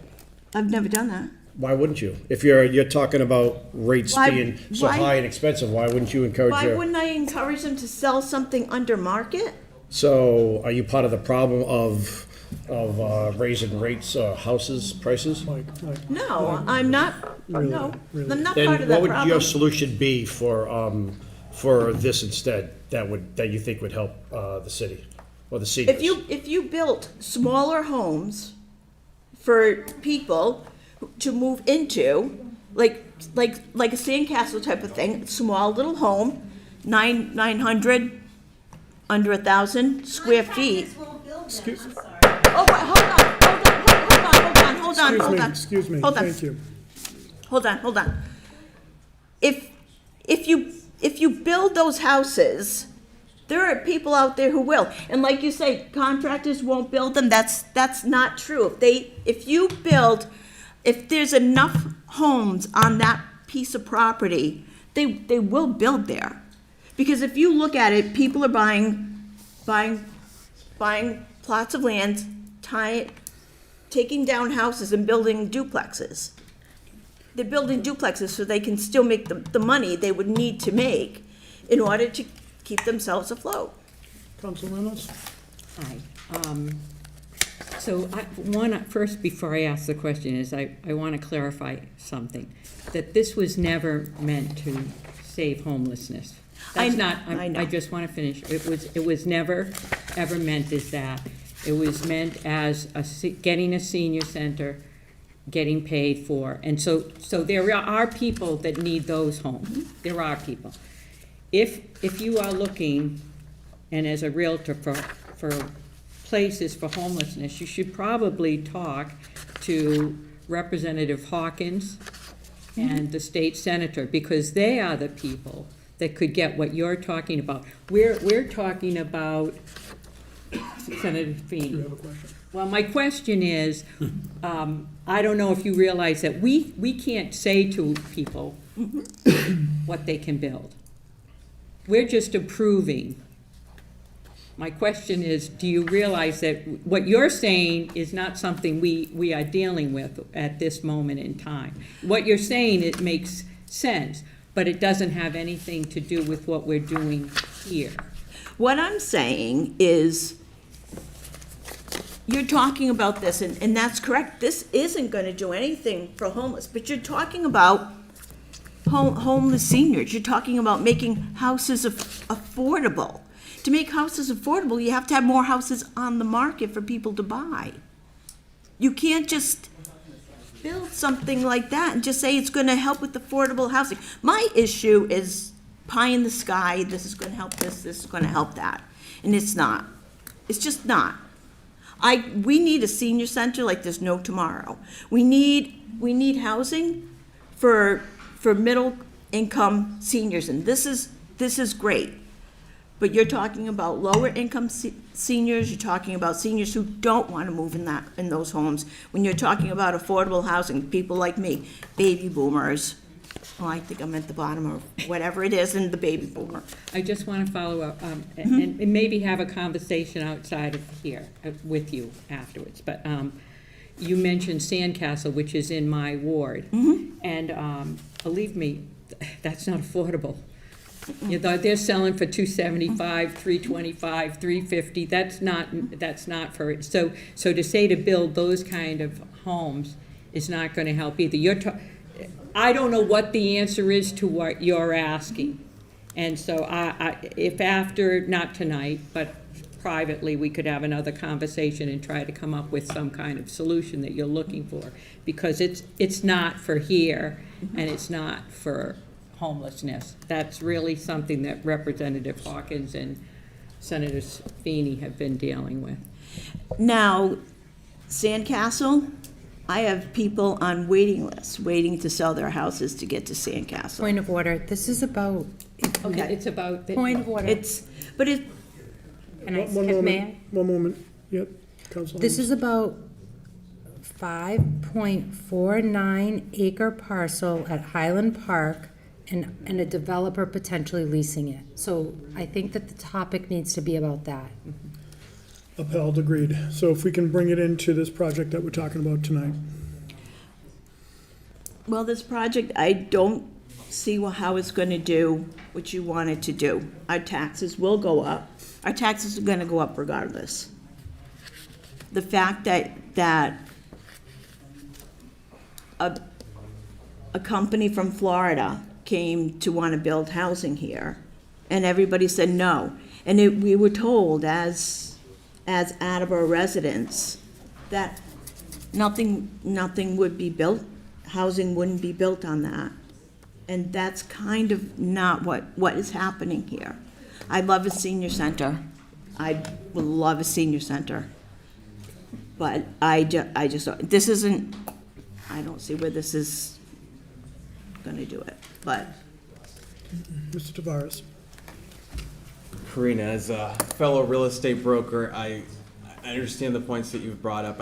So my one question for you is, with the city's primary interest in obtaining feasibly a senior community center that we can use, not only for our seniors, but also for the rest of our community, and the byproduct of that could be 100 additional units, regardless of who it's served. Would you say that that's a success based on the financial implications that we've seen today in your mind? Or would you say that is not a success? I think, yes, I think it would be, I do. I think it would be a success. I do think it would be a success. My issue is bringing in other things that this isn't going to solve. If it's going to solve housing for people, fine, yes. But it's not going to make housing more affordable for people who are coming up in the city. It's not going to make it easy for my second daughter to buy a house here in Attleboro. It's not going to do any of that. It's going to create it's going to create a nice senior center and a way to offset. It is going to do that. I'm not saying it is not. What I am saying is that things are brought up that this will not solve. And it's like, don't bring that up. It's just not going to solve it. It's just not. But you're right, it does. It does solve that. Councilor Lavoy? Thank you, President Delacio. I just wanted to read a quote and ask if you've heard it, because I know you mentioned when the property was acquired, the plan wasn't to build there. But this is from the task force that was created. It says, other ideas may be presented and implemented because the times call for it or the needs of the city require it. Different funding opportunities may arise that are too good to pass up, and that this park may be the ideal place to locate something that was unforeseen at the time of purchase of the land and the task force meetings. That's by Paul Haru, former mayor, who I know has been advocating on Facebook, we shouldn't build here, but he said that a good opportunity might come up to build there. And so have you heard that quote? Because I know he's misleading people online, but I was curious if you've heard that from him. I heard that. I remember that quote. I remember him saying that. I do, and I was not a big fan of him just wanting to take that land and hold it. I'm not a big fan of just taking that land and holding it. I am not. I think the city should do something with the land. But I feel like, you have people who are abutting that land who they just wanted all flowers and Bambi and Thumper. But now they're turning around and saying they're fine with this. And that's fine. People's minds can change. And I'm not saying they can't. But what I am saying is that the things that are brought up that people say this is going to solve, it will not solve. And that's where my problem is. And my problem is with that. It's like when you're going to come up here and talk about something, don't start throwing in categories of people that you know it's not going to solve the problem for them. But yes, you are correct. It does meet that requirement. I'm not against it. Sure. I'm against how it's being brought to this community, marketed to this community, talked about at this community. Because that is false advertisement. Okay. Thank you very much, and thank you for coming out tonight. You're welcome. Do we have anyone else to speak against? Yes, Lori Kelly. I'm in a butter. I'm on Berwick Road, and I hope I don't have 11,000 seniors driving down my road over the next few months. I came to give my opinion of this very polished, very nice presentation.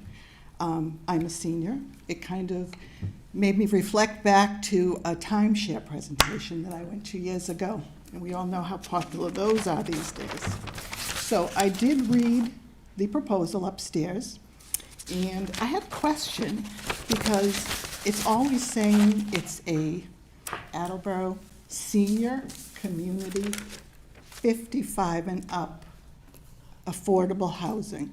So as far as I know, in Massachusetts, a senior is 60 years old. So this is affordable housing. So when you look at the tenant selection process in the booklet, I'm sure you've all read, and it's based on HUD, which is federal, and it's based on the Affirmative Fair Housing, which is EOHLC. So what is the tenant selection process? Well, 50% go to the local population if they qualify. That's great, right? But the other 50 are the non-local residents. They go into the open pool. So you have the local residents and the local preference pool. But if the percentage of the minority of the local residents in the local preference pool is less than the percentage of the minorities in the surrounding HUD pool, the non-local pool, They adjust the local preference pool by taking the minorities and reclassifying them and putting them into the local pool. Does that mean that the local go down because the HUD came over here? And from what I quickly looked up, I think HUD goes from Maine to Connecticut for the New England area. So when we say we're going to do this for our local seniors, I think we really have to read the details. That's just surprising to me when I read that.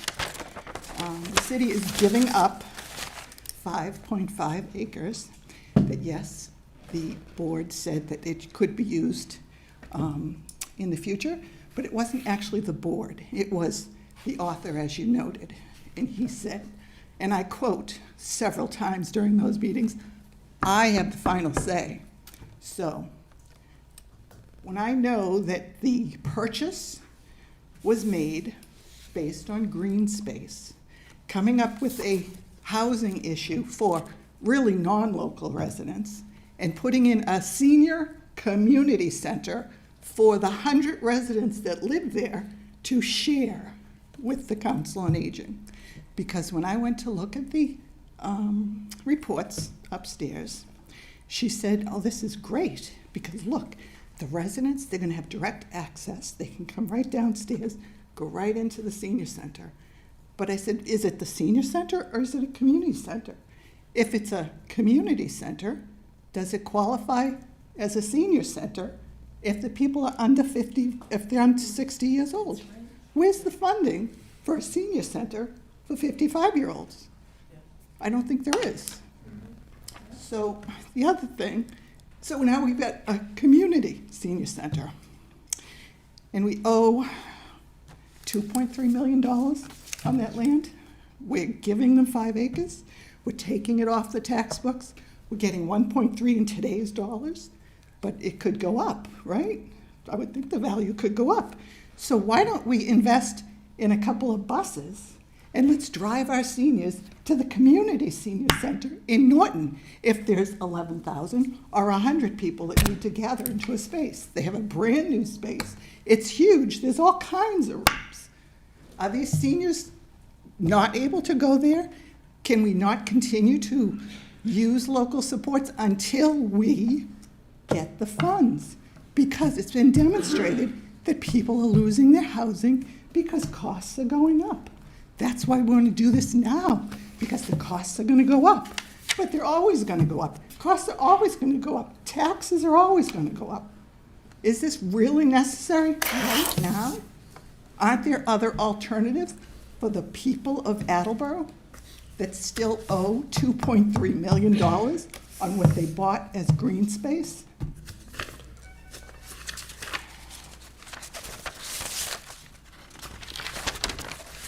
I think I've said enough. It's a late evening. Do we have any questions? All right, thank you very much for coming out. Thank you. Do we have anyone else to speak against? Anyone to speak against?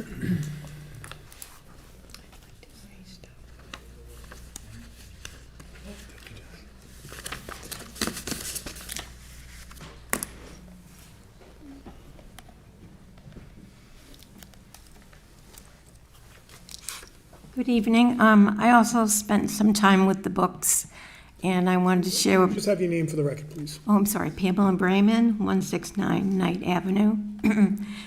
When I looked at the books, I came up with some things. First, no one said it tonight, but this building is massive, absolutely massive. One of the drawings in the book measured, it's a curved building, but when they measured it squarely, it was 413 feet. And I had trouble picturing how it's laid out on the site because it bears almost no resemblance to what is there now.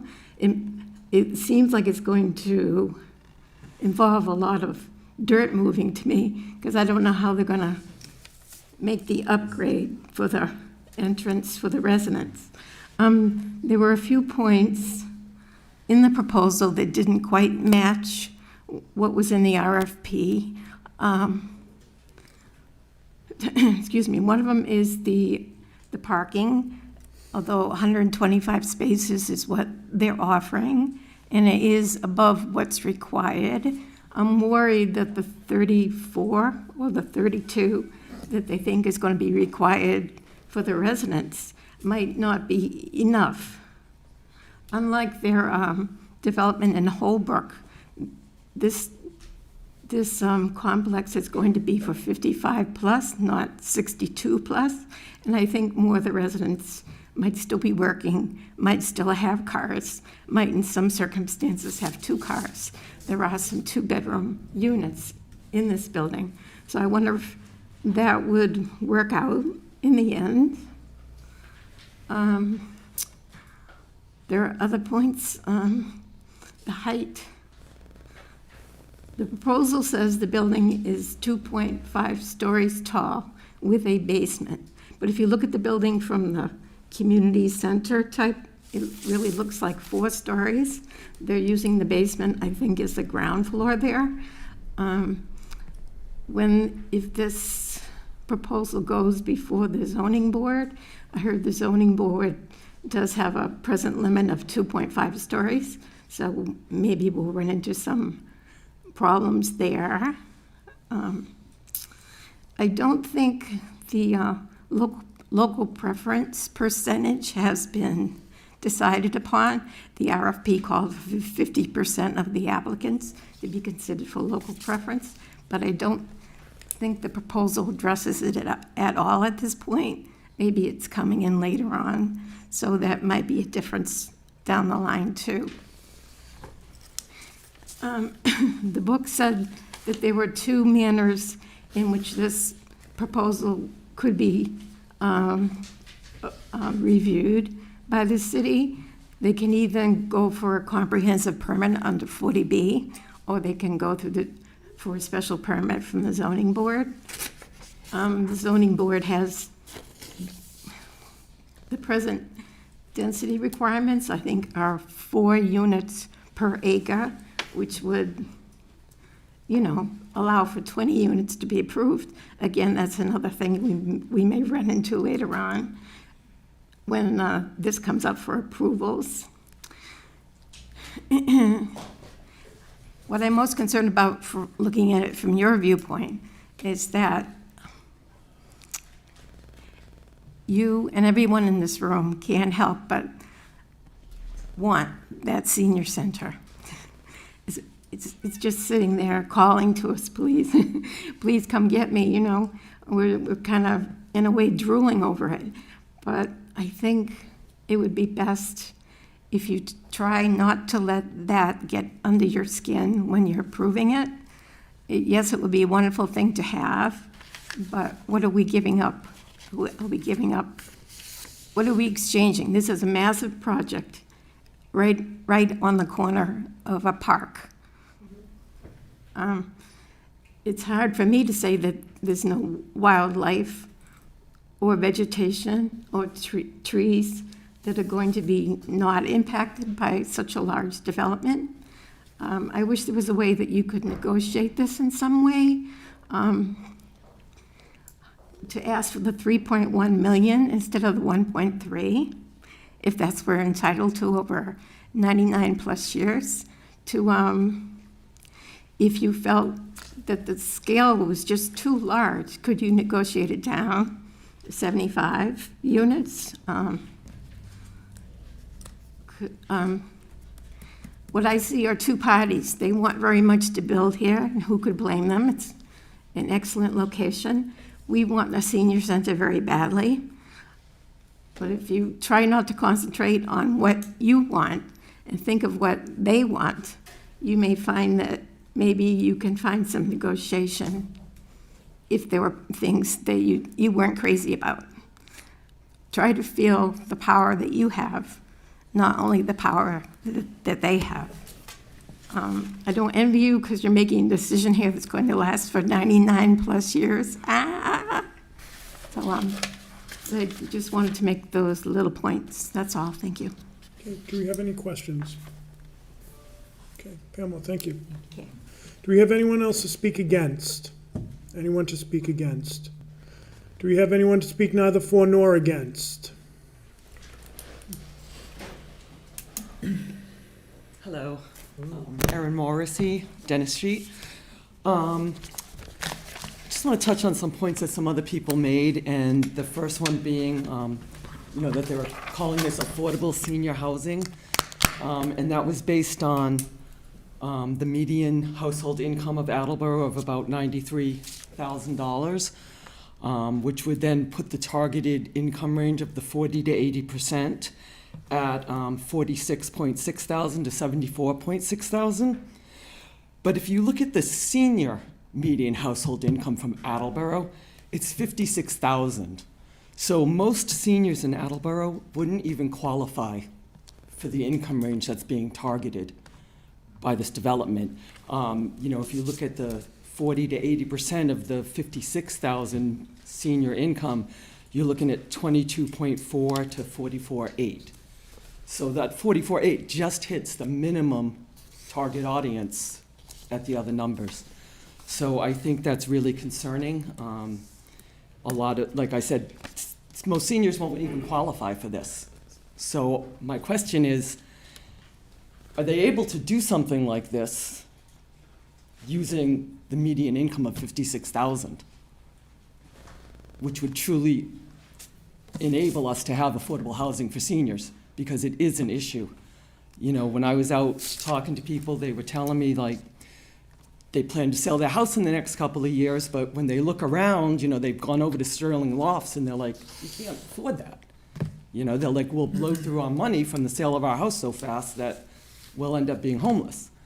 So I just wonder if it's too late, or can the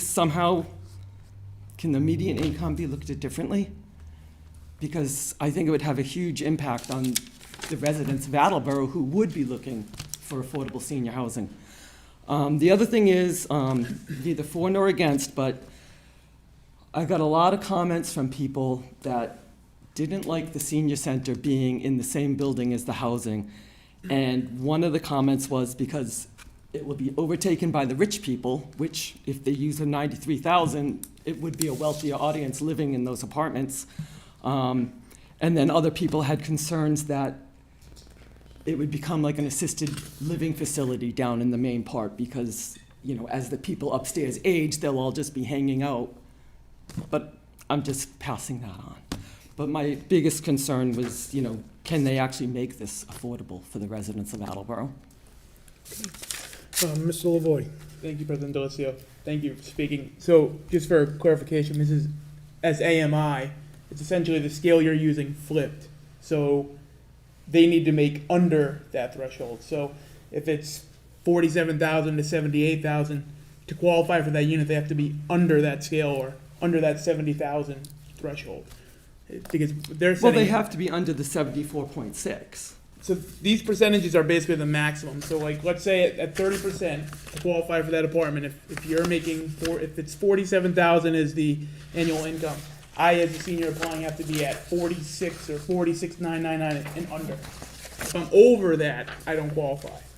That's how this structure works. It's your chart, how you're describing it's the exact opposite because really that is how it is deemed affordable. It's I, a senior making $100,000 a year, will not qualify for any of this.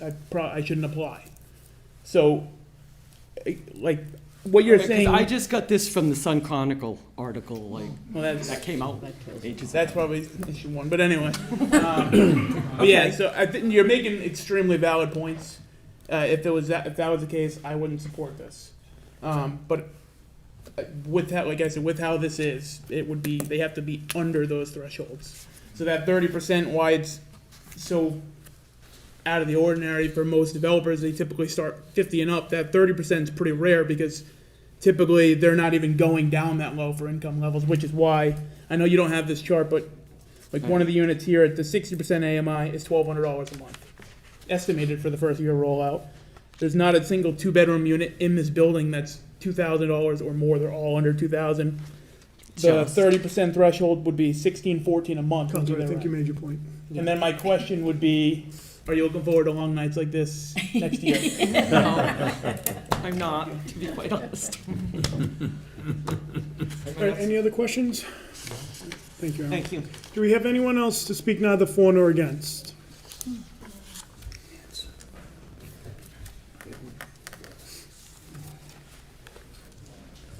Good evening, council members. My name is Chris Fitzpatrick, 5 Franklin Street. Across the street, I live from Becky. A lot of people have made great points tonight. A lot of my questions have been answered. Some haven't. Currently, we have at River Court 55 senior elderly. At Sterling Lofts, we have, I think they said 91 units, more or less, plus a senior day center. As my neighbor had pointed out, we also have the possibility of getting the old high school, Brennan, with, I think it was 55 possible units, as well as this with 100 units. I don't think that traffic is going to be an issue. I think there was a little bit of gilding the lily with the success of Highland Country Club. That's why we have it now. What I do see is an issue, one of a few issues, is that with medical calls. Currently, what we get on down 4th Street and 3rd Street, pretty much every day, night and day, we get the fire trucks or the EMT wagons coming down. And when you're talking about, and that's just with the 155 units that we have. If you add 100 to that, that's a 66% increase in senior folks that are gonna need care or potential more calls coming out. So it's just one of the factors in infrastructure that's gonna need to be addressed. It isn't free, right? Never mind water. I don't even think Berwick Road has city sewer.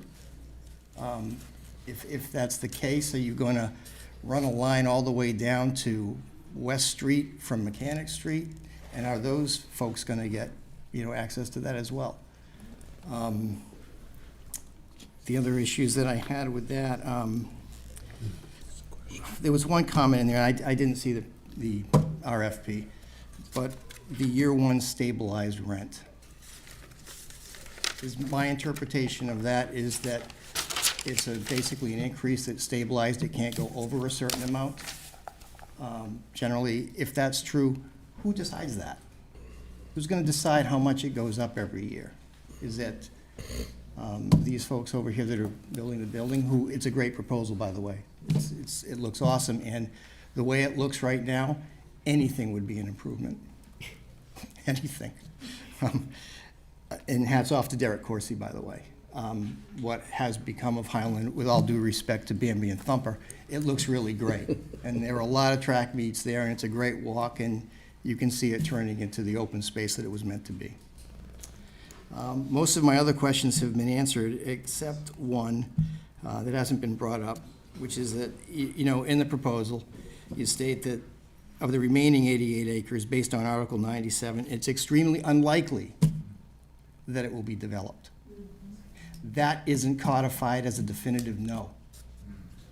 We see with a stroke of a pen, it can change. We see with the change in administration that we can change and we can put a senior center with senior living there. I think at the initial purchase of this, I think everybody was down with the fact that, hey, what are we gonna do with Highland Country Club? Well, that would be a great space for a senior center. I don't think anybody would disagree with that. I think the fly in the ointment is a senior center with subsidized housing, and that does need to be addressed. I think that, as well as the fear of losing more space. I mean, even the folks that were developing this building have said, yeah, there's a big crunch. They need land.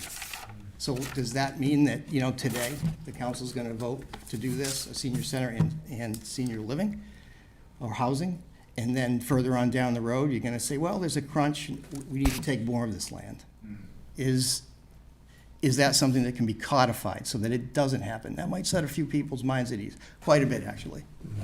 Thank you. Councilor Angelo. Thank you, President Delacio. Two questions. Shoot. Chris, nice to see you again. Same here. Do you still play the guitar? I do. That's great. Thanks for coming down. I appreciate it. Was one of your questions where you're concerned on the 88 acres getting developed into something or being taken? Was that one of your questions? I Yeah, don't being know if I read that taken, wrong. you're giving up the 5.5 acres, which I think was expected. Yeah. At the time, something would be done with it, whether you're gonna turn it into senior housing or turning it into a parking lot. Yeah. Whatever. And can I ask you, President Delicio, that is under a rule that can't happen, correct? Article 97, in order for that to change, it would have to go through the administration, through the council, through 2/3 of the legislature. So, is it an automatic? No, but it's certainly a process. So I think Chris's point, it's not automatic, and I'm not sure that there's a mechanism where we Yeah, can. it's not codify automatic, it. but it could be overturned. Correct. Yeah, so that's, Correct. I think, people go, well, you bought it for open space. Oh, gee, look at that, they're building on it. That's, I think, a factor that happens with what people are thinking, at least my folks. Where's the camera? Hi, Mom. That's all. Any other questions? Thanks, Chris. Okay, Chris, thank thanks you. for coming on. Thank you for letting me speak. Of course, thank you. Do we have anyone else to speak neither for nor against? Anyone else to speak neither for nor against? Council Corbus, do you see any reason to keep this public hearing open? I do not. Okay, we will declare that public hearing closed. I would entertain a motion for a 5-minute recess. Second. All those in favor? Aye. Opposed? We are operating under a 5-minute recess. We'll come back at 11:25.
Sorry.